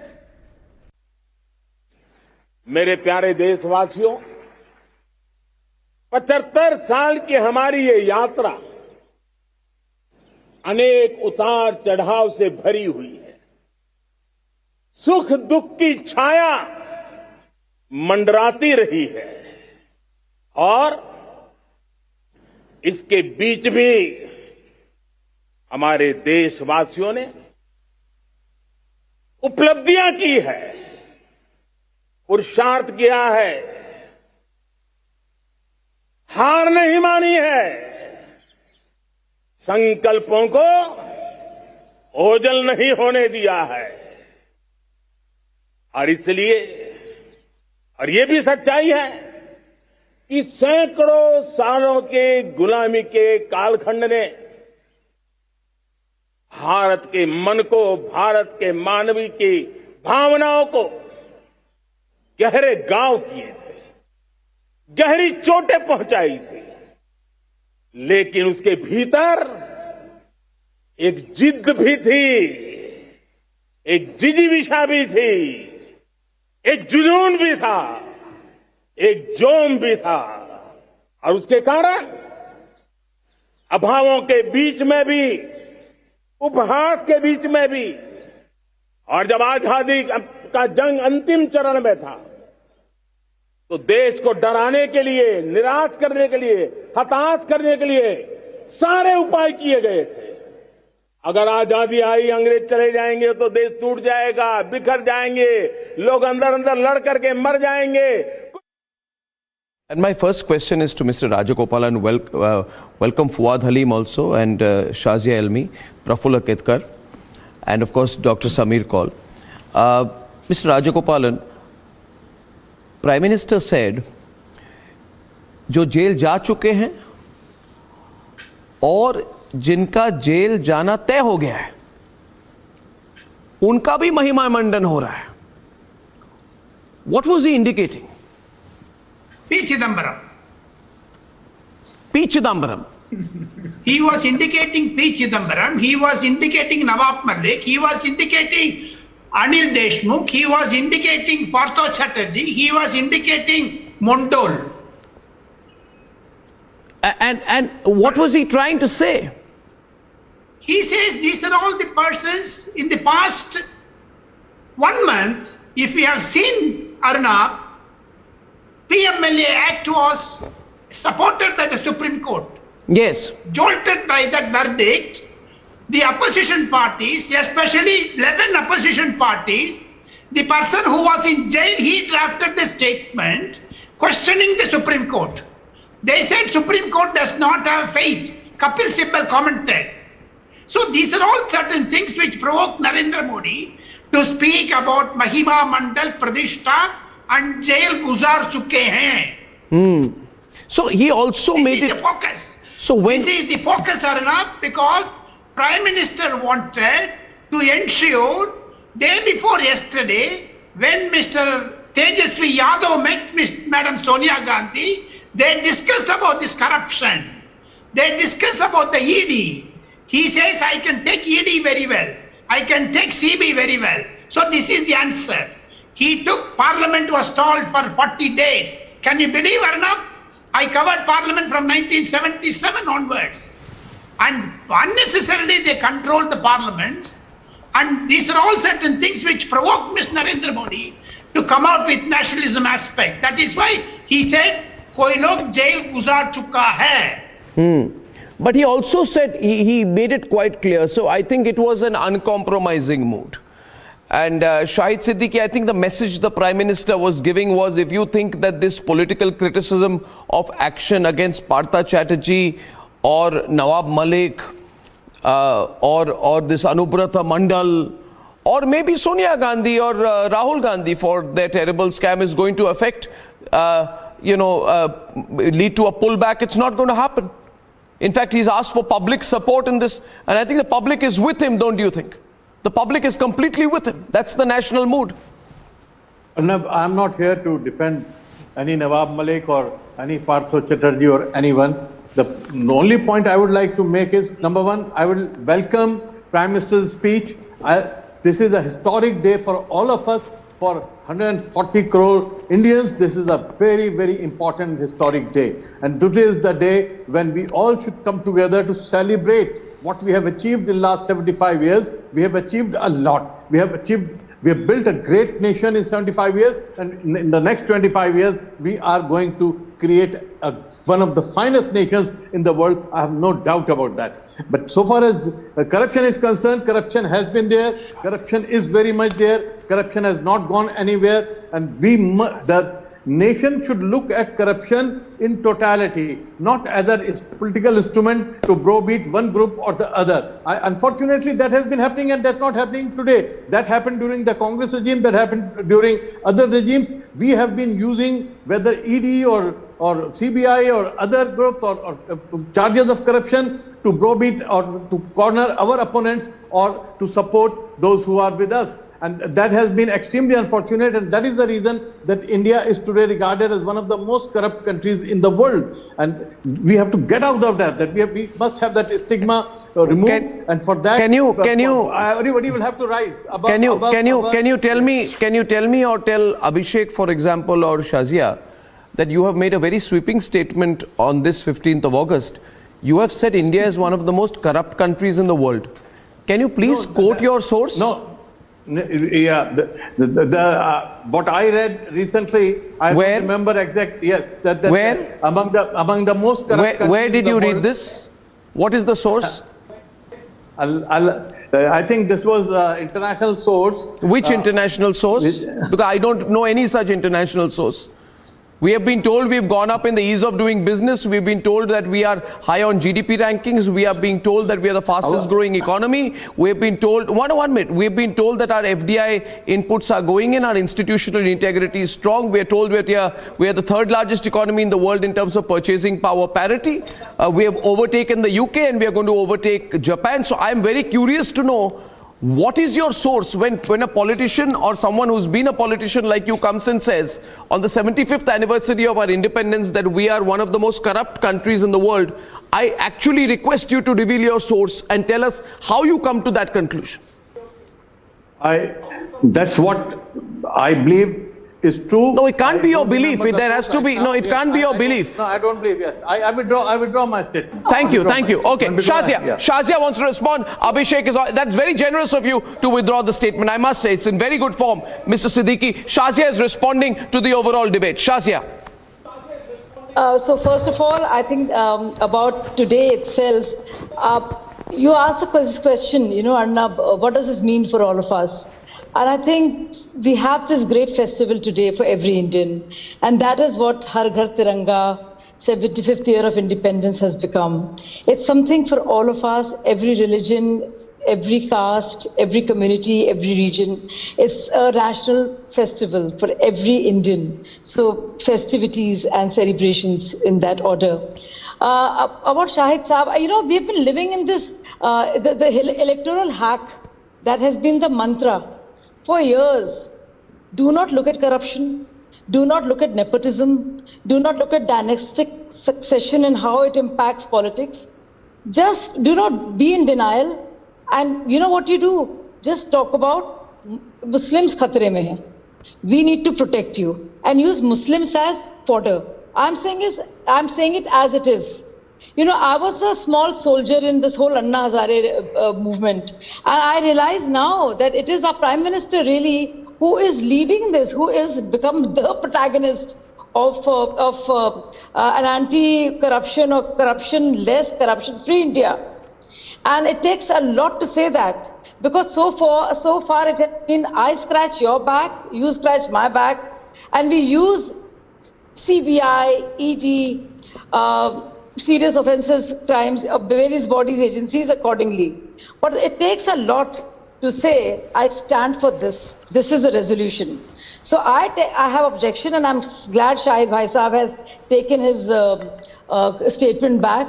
I also think freedom from slavery, what does it mean? So I think in the last 8 years, what a Prime Minister has done is there is a reconditioning that is happening of the way we look at ourselves. And I think that the slavery to sovereignty has to be in a thought. And that is a big change that is happening. Also in the way we look at polity. Why should we tolerate politicians? Why should we do Mahima Mandan or respect people who have been corrupt? Why? Why are we still, let's say, literally, have to be servile to dynasties? Why should so-called political parties across the spectrum in our democracy be led by a family or the other? Prime Minister, and so it's become a convenient hack, and it's sad. That's all that it took. Use Muslims as fodder. Get your family in politics. Everybody, from your daughter-in-law to your son-in-law to your son to the larger family, will keep on becoming members of the parliament and keep on looting the resources and do nothing. No talk of governance, no talk of transparency. And also I want to remind everybody who's sitting there, it is for the first time that our cabinet, second time around, not a single scandal. I mean, I remember being a journalist covering UPA. Day after day, there were scandals and scandals in every ministry. And for the first time, can we name one scandal in Modi ji's cabinet? Can we name one or two? Not one. Any of the sector, if you look at any of the departments, it is fantastic.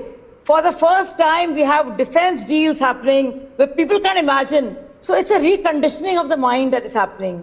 It's a new kind of socialization. People can't accept that. And it's difficult. But you see, those who are in sync, who feel strongly, get it. So I think something great is underway and is churning.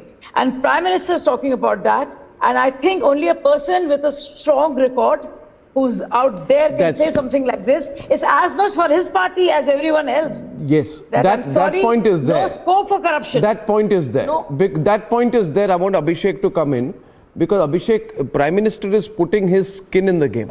After having taken such a position, if there is a slightest taint on any of his people in his government, he will have to act. Abhishek, over to you. Maybe you can take it forward with Fuad and others. Earlier I mentioned about Indira Gandhi saying corruption is a global phenomenon, almost accepting it as a fact. We had Rajiv Gandhi saying that of every 1 rupee that goes from the center, only 15 paisa reaches. And I was just googling Prime Minister Manmohan Singh attacks corruption, and the only statement that comes is Arnab of 2019, 5 years after he has been Prime Minister. So if Narendra Modi, as Prime Minister, taking ownership, takes a position on corruption and says that it's not just about corruption because moral values as they stand, if you show corruption, people would say, okay, this is wrong. But you have to ostracize and isolate those who are corrupt. If he is taking a public position on that, what is wrong about it? Also, Arnab, if you have a Prime Minister who's talking about saving electricity from the ramparts of the Red Fort, who's talking about saving every drop of water from the ramparts of the Red Fort, and talking to the nation at large, I mean, why should anyone object to it? He is giving a very holistic picture of where India stands, where India should be, its moral values, its moorings, its heritage. It's a dialogue that the Prime Minister is having with the country, with the people of the country on its 75th anniversary of independence. I think, Fawad, you should not be objecting to any points that were made by the Prime Minister, least of all corruption. Well, thank you for mentioning me, but my question is very simple. We got Hemanta Biswa Sarma sent by Narendra Modi to speak to Mamata Banerjee on the 14th of July.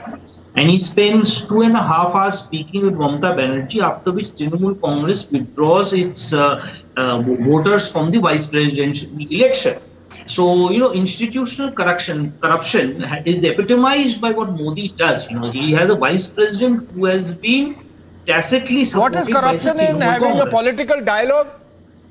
I didn't disturb you, sir, so you can have your own conversation. That's what I'm saying. If Narendra Modi and BJP wants to have a political dialogue with the corrupt, then let them not take the moral high ground that they are against corruption. You have to keep in mind that the BJP website here in West Bengal released the YouTube picture of the Narada scandal.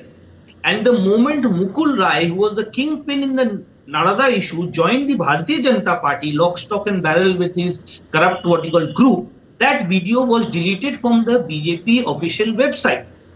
So, corruption is an issue that the BJP is very comfortable with dealing with, because, when it serves their purpose, they take a stand. When they're speaking from the ramparts of the nation, they would like the nation to listen to something. But in terms of practice, it's a totally different ball game.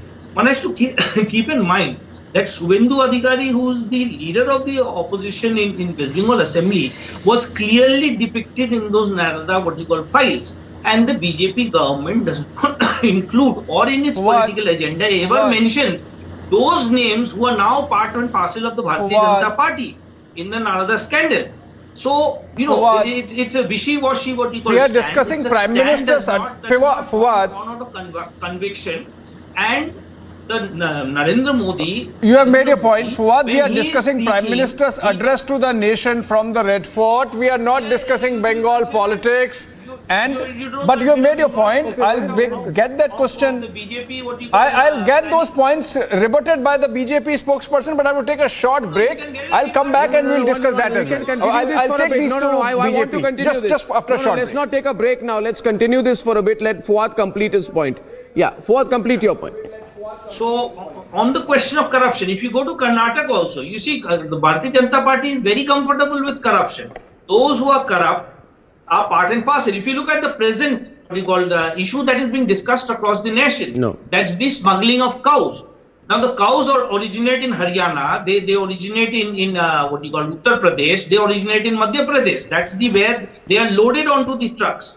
They are brought off the trucks here in West Bengal and smuggled across West Bengal. So what is happening here is that you got the BJP having this double speak. Modi needs to take into account his ministers in Uttar Pradesh who are involved in the cow smuggling. The cows originate in Uttar Pradesh, the cows originate in Haryana. So, corruption is a very partial issue as far as the Bharatiya Janata Party is concerned. A quick point, Fuad, can I ask you? Fuad, something? Fuad, thank you. Fuad, see, I agree with you that the fight against corruption cannot be party or individual specific. I completely agree with you. Right? Now, I want to ask you, since you mentioned the vice presidential elections and you mentioned a political meeting in Darjeeling between Himanta Biswa Sarma and Mamta Banerjee, in which Jagdeep Dhankar was there was nothing secretive about the meeting. It was publicly acknowledged. Right? It happened there, and of course, it was a political negotiation where the BJP asked the Trinamool Congress to not oppose Dhankar. The Trinamool Congress did not support Dhankar. It abstained. It's a bit of a wishy-washy situation out there, neither here nor there. Anyway, you sought to derive political meaning of it, and you said, how can these parties, if they have a position on corruption, end up helping each other? Okay. By similar logic, and please don't mind my directness, your leader Sitaram Yechuri spent an extraordinarily large amount of time with Mr. Sharad Pawar discussing both the vice presidential and presidential elections. In fact, he got so angry, he and D. Raja, when we asked him, where is Mamta Banerjee in this meeting, that they almost chased us out of their press conference. And you know very well how corrupt Nawab Malik is, top leader and right-hand man of Sharad Pawar. He is holding Dawood Ibrahim's assets in the city of Mumbai. Does Sitaram Yechuri support a political party's leader controlling Dawood Ibrahim's assets? Can I please know Sitaram Yechuri in the CPM's position? Can I know, allow me to complete, so viewers understand, can I please understand why did Sitaram Yechuri do business with a political party whose leader is controlling hundreds of crores of Dawood Ibrahim's assets and is in jail for it? Thank you at the outset that you have accepted that Narendra Modi has been dealing with Mamta Banerjee. No. Did you answer my question? And on the question of, I'm answering. No, I have Shazia that you're not answering my question. Why are you so scared of No, but why aren't you answering what is Sitaram Yechury's position on Dawood Ibrahim? And these dealings are... What is Sitaram Yechury's position on Dawood Ibrahim and those who control his assets? That's what I'm saying. Mamta Banerjee met Narendra Modi privately on the 4th of August this month. There's nothing private. It's the most public meeting. It was on the sidelines of the Niti Aayog meeting. For you, it's public. Has the BJP made a statement? What Mamta Banerjee and... It's not a BJP meeting, it's a chief minister meeting the prime minister on the sidelines of the Niti Aayog meeting. Many other chief ministers also met him. Yes. But why are you not answering my question on Dawood Ibrahim and Nawab Malik and Sitaram Yechury's position on it? as the BJP made a statement on the meeting between Hemanta Biswa Sharma and Mamata Banerjee in the presence of Jagdeep Dhankar? Yes. Has an official Yes. statement been made? Yes. What is that official Yes, statement? multiple Where it is times. found? Hemanta Biswa Sharma said, I met. Mr. Dhankar were present there. And the party has acknowledged that it sought the support and it got it. No, I don't know. Let the BJP respond to that. But you didn't answer my question. Fuad, not good. Not good. You didn't answer my question. Shazia will respond to you. So On Nawab Malik, you didn't answer. First of all, let me tell Mr. Halim, Dr. Halim rather, you know UPA 1 and 2. Give your So statement. every ministry and I can give you the details because I actually left my entire career and became an activist, and then it became and so I know a little more about it, and maybe you care to acknowledge and about yourself too. Okay, so Fuad, let her answer you. She's answering you. She's answering you, Fuad. All right. I'm asking you. She's answering you. She's answering you. Would you speak? Yeah. You know, you are okay with this is it. This is it. Fuad, she's answering you, yeah? Please listen to her answer. Corruption She's of Congress answering your party. question. How come, Fuad Halimji, you never talk about it? What happens to you? Cat gets your tongue when it talks about the loot that has happened, the absolute travesty. I mean, the criminal corruption that Indians have faced. What happens to you? I mean, what is so secular about that corruption?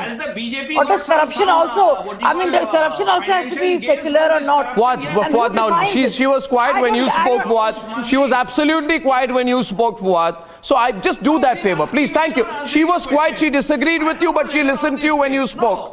She was quiet when you spoke, so just listen to her and then respond. What's the hurry? We have time. Fuad, that's basic. That's basic courtesy. You must accord each other.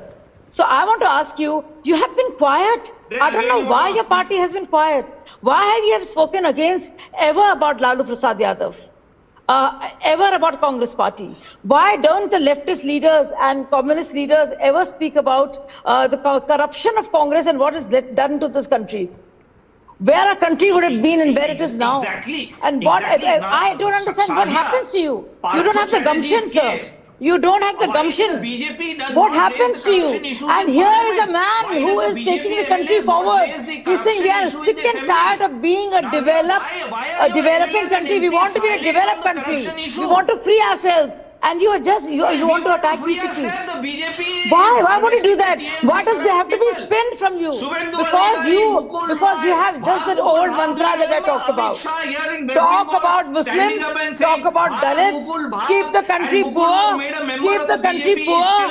No, absolutely. Keep the Hindus of this country in a state of deprive them and in a state of guilt and play with this. You have done nothing for Muslims, you have done nothing for Hindus, you've done nothing for anybody. I take this forward. One minute. I take this forward. I would say 1 minute. Just 1 minute. 1 minute, Shazia. 1 minute. 1 minute, Shazia. Prafulla has not come in. Prafulla Ketkar has not come in. Just a minute. See, I'll tell you. There will be. See, Fuad, question to you, and to Shahid Bhai today, and if you can just bear with me, and Samir Kaul can bear with me, I'll tell you one thing.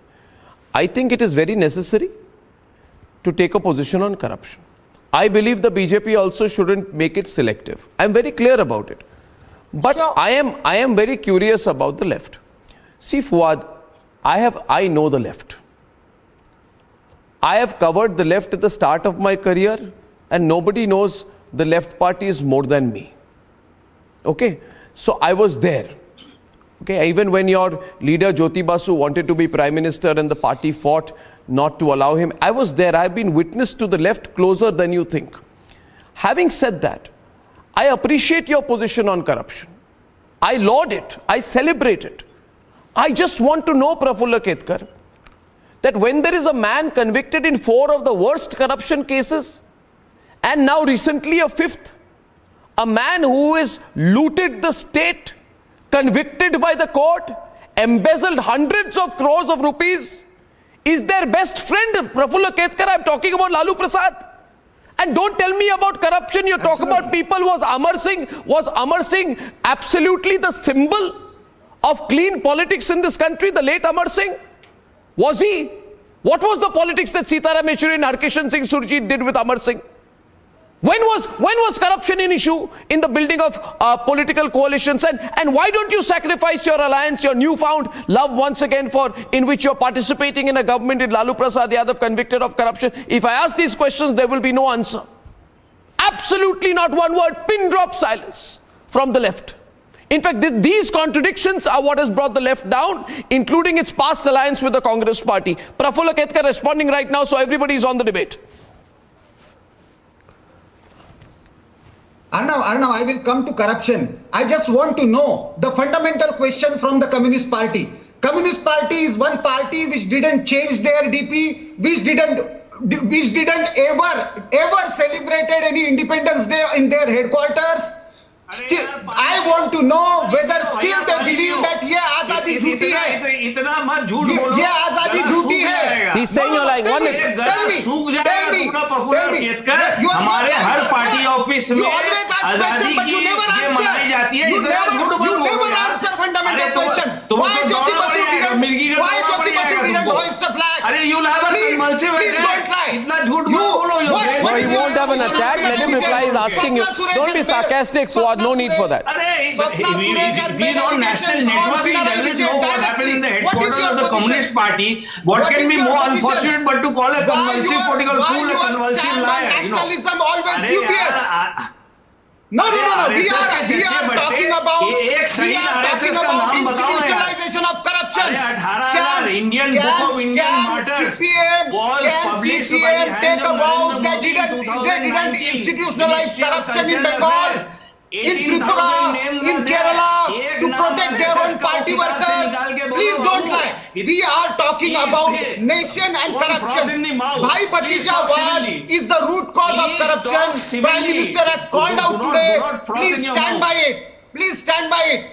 Don't be selective. Don't be selective. Every political party will have to answer on this. It is absolutely acceptable because the RSS has no role. In fact, today the Prime Minister himself, while talking about political people, he did not take the name of a single RSS member. Right to preach. The nation's Prime Minister who stood by Chinese and still could do not not take name any even stand a on single China. RSS Please don't member preach. who contributed to the It is the freedom RSS struggle of India. Swayamsevak In who his fought speech during the today, partition. It is the RSS Swayamsevak who fought for Goa, Divdaman, to save people from Portuguese. It is the RSS Swayamsevak and RSS founder who be part of Satyagraha during the forest Satyagraha. Please don't preach. Narendra Modi को बोलिए भाई देश को जब संबोधित करते हैं इनका नाम थोड़ा सा बोल दे दे. ये प्रफुल्ल केतकर को आप लोग राजघाट भेज दीजिए, लाल किला का ऊपर में खड़ा कर दीजिए, अलग अलग जगह से ये जरा छत से ये सब चिल्लाए. Come to terra firma, sir. Come to terra firma. Come to documented facts. That was your slogan when we got independence. Come to back to India, sir. Because you haven't used Tiranga. 5 names. Sir, 5 names from the RSS from 1925 to 1947 who were arrested by the British. 5 names. Please. Can you give me 5 names, sir? Dr. Hedgewar, Abaji Thatte. That is before 1925. The founder of RSS himself was in jail during the That is before 1925, sir. Tell me. In the Khilafat movement. No, sorry. Sir, I respect Dr. Hedgewar's contribution to the Khilafat movement. And when the Khilafat movement, he was part of it, he was arrested. That is before 1925, sir. You stood by the Muslim League. You were sir, the people after who 1925 when RSS was formed, sir, 5 names. Sir, 5 names, sir. You were the people हाथ जोड़ करके 5 नाम, sir. You oppose एक शहीद. Chinese war. Please don't one martyr for me, RSS, sir. You are the traitors. You one martyr, sir. एक नाम. Illegal immigration in Assam and Bengal. अरे एक नाम बोलिए RSS का. 1925 से 1947 22 साल में जो शहीद हुआ देश का लिए एक नाम. With 18 people went to jail during Chimur Satyagraha in 1931. In 1942, 18 RSS Swayamsevak participated and got killed in Chimur Satyagraha. If you don't know the history, go back to history. Please, But please more, don't preach patriotism more. because you have been the traitors. No, You have been the traitors. I want to ask you, Fuad. 1 minute. Rajagopalan also wants to come in. Mr. Rajagopalan. Mr. Rajagopalan wants to come in. Mr. Rajagopalan. Mr. Rajagopalan. Mr. Rajagopalan. Mr. Rajagopalan. I don't know why is he convulsing so much? I'll tell you. I'll just tell you one thing. Fuad, and he's not convulsing, he's giving a different perspective. I'll tell you one thing. Just 1 minute. Just a moment. Fuad, Mr. Rajagopalan wants to respond right now. I'll just tell you one thing before I go to Mr. Rajagopalan. Sometime back, we were in Kolkata, we were live, Ramakrishna was live from the Anushilan Samiti, and we were talking about the important role of revolutionaries in the freedom struggle, which was overwritten and not even mentioned. They were called terrorists by the Congress historians, and therefore you should be very careful of any future alliances with the Congress. But we do not need a pro-anti-RSS view at all. Anybody who has read and known about Hedgewar would know that Hedgewar had a choice. He chose to be tried for treason. He was in jail for a year. He chose to be tried for treason. He did not go back. Yes, the RSS was formed in 1925. I can equally argue, did Hedgewar's ideology change between 1921, 22 and 25? No. You have to look at history as a continuity. That's the way we look at it. No. And I want Rajagopalan to respond to you, Ram. Freedom movement. He chose to move away from the freedom movement.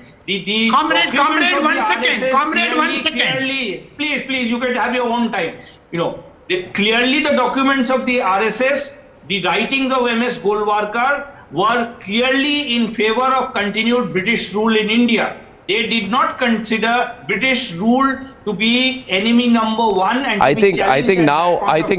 Comrade, 1 second. I think this country will be much better if we accept all ideologies and stop looking at it in terms of who contributed how much to what percentage. We can equally say, sir, allow me to complete, sir. Allow me to complete. My point would be before Rajagopalan comes in, the left has supported and been part of supporting governments in the center. Why did you not work hard? To make sure that the role of Udham Singh and Bhagat Singh was enumerated? That when you were supporting a central government, the reference to Bhagat Singh and Udham Singh as terrorists was not removed? Was that not necessary for the left parties to do? Why was that history not rewritten? That is also food for thought. But Rajagopalan's turn to respond, ladies and gentlemen. 1:13. Rajagopalan. Only one thing to comrade Quad Alim. 1 second. Kindly answer me. What is the relationship of comrade Pinnarai Vijayan and Swapna Suresh gold smuggling? You talked about P.S. Thomas, who spoke about India's constitution. He has to resign from the CPM government. So you talk about West Bengal. Kindly speak about Kerala also. Sir, if you want to speak about Hedgewar, Golwalkar and Kerala. of the freedom I want to speak about Kerala. Pinnarai Vijayan, Swapna Suresh. Speak about Pinnarai. Sir, don't go into distraction. Don't use the oldest RSS trick in the book to go in for distraction. At the moment, no distraction, no Hedgewar. Pinnarai Vijayan. To answer why the Prime Minister of India, despite being from RSS, after so many years of independence speech struggle, does not mention the freedom motive speech. You answer that, sir. I think you're not even understanding the Okay, I'll get a word from Shazia. Shazia, I'll be responding to that. Shazia. So Arnab, this is a very important thing. Now let's listen to this debate, and there are lots of youngsters, millennials out there who are listening in.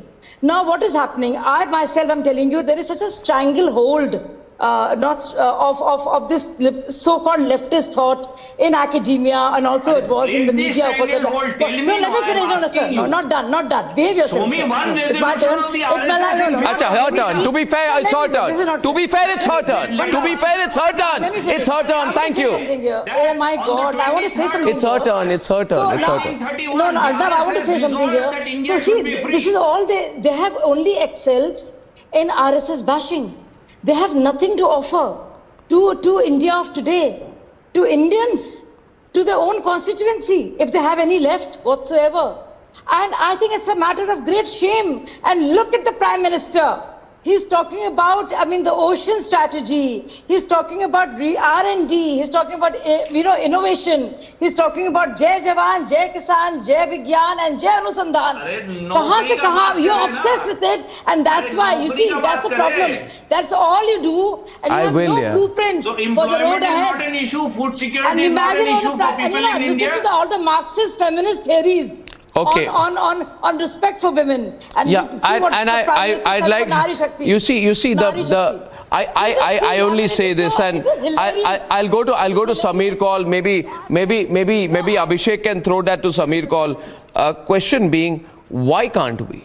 If the agenda is to make India a developed country, if the agenda is to fight corruption, if the agenda is a cultural renaissance, if the agenda is self-awareness, responsibility for the citizen, all things which we agree in, why can't we agree with them both in speech and practice? It's as elementary as that. Samir call, why can't we? What really is the issue here? I mean, why can't it be set aside and said, yes, the Prime Minister has set a great agenda for the country, let's go together and achieve it.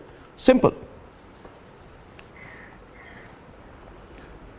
I think that it's impossible to be part of a debate today with this infectious enthusiasm of the Azadi Ka Amrit Mahotsav. So on this occasion, let me congratulate everybody here on the panel and my country people. But what's important is, it's not only important to talk about things, it's also important to mean what you talk. It's also important to try and see if that is implemented in letter and spirit uniformly across the board. Now, if I were to go back, and I'm not talking this as a spokesperson of the National Conference. This is my personal view. I come from the party, but these are my personal views today, and I'm speaking as a free Indian.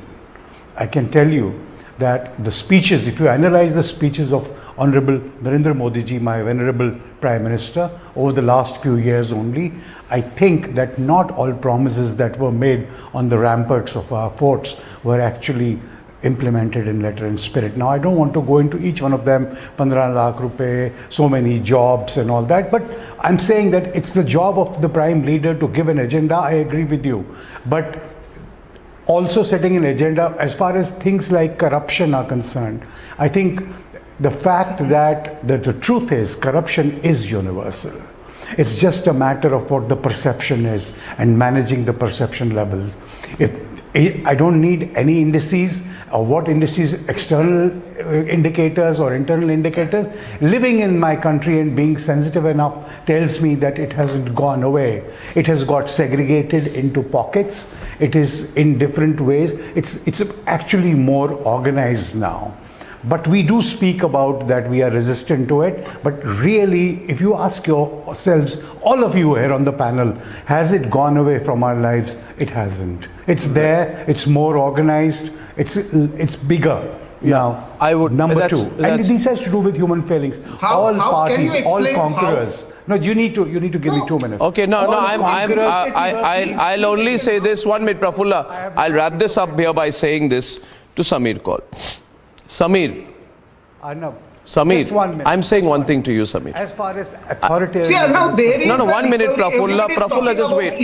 Prafulla, just wait, please. Thank you. We have a recovery on attachment of 99,000 crores You see, property in last I know that, but the windows are on air. My question is, my limited point to Samir Kaul is, and I'll wrap this up by telling Samir something. Samir, let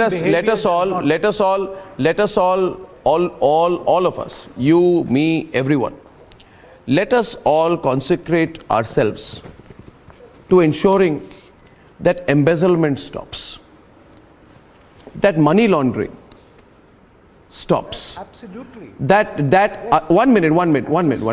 Just allow me to complete, please. Allow me. You should have also the courage to listen today, Samir. Okay.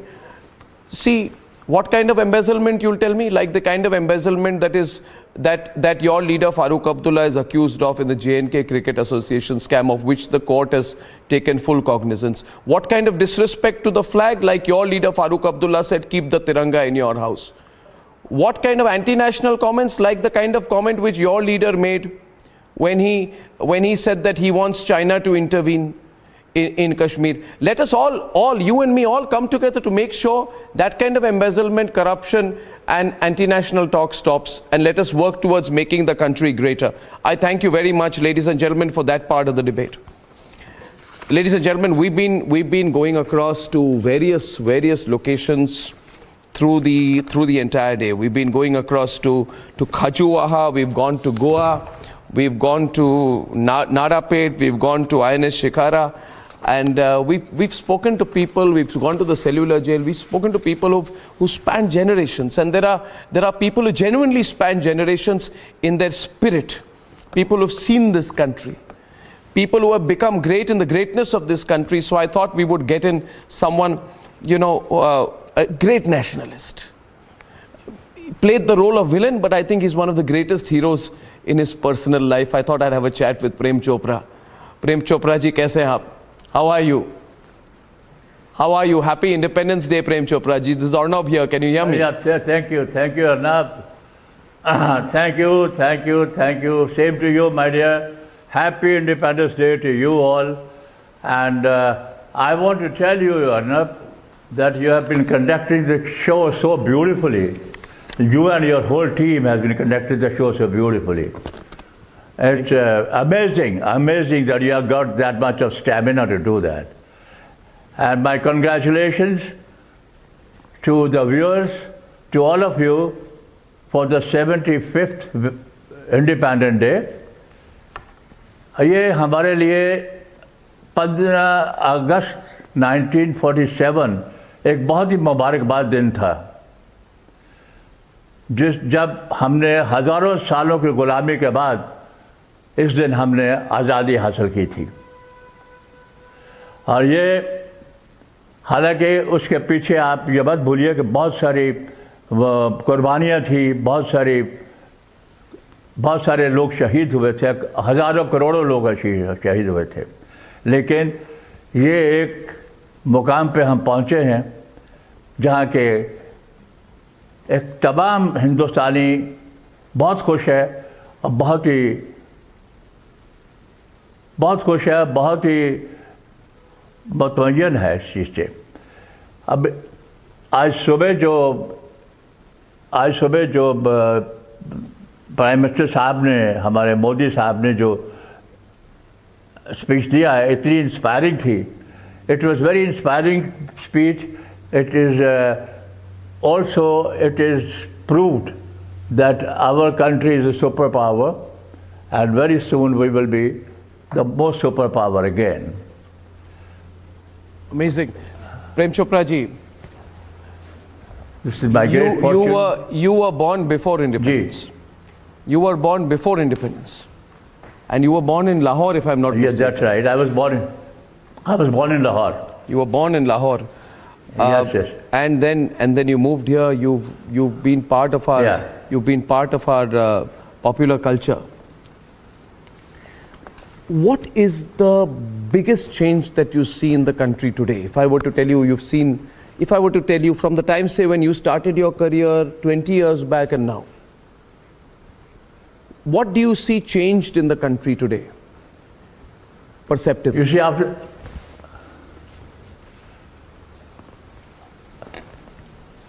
You see, when we left Lahore, it was entirely disarid country.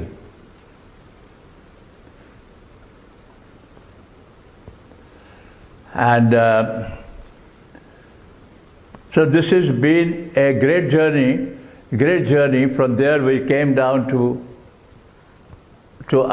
another place, and then to Simla. My father was employed there, and my education, everything took place there. But at that time also, when we were hearing about the wars and differences amongst the different nations, and the dushmani of one person to the other and one country to the other, we were aware of that during our college days. But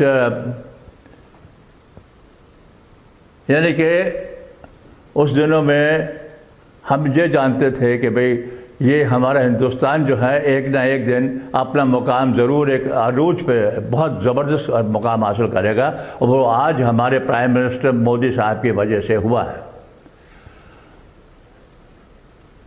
जहाँ के उन्होंने तमाम दुनिया में तमाम लोगों को मिलके हम आगाह किया कि देखिए साहब, हिंदुस्तान हमारा ये है, और ये हमारा तिरंगा झंडा जो है ना सिर्फ हिंदुस्तान में irrespective of the caste, creed, religion and community, ना सिर्फ हिंदुस्तान में बल्कि तमाम दुनिया में ये झंडा लहराया जा रहा है।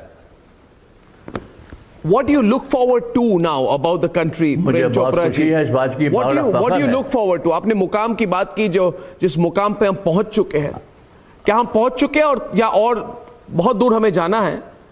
What do you look forward to the most? I look forward for the prosperity, for the happiness, for every Indian. For every Indian,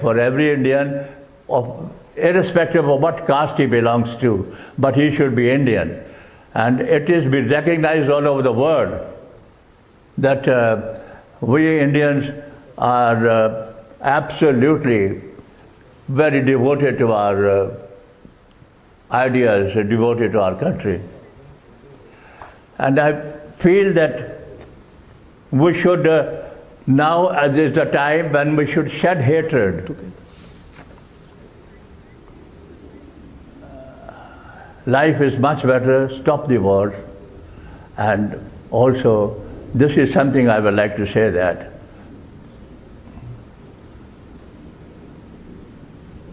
क्योंकि आजकल देखिए ना, ये जो वाक़यात हो रहे हैं, एक आदमी दूसरे आदमी का जानी दुश्मन बना हुआ है, एक शहर एक मुल्क दूसरे मुल्क को तबाह कर रहा है, यानी कि यहाँ आजकल हर शख्स हर पल हादसा होने से डरता है।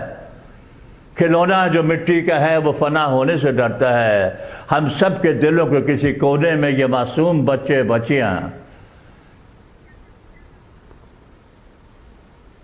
हम बड़ों के देखकर दुनिया बड़ा होने से डरते हैं। ये मासूम चेहरों पर एक कन्फ्यूजन है, एक बहुत ही क्वेश्चन मार्क है। तो अभी हमें इसे सीधा करना है, ठीक करना है। This is what we have to do it collectively. It is only possible if we do it collectively. Absolutely.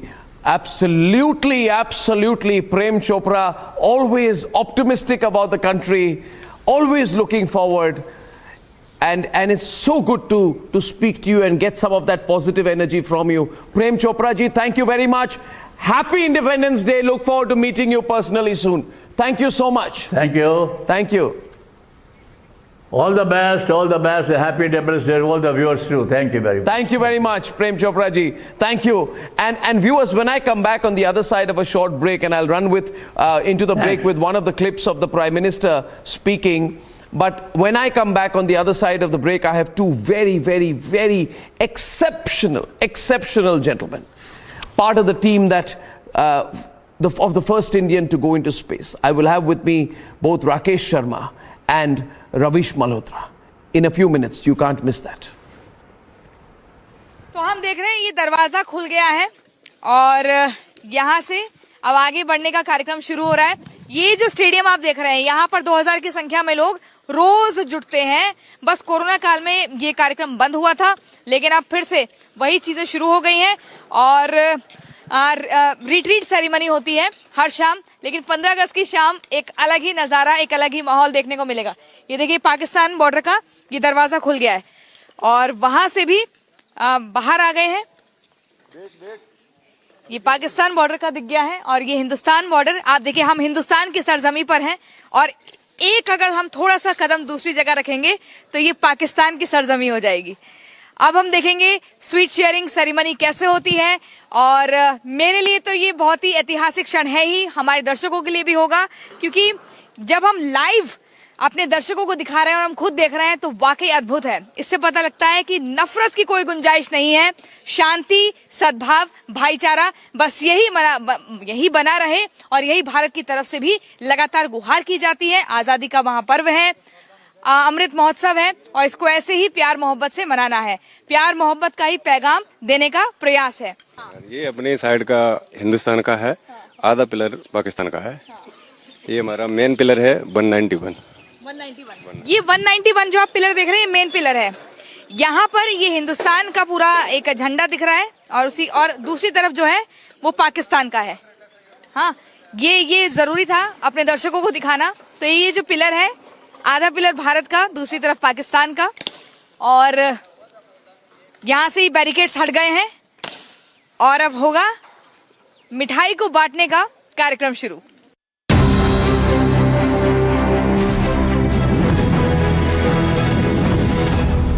The Amity BBA has been ranked India's #1 BBA in the recently released Times of India B School 2022 rankings, a testimony to Amity BBA's globally benchmarked standards in education. Reading allows us to become familiar with ourselves. We don't read, we won't know what is knowledge. I just find it very interesting to know people's lives, how they went through certain situations, how they dealt with things. So wherever you want to go in life, if you read books along those lines, then that would really help you in growing. Reading could mean a million different things to every individual. What does it mean to you? Visit readindia.info to find out more.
बिल्कुल जी sir, यहाँ पर करीब 3 से 4 बजे के आसपास programme शुरू होंगे। इस बार प्रोग्राम में कुछ चेंजेस भी किए गए हैं, जिसको लेकर करीब 12 बजे के आसपास कंफर्मेशन होगा। लेकिन अभी फिलहाल यहाँ की मैं तस्वीर दिखा दूं कि कितनी खूबसूरती से ये पूरी जगह सजकर तैयार है तिरंगे के रंग में। वैसे तो यहाँ हर रोज सेरेमनी होती है, लेकिन आज की सेरेमनी बेहद खास है। 15 अगस्त है और क्योंकि अमृत महोत्सव आजादी का पूरा देश मना रहा है, प्रधानमंत्री भी लगातार लोगों से अपील करते रहे हैं। ये जो हम दिखा रही हूँ इस वक्त में इंडिया, ये जो बॉर्डर है जहां इंडिया लिखा हुआ है, इस पूरी बिल्डिंग को, इस पूरी जगह को तिरंगे की लाइटिंग से पूरी तरह से तैयार किया गया है। खूबसूरती से इसे सजाया गया है। अंधेरा होगा तो उसको तो देखा जाएगा, लेकिन अभी जो खूबसूरती यहाँ निकल कर आ रही है, हमने जो यहाँ तैनात जवान हैं, जो गार्ड्स हैं, उनसे भी बात की। उनका ये कहना है कि आज हमें 2 गुनी, 3 गुनी, 4 गुनी खुशी हो रही है। हम आज जो महसूस कर रहे हैं, हम शब्दों में उसे बयां नहीं कर सकते हैं। Pictures from Hussainiwala. Gaurav, over to you. Another ceremony there at Hussainiwala. Can you tell us the significance of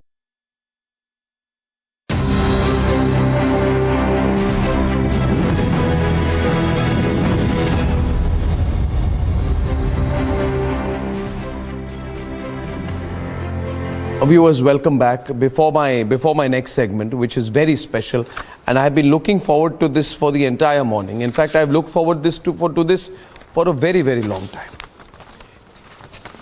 It is a dream moment for me, because I remember I was in primary, secondary school, and we were in, my father was in the army and we were just getting television at home. And this was in Khadki in Pune. And we saw this moment where we saw two young men preparing to go into space. One went, one didn't, but what a team they were. And everybody idolized them. Wing Commander Rakesh Sharma and Air Commodore Ravish Malhotra. Everybody idolized them. I don't think Air Commodore Ravish Malhotra and Wing Commander Rakesh Sharma, I think I've told Wing Commander Rakesh Sharma what you have been for my generation. I don't think he's hearing me. I really want him to hear me today. Can you hear me, sir? Can you hear me, sir? You just open your mic a little bit, sir. You can hear me, sir? I think Air Commodore Ravish Malhotra can hear me, but I don't know if Wing Commander Rakesh Sharma can hear me. Can you hear me, sir? Sir, can you unmute yourself a bit? I think your mic is still muted.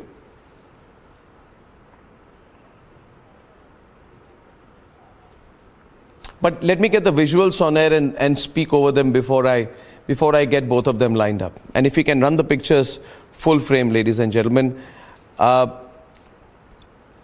This was a preparation for the joint Soviet-Indian space flight. Amid stiff competition, two young men were selected to be the cosmonauts. And here are the pictures. No, we'll go to the clip in just a bit. And they were Rakesh Sharma and Ravish Malhotra. At that point of time, this flight was seen as an absolute dream, an impossible mission. And we have that quote when Indira Gandhi asked Rakesh Sharma, kaisa lagta hai hamara desh? And he said, Sare jahan se acha Hindustan hamara. But what a collective dream it was, because what we saw were two men doing what we felt as a nation we could not have done. Going through those international training missions with such discipline, with such a sense of national honor, with such a sense of pride. We took pride as school children in the way they conducted themselves. We took incredible amount of pride in the way they conducted themselves, in the way they stood, in the way they interacted with the Soviets, and the way they stood on standby. Both of them spent so long training in the then USSR, and it was only for the glory of the nation. So viewers, these two gentlemen are part of our history. They are etched in our consciousness. They make us proud every day. That small clip, Wing Commander Sharma, you can hear me now? I'm just doing the audio check with you again. Yes. Arnab, I can hear you. Sorry, I missed all your introduction. Well, I just feel. So if there's anything worth repeating, you can. No, there's nothing. I just said that I was in school and television had just come and we watched in Magic. We watched you. It gives me goosebumps to talk to you now. We watched you before. You know, we used to go and see these movies in the army cinema halls. There used to be open air theaters. I remember going to the open air theater in Khadki, and we used to watch these films where they used to show small clips of you and Ravish Malhotra training. And all of us, our army officers, everyone, the kids, everyone just stood there. It was the popcorn moment for us. You can't imagine what it was, you know, for us. And we were so happy and so proud. So, you know, when you go back 40 years, it's a different feeling. So I just wanted to say what an honor it is to speak to both of you today. I will speak less. You will speak more. I just want to run that clip that is in everyone's mind, viewers. That small clip, please. होता है। अब आप वास्तव में अंतरिक्ष में हैं, तो क्या वैसी ही हालत है या कुछ अलग लग रहा है? जी, पहले तो मैं भारत के नागरिक होने के नाते आपको धन्यवाद देता हूं और मेरे क्रू मेंबर्स भी मेरे साथ आपको धन्यवाद देते हैं आपकी बधाई के लिए। जैसे आपने कहा, हमारी ट्रेनिंग बहुत रवीश मल्होत्रा की और मेरी दोनों की ट्रेनिंग काफ़ी मुश्किल थी, मगर अभी हमें आके पता लग रहा है कि ये जो ट्रेनिंग हमें मिली, ये ट्रेनिंग ज़रूरी थी, क्योंकि जब भी हमारी डॉकिंग मनूवर हुआ है बगैर किसी तकलीफ के, हमें तो ऐसे लगा जैसे कि हम सिमुलेटर में ही बैठे हुए हैं। तो ये हमें सब बताता है कि जो ट्रेनिंग हुई है, कड़ी ट्रेनिंग, इसकी ज़रूरत थी, जिसकी वजह से हम बगैर किसी तकलीफ के सक्सेसफुल डॉकिंग कर पाए हैं। ऊपर से भारत कैसा दिखता है आपको? जी, मैं बगैर किसी झिझक के कह सकता हूँ कि सारे जहां से अच्छा। और आप क्या महसूस कर रहे हैं? तबीयत अच्छी है आपको, हमको या अपने परिवार को कुछ खास कहना है? बड़ी मेहरबानी जी, कहना चाहता हूँ कि तबीयत बिल्कुल ही अच्छी है। ज़रूरत से ज़्यादा खा रहे हैं हम।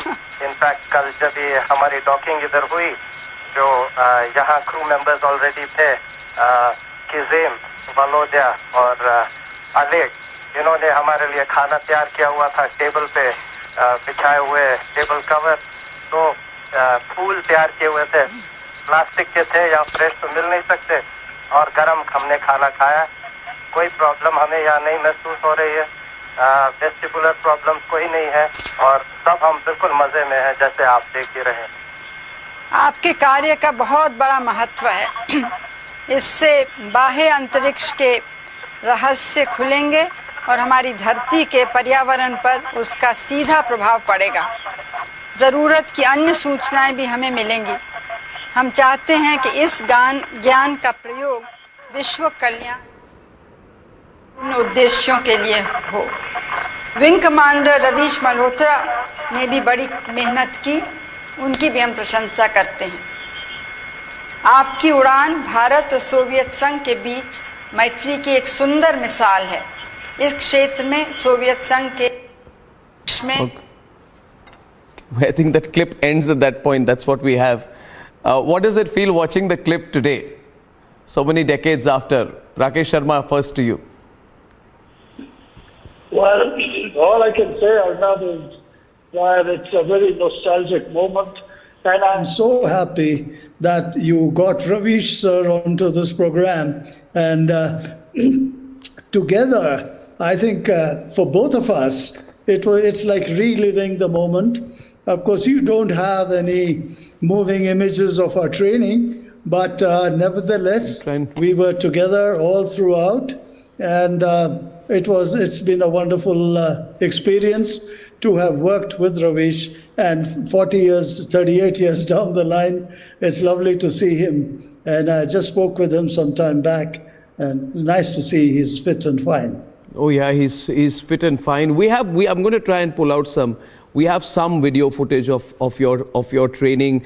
I remember seeing them, of you on the simulators walking across. So I'll try and pull out some footage, if not for this live recording, then for when we replay this. But it's good to see Ravish Malhotra there, not just fit and fine, but with the tricolor emblazoned in a badge and on his T-shirt. and on his T-shirt as well. Ravish Malhotra ji, you remember that time. Tell us about the mood that you carried with you as you went preparing to the USSR. You must have been in touch with the mood in the country also at that point of time. Just give us a sense of what you went through personally.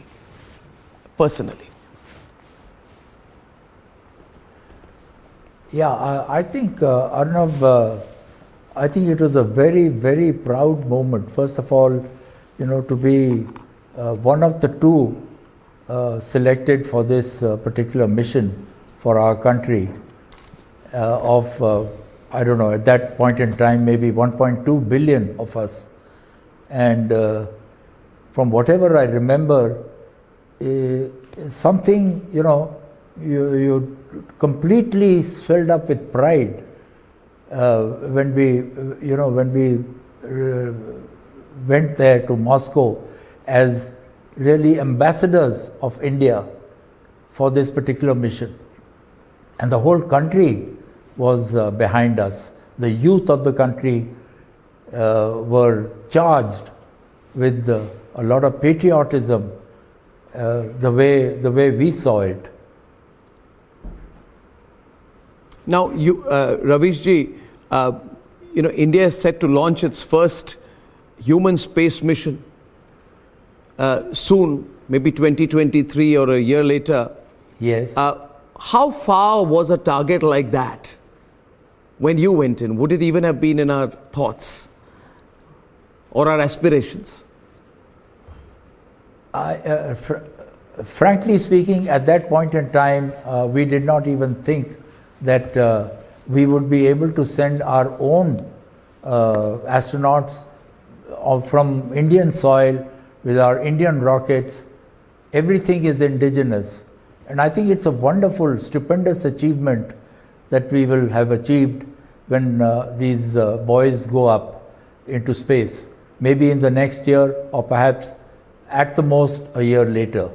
And I think they are well entrenched into their training at the moment, and we are all looking forward to this flight taking place sometime next year. Absolutely, be truly exciting.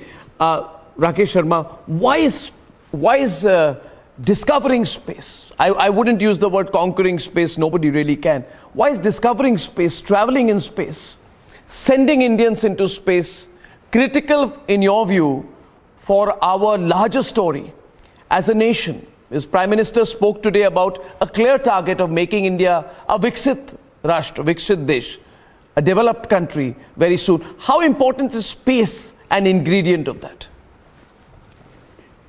Well, I'm glad you asked that question, Arnab, because it gives me an opportunity to inform the viewers that our space program, the Indian space program, really has, gone its own way. We have not been in competition with anybody. We have focused more on how to get a good return on investment. Remember that we were a developing nation during that period. And therefore, what ISRO has achieved on a shoestring budget and the advantages of that effort, the way it has helped our nation right through the economic build-up to where we today are, is something extremely laudable. And I do hope that we continue on that trajectory. In other words, for us, idea is, like you rightly said, not to conquer space, but whatever we do, whatever we have learned, all the ills or the societal imbalances which we see right here on Earth, whether it is the environment, the fact that we are expending a humongous amount of resources, the development that is carrying on here is really not sustainable. So this has been our learning, and given our ethos that of inclusivity, I am hoping that our future activity will be, our thrust is going to be cooperative rather than competitive. And therefore, together, this is the first time the humanity is leaving planet Earth.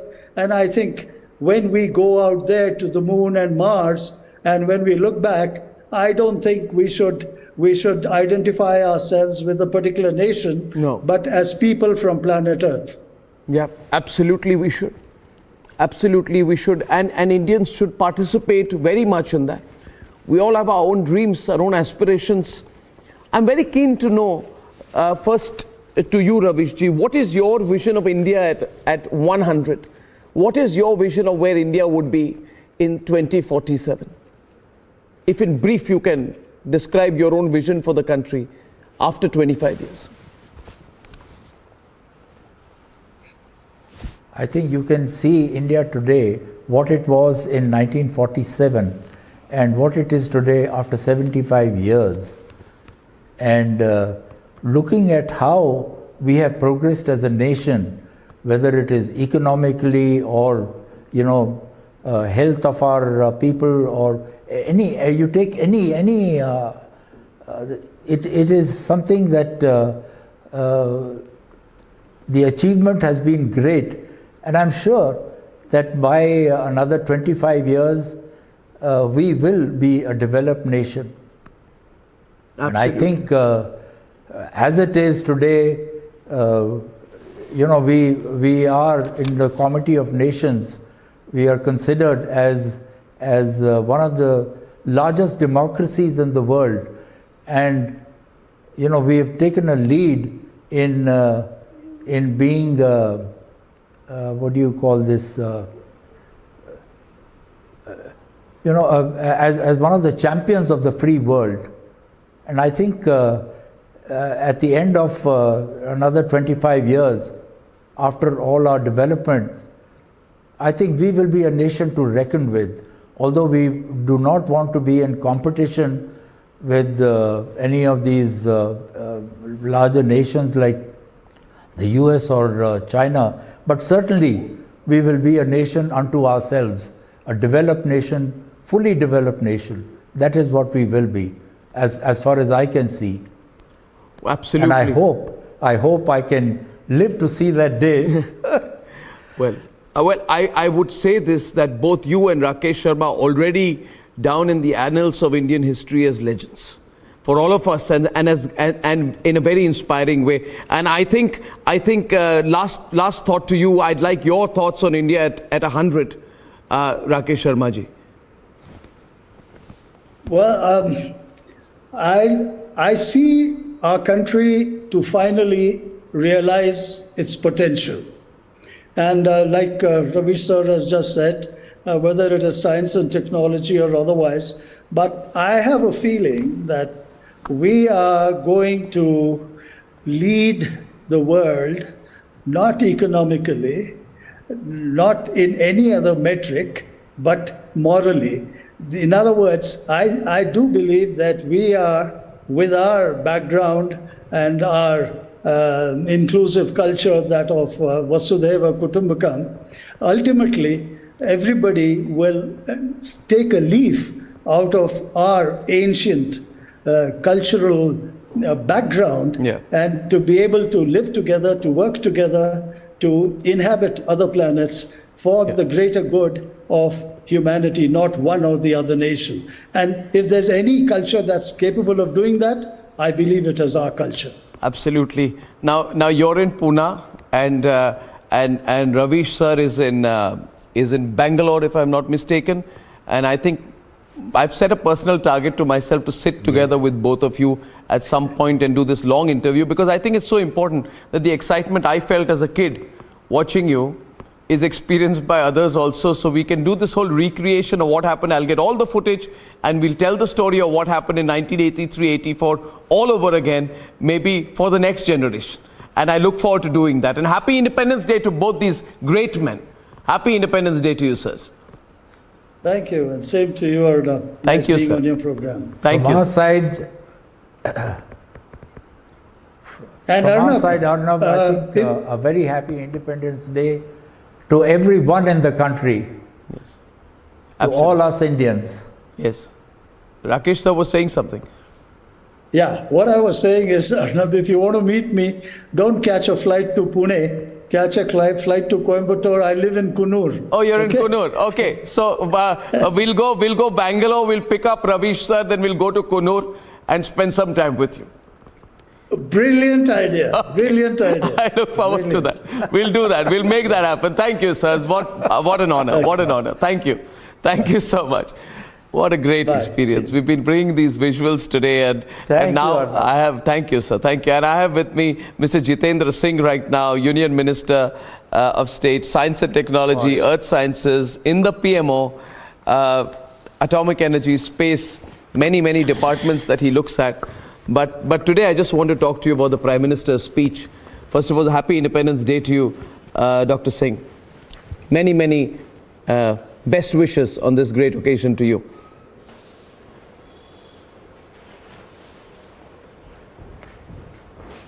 Thank you, Arnab. Thank you, sir. Happy Independence Day to you. To you also, sir. To you. I was watching the Prime Minister's speech very closely. And some people said, why is the Prime Minister not, somebody from the opposition said, why was it a long speech? I asked him, did you want a PowerPoint presentation? Did you want it in PowerPoint in 10 minutes? It's a prime ministerial speech. And I think he laid out a great vision or where the country ought to be. He also talked about what it is that we need to do as citizens to make it possible, including a sense of individual responsibility. If you were to summarize this 80+ minute speech, what would be the central message in your view, Dr. Singh?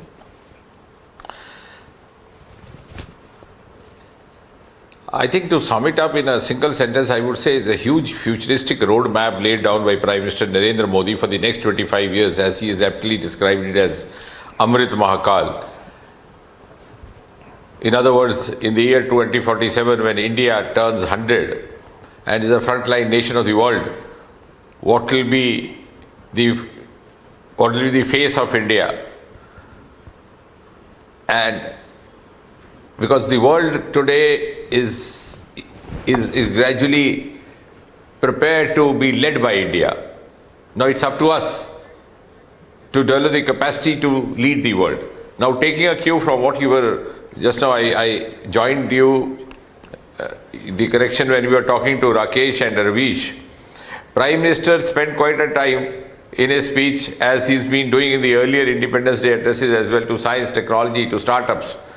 Now, as far as space is concerned, which you spent half an hour just before this conversation with Rakesh and Ravish, what was occurring to my mind is that when it's been a huge quantum jump.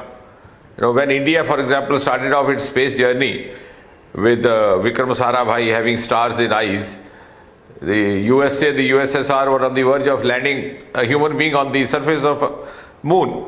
And in 1969, when Neil Armstrong actually landed on the moon and went around, had a stroll, which BBC captured in a visual, he came back, but he did not catch the sight of the presence of water over there, which our Chandrayaan has captured now through its images. And largely also because of the huge push given by Prime Minister Modi to all the scientific pursuits. A lesser talked about fact is that just about 2 years back, he opened up space technology to private participation, public-private participation, and the media fancifully described as unlocking of space. So similarly, in today's address, he was talking of deep ocean mission, he was talking of startups, he was talking of the importance of technology, and also of those elements which could pilfer our resources, like for example the corruption, and also the participation of the citizen, as you rightly mentioned. Because if we have to visualize India as a frontline nation, as leading the world in 2047, then each one of the Indians will have to contribute his or her might, regardless of whichever pursuit we are engaged in. Absolutely. You mentioned the deep ocean mission, and you also, the Prime Minister mentioned the space mission.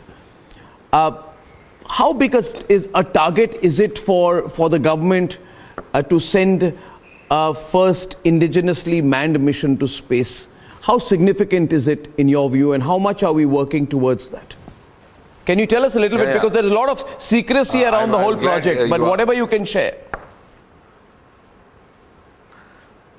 No, I'm glad you asked that, Arnab. In fact, after Prime Minister took the decision of unlocking the space technology, much of that secrecy element is over now, because of course I agree with you, earlier on it was working behind a veil of secrecy and self-imposed confidentiality. Now, as far as Gaganyaan mission is concerned, to be very precise, we will have the first trial mission towards the end of this year or the beginning of next year, and the second mission would be carrying a robo, which is a female robo called Vayomitra. So we'll have 2 trial missions before we actually send a human, an Indian into the space. Because in a mission like this, it is not only the launching part of it and the successful conduct of the entire exercise, but also equally important is to ensure the safe return and safe landing back. And therefore, we have 2 trial missions before the final mission. The first one, hopefully, if not by the end of this year, the beginning of next year, the second one by the end of next year, and finally the human mission by maybe beginning of 2024. We had actually tried to plan it along with 2022, the 75 years, but because the COVID thing, whole thing got disrupted, and our potential astronauts who had to undergo a training in Russia had to actually come back during the lockdown and the subsequent sequence of events. But this is a hugely ambitious mission. I think the hallmark of it is that it's absolutely indigenous, as was being mentioned by Ravish and Rakesh in your earlier conversation. From nut bolt to the planning of it, it's entirely indigenous. The team engaged in it is such a wholesome team, also having a number of female scientists, and Prime Minister Narendra Modi in his address this morning was again and again highlighting or emphasizing the role of women in the building of New India, the building of India 2047. But I see, while working in the areas of space and other scientific streams, from the level of participation, women have actually moved on to the level of leadership. So it's no longer women participation, which was at one point in time being emphasized or being pushed in. Now women are actually taking the lead in many of our projects. So, and similarly, as you asked about deep ocean mission, I think that's going to be unique, one of the first of its kind for the world.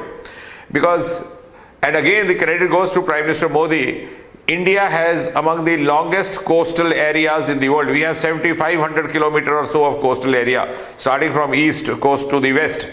And we have an ocean named after India. I was the other day telling some of the scientists from Australia, I said, you have a country, you have an island, you have a continent called Australia, but your ocean is not named Australian Ocean. But here we have an ocean named Indian Ocean because maybe our forefathers could see the huge resources underneath. So now deep ocean mission, we have already launched our research vessel ship called Samudrayan last year to discover the living and non-living resources underneath, the minerals underneath, and I'm sure in the years to come, in this Amrit Mahakal, the 25 years, large part of India's economy will be contributed from our ocean resources, which have incidentally remained unexplored all these years because it was never given that kind of an attention or priority.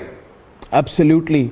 You know, it's all part of what Prime Minister said, Jai Jawan, Jai Kisan, Jai Vigyan, Jai Anusandhan. So what Dr. Jitendra Singh is talking about, the space mission, and the deep ocean mission, innovation is at the key of all this.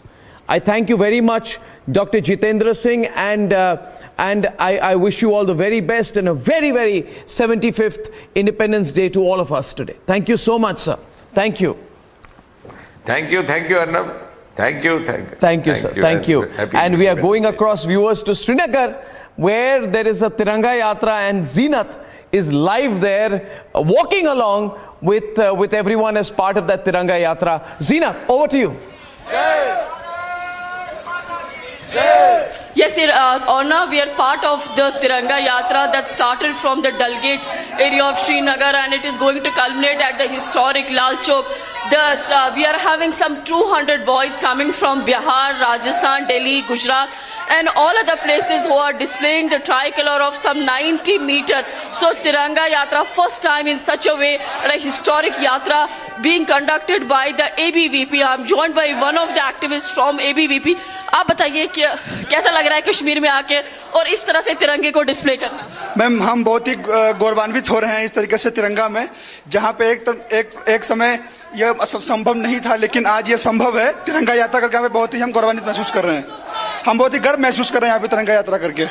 तो आप लोग कहाँ से हो? और Yeah, we are from NIT Srinagar, ma'am. You are from NIT Srinagar. You are studying at NIT. Yes, sir. Good to see you being part of this Tiranga Yatra. Yeah, I'm really very thrilled to take part in this. It's a proud moment, flying our tricolor in Lal Chowk and Kashmir. I think this may be change our mindsets of the local people. That's it.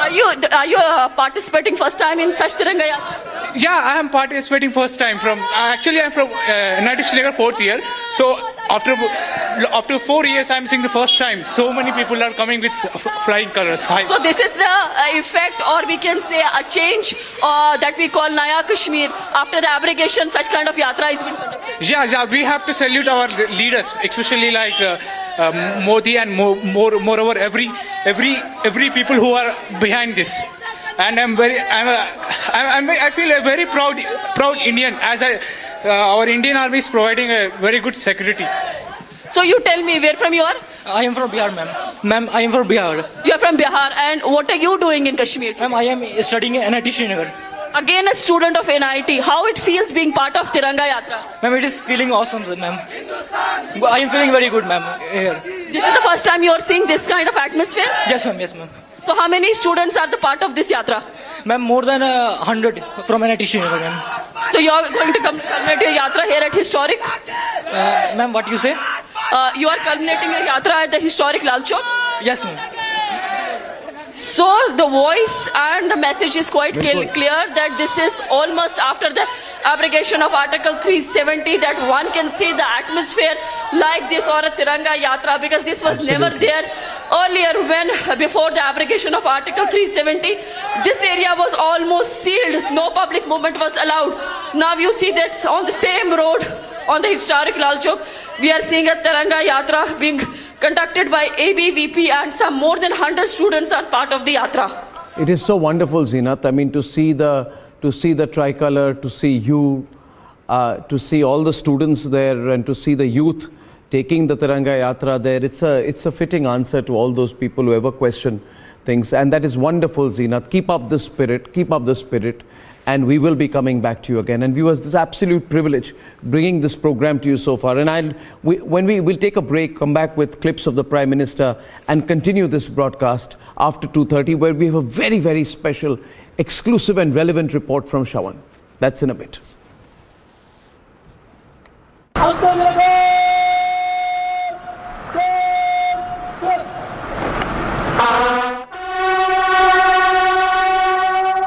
On the occasion of 76th Independence Day, President Draupadi Murmu paid homage to martyrs at National War Memorial in the national capital. President Draupadi Murmu, who is the ceremonial commander-in-chief of the armed forces, also laid the wreath at the memorial. Defence Minister Rajnath Singh, Minister of State for Defence Ajay Bhatt, Army Chief, Indian Navy Chief and Indian Air Force Chief also paid tributes to freedom fighters at the War Memorial. National War Memorial or Rashtriya Samar Smarak was established in January 2019 by the Modi government. It is a national monument built for paying homage to our brave soldiers. Bureau Report, Republic TV.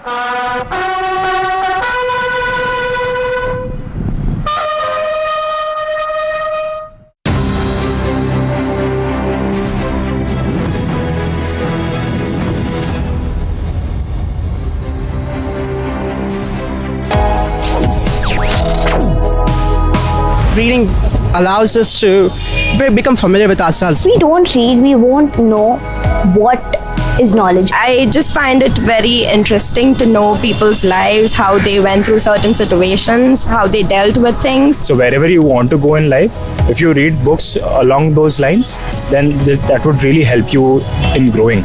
Reading could mean a million different things to every individual. What does it mean to you? Visit readindia.info to find out more.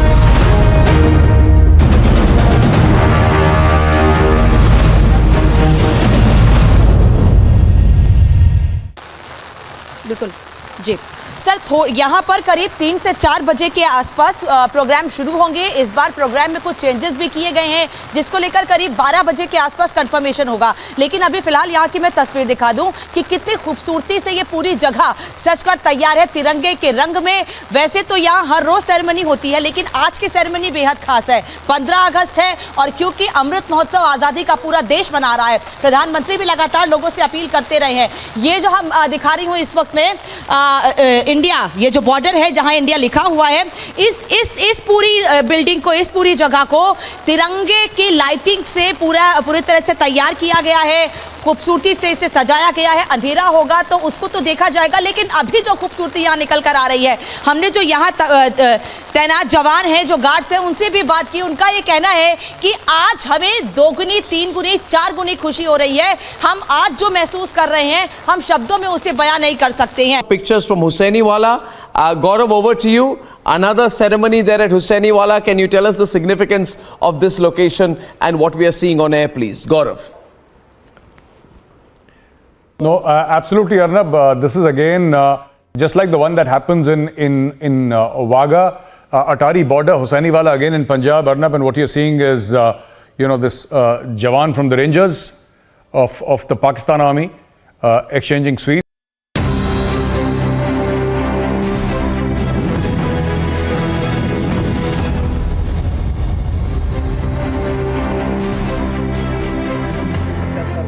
कालखंड कितना ही शानदार रहा हो, कितने ही संकटों वाला रहा हो, कितने ही चुनौतियों वाला रहा हो, कितने ही सपने अधूरे दिखते हो, उसके बावजूद भी आज जब हम अमृत काल में प्रवेश कर रहे हैं, अगले 25 वर्ष हमारे देश के लिए अत्यंत महत्वपूर्ण है।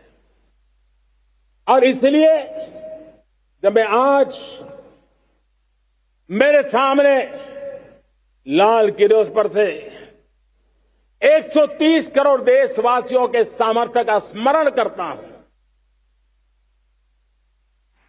उनके सपनों को देखता हूं, उनके संकल्पों की अनुभूति करता हूं, तब साथियों मुझे लगता है आने वाले 25 साल के लिए हमें उस 5 पंच प्राण पर अपनी शक्ति को केंद्रित करनी होगी, अपने संकल्पों को केंद्रित करना होगा, अपने सामर्थ्य को केंद्रित करना होगा और हमें उन पंच प्राण को लेकर के 2047 जब आजादी के 100 साल होंगे, आजादी के दीवानों के सारे सपने पूरे करने का जिम्मा उठा करके चलना होगा। जब मैं पंच प्राण की बात करता हूं तो पहला प्राण अब देश बड़े संकल्प लेकर के ही चलेगा, बहुत बड़े संकल्प लेकर के चलना होगा और वो बड़ा संकल्प है विकसित भारत। अब उससे कुछ कम नहीं होना चाहिए, बड़ा संकल्प। दूसरा प्राण है किसी भी कोने में हमारे मन के भीतर, हमारे आदतों के भीतर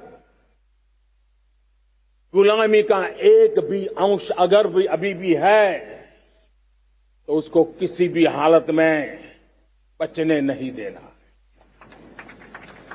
अब 100% सैकड़ों साल की गुलामी ने जहां हमें झकड़ कर रखा है, हमारे मनोभाव को बांध करके रखा हुआ है, हमारी सोच में विकृतियां पैदा करके रखी है, हमें गुलामी की छोटी सी छोटी चीज भी कहीं नजर आती है, हमारे भीतर नजर आती है, हमारे आसपास नजर आती है, हमें उससे मुक्ति पानी ही होगी।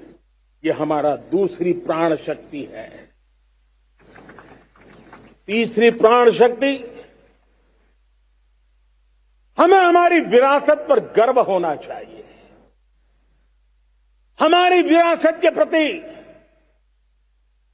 क्योंकि यही विरासत है जिसने कभी भारत को स्वर्णिम काल दिया था, और यही विरासत है जो समय को अनुकूल परिवर्तन करने की आदत रखती है, यही विरासत है जो काल बाह्य छोड़ती रही है, नित्य नूतन स्वीकारती रही है। और इसलिए इस विरासत के प्रति हमें गर्व होना चाहिए। चौथा प्राण वो भी उतना ही महत्वपूर्ण है और वो है एकता और एकजुटता। 130 करोड़ देशवासियों में एकता, न कोई अपना न कोई पराया। एकता की ताकत एक भारत श्रेष्ठ भारत के सपनों के लिए हमारा चौथा प्राण है। और पांचवा प्राण है नागरिकों का कर्तव्य। नागरिकों का कर्तव्य जिसमें प्रधानमंत्री भी बाहर नहीं होता है, मुख्यमंत्री भी बाहर नहीं होता है, वो भी नागरिक है।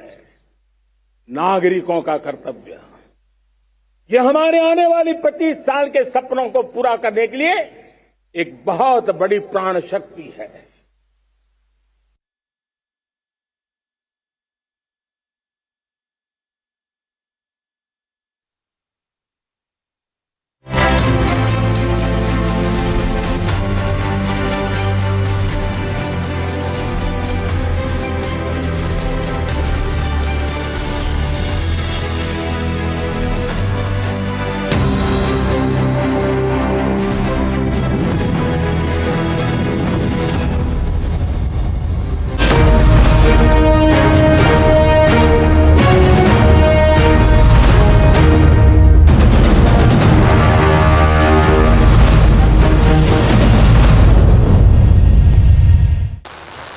बिल्कुल जी सर, यहाँ पर करीब 3 से 4 बजे के आसपास प्रोग्राम शुरू होंगे। इस बार प्रोग्राम में कुछ चेंजेस भी किए गए हैं, जिसको लेकर करीब 12 बजे के आसपास कंफर्मेशन होगा। लेकिन अभी फिलहाल यहाँ की मैं तस्वीर दिखा दूं कि कितनी खूबसूरती से ये पूरी जगह सजकर तैयार है तिरंगे के रंग में। वैसे तो यहाँ हर रोज सेरेमनी होती है, लेकिन आज की सेरेमनी बेहद खास है। 15 अगस्त है और क्योंकि अमृत महोत्सव आजादी का पूरा देश मना रहा है, प्रधानमंत्री भी लगातार लोगों से अपील करते रहे हैं।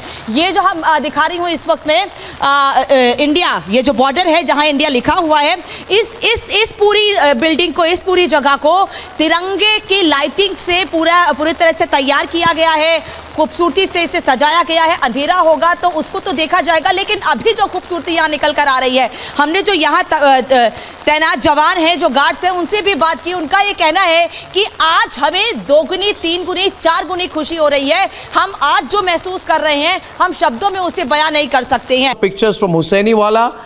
Gaurav, over to you. Another ceremony there at Hussainiwala. Can you tell us the significance of this location and what we are seeing on air, please? Gaurav. No, absolutely, Arnab. This is again just like the one that happens in Wagah, Atari border, Hussainiwala again in Punjab, Arnab. And what you're seeing is, this Jawan from the Rangers of the Pakistan Army exchanging sweets, and both sides will deliberately put tall soldiers there. We are really very proud, and as already mentioned something today, we breathe the air of freedom. I am reporting now from INS Gomantak, and where we can see that Indian Navy is has given from the Wreath-laying. It has already been done, but this memorial is something dedicated to the Indian Navy brave hearts who liberated Andajeev Island from Portuguese occupation on 18th December 1961. And on 9th December 1961, Lieutenant Arun Adito and Lieutenant Neol Keman, along with 68 sailors from the gunnery school at Cochin, formed the landing party that was tasked to liberate the Andajeev Island from Portuguese occupation on 16th December 1961. The landing party set sail from Cochin, whilst embark on board INS Trishul and commence their assault on Andajeev Island soon after sunrise on 18th December 61.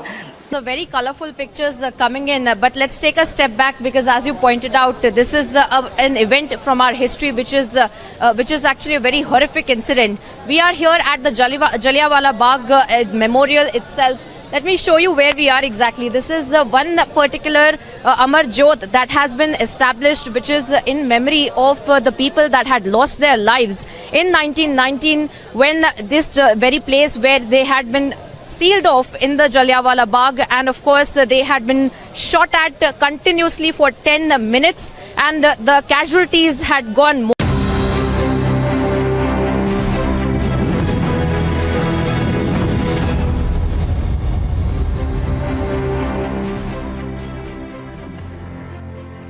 अमृत काल का पहली प्रभात हमें उस aspirational society की आकांक्षाओं को पूरा करने के लिए एक बहुत बड़ा सुनहरा अवसर देकर के आई है।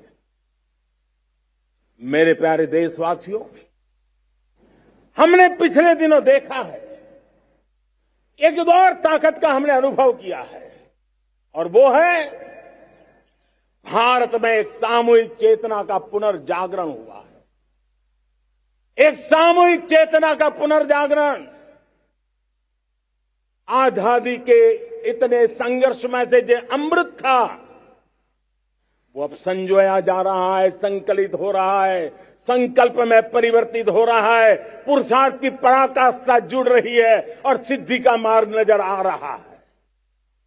ये चेतना, मैं समझता हूं कि चेतना का जागरण, ये पुनर्जागरण,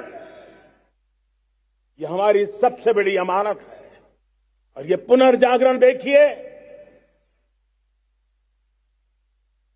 10 अगस्त तक लोगों को पता तक नहीं होगा शायद कि देश के भीतर कौन सी ताकत है, लेकिन पिछले 3 दिन से जिस प्रकार से तिरंगे झंडे को लेकर के, तिरंगा की यात्रा लेकर के देश चल पड़ा है, बड़े बड़े सोशल साइंस के एक्सपर्ट्स वे भी शायद कल्पना नहीं कर सकते कि मेरे भीतर के अंदर कितने, मेरे देश के भीतर कितना बड़ा सामर्थ्य है, एक तिरंगे झंडे ने दिखा दिया है।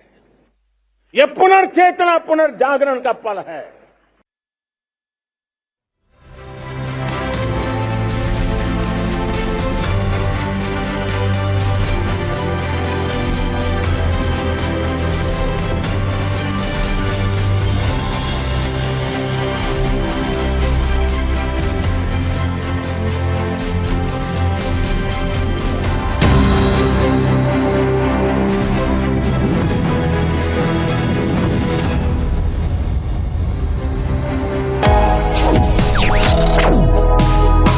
Reading allows us to become familiar with ourselves. We don't read, we won't know what is knowledge. I just find it very interesting to know people's lives, how they went through certain situations, how they dealt with things. So wherever you want to go in life, if you read books along those lines, then that would really help you in growing.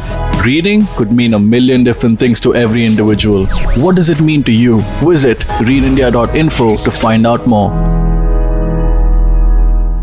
Pictures from Hussainiwala.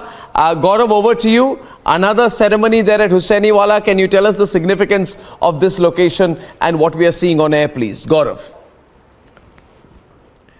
No, absolutely, Arnab. This is again just like the one that happens in Wagah, Atari border, Hussainiwala again in Punjab, Arnab, and what you're seeing is this Jawan from the Rangers of the Pakistan Army exchanging sweets, and both sides will deliberately put tall soldiers there. We are really very proud, and as already mentioned, something today we breathe the air of freedom. I am reporting now from INS Gomantak, and where we can see that Indian Navy is has given from the Wreath-laying. It has already been done, but this memorial is something dedicated to the Indian Navy brave hearts who liberated Andajiv Island from Portuguese occupation on 18th December 1961. And on 9th December 1961, Lieutenant Arun Adito and Lieutenant Neol Keman, along with 68 sailors from the gunnery school at Cochin, formed the landing party that was tasked to liberate the Andajiv Island from Portuguese occupation on 16th December 1961. The landing party set sail from Cochin whilst embark on board INS Trishul and commence their assault on Andajeev Island soon after sunrise of on 18th December 61. The very colorful pictures coming in, but let's take a step back because, as you pointed out, this is an event from our history which is actually a very horrific incident. We are here at the Jallianwala Bagh memorial itself. Let me show you where we are exactly. This is one particular Amar Jyot that has been established, which is in memory of the people that had lost their lives in 1919 when this very place where they had been sealed off in the Jallianwala Bagh, and of course they had been shot at continuously for 10 minutes, and the casualties had gone more than 1,000 people that had lost their lives. And of course even today in the UK it is maintained that the casualties were about 379 or so, but we see the names. You can see, Arnab, the names of the people who lost their lives engraved. This is in honor of the martyrs of the Jallianwala Bagh massacre that took place on 13th April 1919. तलवारों पे sir बार दिए,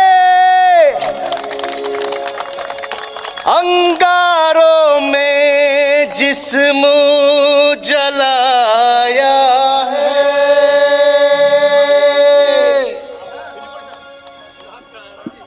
तब जाके कही हमने sir पे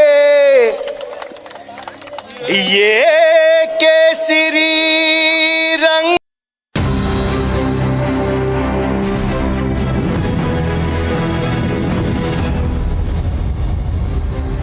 लोग समझ नहीं पाए हैं, जब देश जनता कर्फ्यू के लिए हिंदुस्तान का हर कोना निकल पड़ता है, तब उस चेतना की अनुभूति है।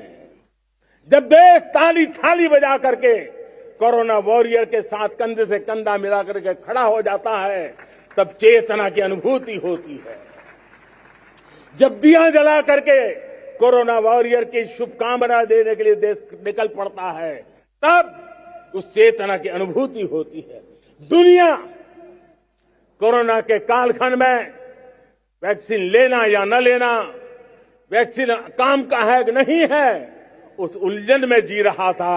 उस समय मेरे देश के गांव गरीब भी 200 करोड़ डोज दुनिया को चौंका देने वाला काम करके दिखा देते हैं।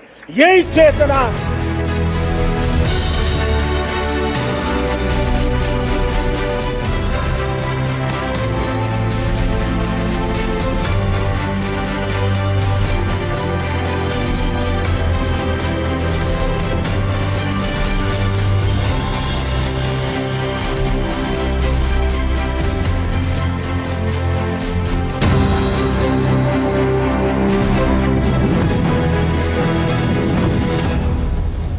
The Amity BBA has been ranked India's #1 BBA in the recently released Times of India B School 2022 rankings, a testimony to Amity BBA's globally benchmarked standards in education. The very colorful pictures coming in, but let's take a step back because, as you pointed out, this is an event from our history which is actually a very horrific incident. We are here at the Jallianwala Bagh memorial itself. Let me show you where we are exactly. This is one particular Amar Jyot that has been established, which is in memory of the people that had lost their lives in 1919 when this very place where they had been sealed off in the Jallianwala Bagh, and of course they had been shot at continuously for 10 minutes, and the casualties had gone more than 1,000 people that had lost their lives. And of course even today in the UK it is maintained that the casualties were about 379 or so, but we see the names. You can see, Arnab, the names of the people who lost their lives engraved. This is in honor of the martyrs of the Jallianwala Bagh massacre that took place on 13th April 1919. तलवारों पे sir बार दिए, अंगारों में जिस्म जलाया है,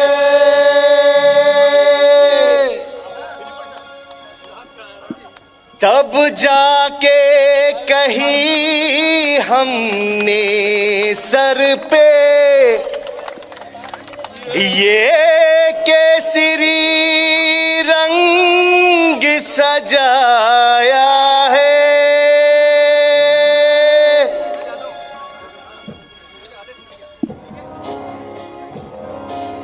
मेरी जमीं अफसोस नहीं जो तेरे लिए सौ दर्द सहे, महबूब रहे तेरी आन सदा चाहे जान में ये रहे ना रहे।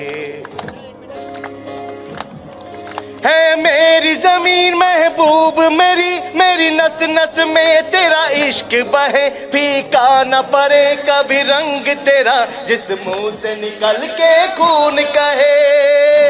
To pay their respects and to celebrate the 75th year of the independence. We are seeing an address from the LG Manoj Sinha, who talked about the situation in Jammu and Kashmir and how after the abrogation of Article 370, how Kashmiris particularly feel free, because earlier it was never possible on the land of Kashmir, where people would say Bharat Mata ki Jai, or for that matter they say Jai Hind or Jai Jawan Jai Kisan. But now all these slogans are being raised by the Kashmiris. You can in the morning showed you the visuals from the historic Gantaghar, where the tricolor was unfurled by the group of youngsters, and similarly the people are coming to the place. So these are the visuals from the Sher-e-Kashmir Cricket Stadium, where right now the parade is on. Parade from the Jammu and Kashmir Police, ITBP, CRPF, NCC cadet, and all of the people and the locals have also come to.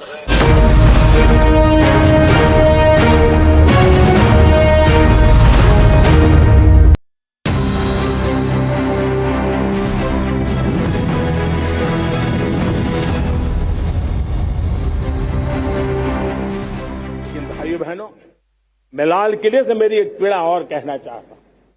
ये दर्द मैं कहे बिना नहीं रह सकता। मैं जानता हूं कि शायद लाल किले का विषय नहीं हो सकता है, लेकिन मेरे भीतर का दर्द मैं कहां कहूंगा।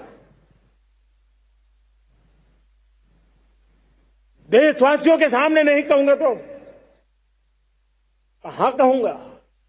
और वो है किसी न किसी कारण से हमारे अंदर एक ऐसी विकृति आई है, हमारी बोलचाल में, हमारे व्यवहार में, हमारे कुछ शब्दों में हम नारी का अपमान करते हैं।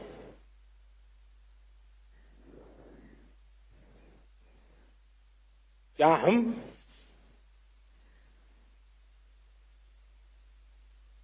स्वभाव से, संस्कार से, रोजमर्रा की जिंदगी में नारी को अपमानित करने वाली हर बात से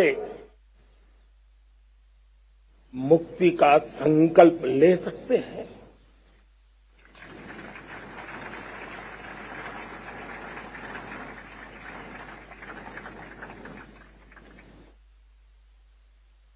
नारी का गौरव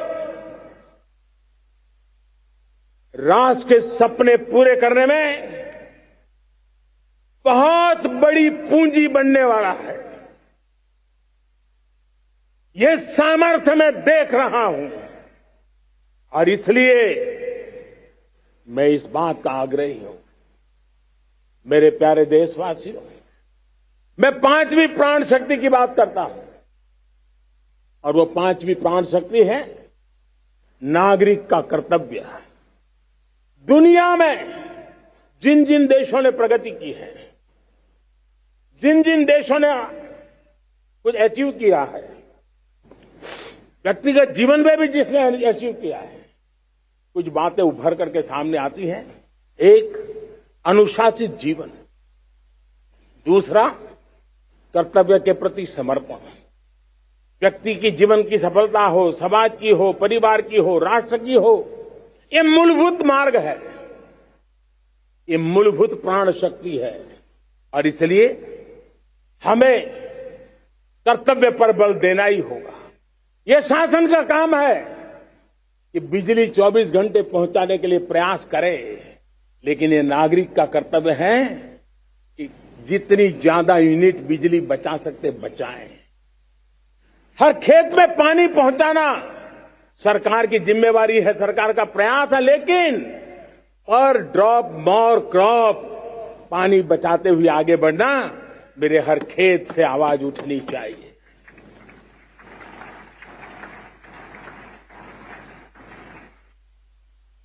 केमिकल मुक्त खेती, ऑर्गेनिक फार्मिंग, प्राकृतिक खेती, ये हमारा कर्तव्य है। साथियों, चाहे पुलिस हो या पीपल हो, शासक हो या प्रशासक हो, ये नागरिक कर्तव्य से कोई अछूता नहीं हो सकता है। हर कोई अगर नागरिक के कर्तव्यों को निभाएगा तो मुझे विश्वास है कि हम इच्छित लक्ष्य को प्राप्त करने में समय से पहले सिद्धि प्राप्त कर सकते हैं। मेरे प्यारे देशवासियों, आज महर्षि अरविंदो की जन्म जयंती भी है। मैं उस महापुरुष के चरणों में नमन करता हूं, लेकिन हमें उस महापुरुष को याद करना होगा जिन्होंने कहा था, स्वदेशी से स्वराज, स्वराज से सुराज। ये उनका मंत्र है। हम सबको सोचना होगा कि हम कब तक दुनिया के और लोगों पर निर्भर रहेंगे। क्या हमारे देश का अन्न की आवश्यकता हो, हम आउटसोर्स कर सकते हैं क्या? जब देश ने तय कर लिया कि हमारा पेट हम खुद भरेंगे, देश ने करके दिखाया कि नहीं दिखाया? एक बार संकल्प लेते हैं तो होता है दोस्त।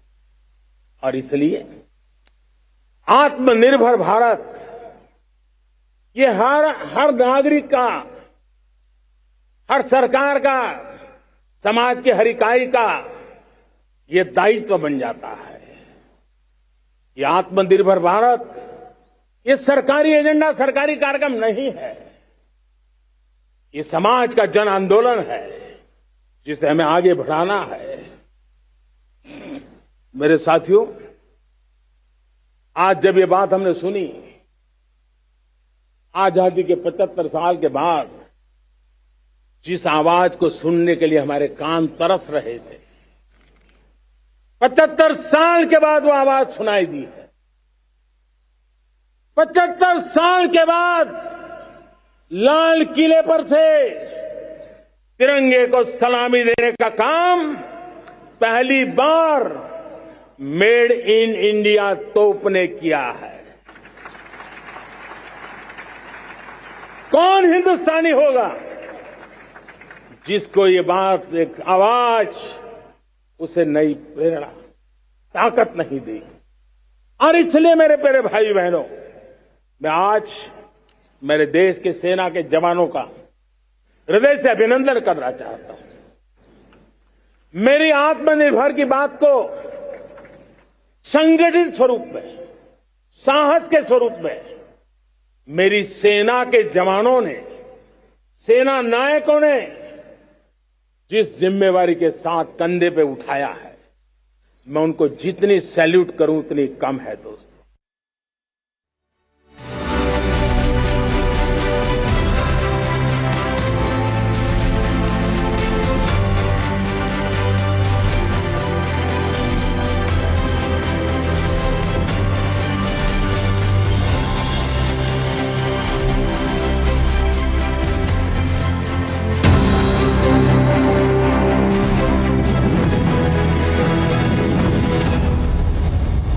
To pay their respects and to celebrate the 75th year of the independence. We are seeing an address from the LG Manoj Sinha, who talked about the situation in Jammu and Kashmir and how after the abrogation of Article 370, how Kashmiris particularly feel free, because earlier it was never possible on the land of Kashmir, where people would say Bharat Mata ki Jai, or for that matter they say Jai Hind or Jai Jawan Jai Kisan. But now all these slogans are being raised by the Kashmiris. You can we in the morning showed you the visuals from the historic Gantaghar, where the tricolor was unfurled by the group of youngsters, and similarly the people are coming to the place. So these are the visuals from the Sher-e-Kashmir Cricket Stadium, where right now the parade is on. Parade from the Jammu and Kashmir Police, ITBP, CRPF, NCC cadet, and all of the people and the locals have also come to.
बिल्कुल जी sir, यहाँ पर करीब 3 से 4 बजे के आसपास programme शुरू होंगे। इस बार प्रोग्राम में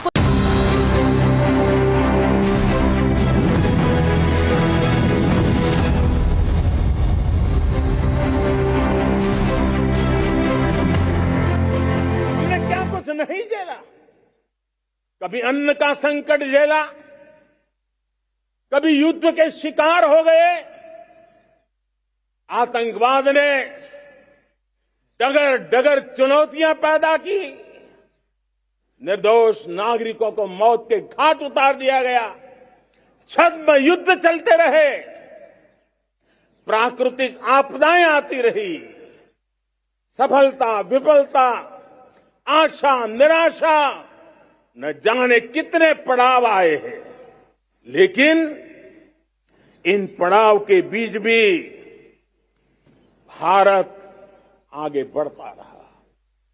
भारत की विविधता, जो औरों को भारत के लिए बोझ लगती थी, वो भारत की विविधता ही भारत की एक अनमोल शक्ति है, शक्ति का एक अटूट प्रवाह है। और दुनिया को पता नहीं था कि भारत के पास एक इनहेरेंट सामर्थ्य है, एक संस्कार सरिता है, एक मन मस्तिष्क का विचारों का बंधन है, और वो है भारत लोकतंत्र की जननी है, मदर ऑफ डेमोक्रेसी है। और जिनके जहन में लोकतंत्र होता है, वे जब संकल्प करके चल पड़ते हैं, वो सामर्थ्य दुनिया की बड़ी बड़ी सल्तनतों के लिए भी संकट का काल लेकर के आती है। ये मदर ऑफ डेमोक्रेसी, ये लोकतंत्र की जननी हमारे भारत ने सिद्ध कर दिया कि हमारे पास ये एक अनमोल सामर्थ्य है। हमने क्या कुछ नहीं झेला, कभी अन्न का संकट झेला, कभी युद्ध के शिकार हो गए, आतंकवाद ने डगर डगर चुनौतियां पैदा की, निर्दोष नागरिकों को मौत के घाट उतार दिया गया, छद्म युद्ध चलते रहे, प्राकृतिक आपदाएं आती रही, सफलता विफलता, आशा निराशा, न जाने कितने पड़ाव आए हैं, लेकिन इन पड़ाव के बीच भी भारत आगे बढ़ता रहा। भारत की विविधता, जो औरों को भारत के लिए बोझ लगती थी, वो भारत की विविधता ही भारत की एक अनमोल शक्ति है, शक्ति का एक अटूट प्रवाह है। और दुनिया को पता नहीं था कि भारत के पास एक इनहेरेंट सामर्थ्य है, एक संस्कार सरिता है, एक मन मस्तिष्क का विचारों का बंधन है, और वो है भारत लोकतंत्र की जननी है, मदर ऑफ डेमोक्रेसी है। और जिनके जहन में लोकतंत्र होता है, वे जब संकल्प करके चल पड़ते हैं, वो सामर्थ्य दुनिया की बड़ी बड़ी सल्तनतों के लिए भी संकट का काल लेकर के आती है। ये मदर ऑफ डेमोक्रेसी, ये लोकतंत्र की जननी हमारे भारत ने सिद्ध कर दिया कि हमारे पास ये एक अनमोल सामर्थ्य है। Ladies and gentlemen, the Prime Minister speaking there, and we have some very special coverage lined up. I'm going straight across to Leh with the Fire and Fury Corps. There we have from Pratappur, which is the Siachen Brigade. Pratappur, we have the Siachen Brigade headquarters. I'm joined by Shawan Sen. There is a wreath-laying ceremony. There's a commemoration of Operation Meghdoot, the operation in which we retained the heights. And besides the very solemn occasion of the wreath-laying ceremony there today, there is a special significance which Shawan will talk to us about. So Shawan, it's over to you. We'll be joined by Gaurav Arya and Abhishek also as you bring in this report. But over to you, Shawan, first.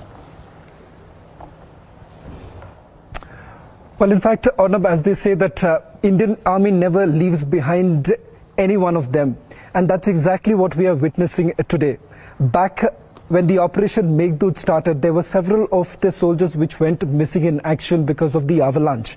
What has happened is 38 years later, during a patrol party at Shankar Top, they essentially came across the mortal remains of Lance Naik Chandrasekhar of 19 Kumaon. This was just on 13th of August, 38 years later, and the way they identified was with the disc that he was wearing, a metal disc that almost all soldiers wear during a battle, which basically carries the number, the serial number, the blood group.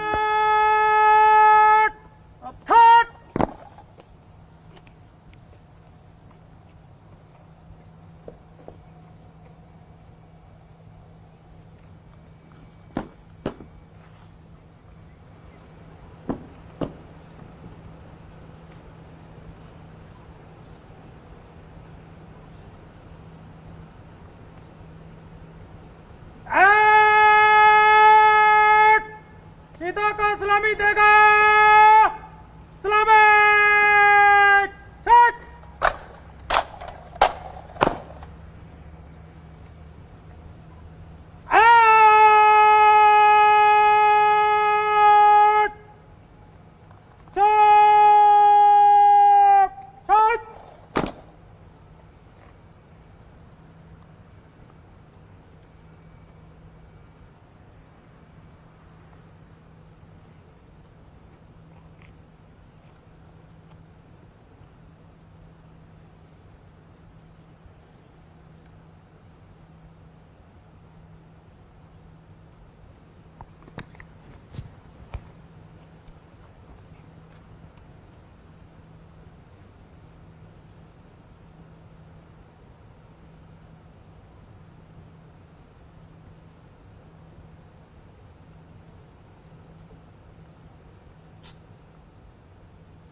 And Gaurav Arya, you're there with us. As Shravan is bringing on these visuals, I'd like to tell you once again, viewers, that these are the mortal remains of Lance Nayak Chandrasekhar of 19 Kumaon, which have been brought to the helipad at the Siachen Brigade headquarters in Partapur, and 38 years after he passed away.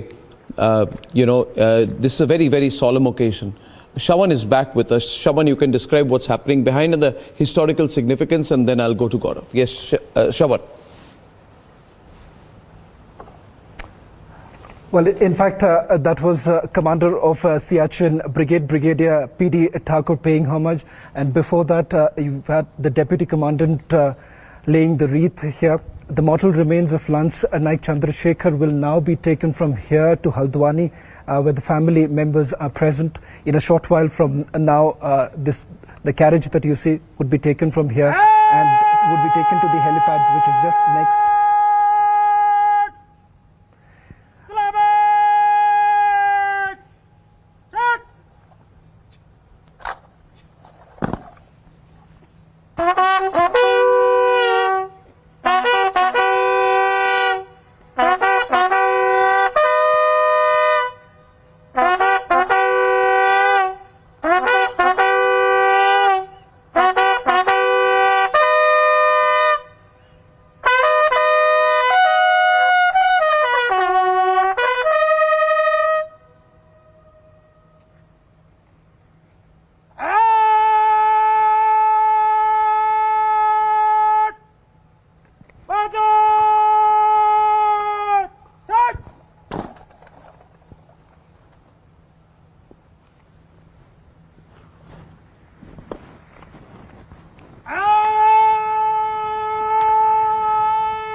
Well, in fact, Arnab, this, I would say, is the real spirit of the Indian Army. And as they say it, they never leave behind their own. This is a clear reflection of the same. I was actually, in fact, speaking to the patrol party, which had basically come across the mortal remains of Lance Nayak. And I would say, spine-chilling details that are basically emerging. In a short while from now, I'll also be doing a short interview with the very patrol party who was present there from the Rajputana Rifles. And we're talking about a glacier which is considered to be extremely treacherous, difficult terrain, and this was a part of the area domination that is basically carried out. That's when they came across the mortal remains. The bones lying there, I'm told that there were hairs, and also the metal disc. That is the metal disc that actually helped them to identify who exactly was it. And surprisingly, when they actually checked with the database, they found the serial number belongs to Lance Nayak Chandrasekhar. And Lance Nayak Chandrasekhar of 19 Kumaon was basically part of Operation Meghdoot. And let's not forget the significance. And I would say in the history of the independent India, if there is one battle which is decisive, which I would say has altered the course, is Operation Meghdoot. And perhaps the contribution that has been made by Lance Nayak Chandrasekhar and several others is truly reflective of the fact that today India actually has that advantage in Siachen. Now, as you can see right now on your screens right now, Lance Nayak Chandrasekhar's mortal remains are now being taken. In fact, Arnab, the family members with whom also we spoke a short while back, they're saying that it's finally a closure for them, and they had perhaps lost hope. But when you speak to anyone here, they would say that they would never lost hope. In fact, this search is always on. Search is on for every soldier who's been MIA, missing in action. And that is exactly the spirit of the Indian Army. Unlike what we have seen our enemies.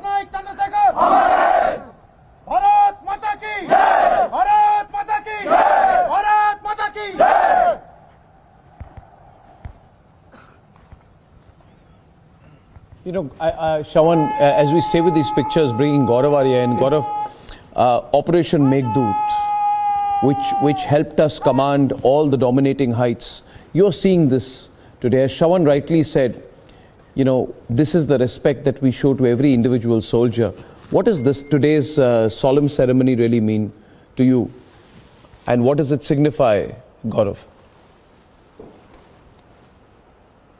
Arnab, Siachen Glacier was always a contested area, but it was on 13th of April 1984. The day was Baisakhi, when a patrol of 4 Kumaon actually went, led by one Captain Sanjay Kulkarni, who at the age of 27 planted the tricolour on Siachen Glacier, claiming the glacier to be India's. And that is how Operation Meghdoot started, and that is how this war over Siachen Glacier started. Now, this unit, 19 Kumaon, there were, I think, 3, if I'm not mistaken, 3 Kumaon units. One of them was 19 Kumaon, and the other part was undertaken by Ladakh Scouts. Again, some of the finest troops in the world.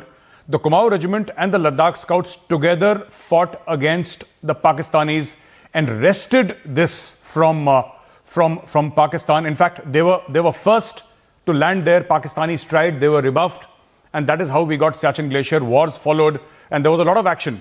But today it is where it is now. About Lance Naik Chandrasekhar, no doubt this is closure for his family. But I would like to tell Shavan that Shavan, you're standing on hallowed ground. This is the brigade headquarters of 102 Brigade, also called the Siachen Brigade. And life has a funny sense of humor, Arnab. Siachen means, Sia means red rose, and Chen means place. This is a place where nothing grows, and it's called the Rose Garden. So Siachen is called the Rose Garden, and it is at the mouth of the Nubra Valley. And this is where our colleague Shavan is. Now, Arnab, not just closure for the family. That is what we are saying. It's also closure for the unit, for the regiment. Because as Shavan very rightly brought out, the army never forgets. We do not leave our dead in battle, unlike the enemies across. We do not leave our dead in battle. And I'm sure somewhere there would have been a box, unticked, one person unaccounted for. And they were lucky to have found him. But it's not that they ever stopped searching, Arnab. That is the nature of the Indian army. They'll keep on searching. They'll just keep on searching for their colleague, till the time they find some sort of closure, whether it's a body, whether it's a living person, some artifact, so they can give it to the regiment, to the unit, and to the family, saying that this is, what we have found, and this is where the soldier is, Arnab. So this is what it is about. So what you're really seeing here, Abhishek, is a journey of a soldier back home after 38 years. It's both very poignant, it's very historic, and takes us back many years, takes us back 38 years, April 1984, when we launched Operation Meghdoot. Why did we launch it? Because we wanted the high ridges around the Siachen Glacier. This is so significant for India strategically. And these are the people who made it possible. People like Lance Naik Chandrasekhar, who was part of a team responsible for capturing a point called point 5965. And his team's role, and his role in securing point 5965 was one of the first actions under Operation Meghdoot to occupy the Siachen Glacier. And that is what gives us the edge. And therefore it is so significant that he gets the honor and respect he deserves. And that's what the Republic team has gone there to cover, Abhishek. Absolutely, Arnab. In fact, minus 25 degrees, at night sometimes minus 55 degrees. That's the kind of temperatures which our soldiers really braved there at Siachen. And in fact, fantastic that Shavan, despite landing just a couple of hours earlier, is doing so well, bringing to the nation these pictures, poignant pictures. In fact, Operation Meghdoot was to preempt a Pakistani Operation Ababil, I believe they were called. Major Arya, if you would help me. We really it's historic. got one up on them. It's historic. This country, absolutely, this country, needs to go look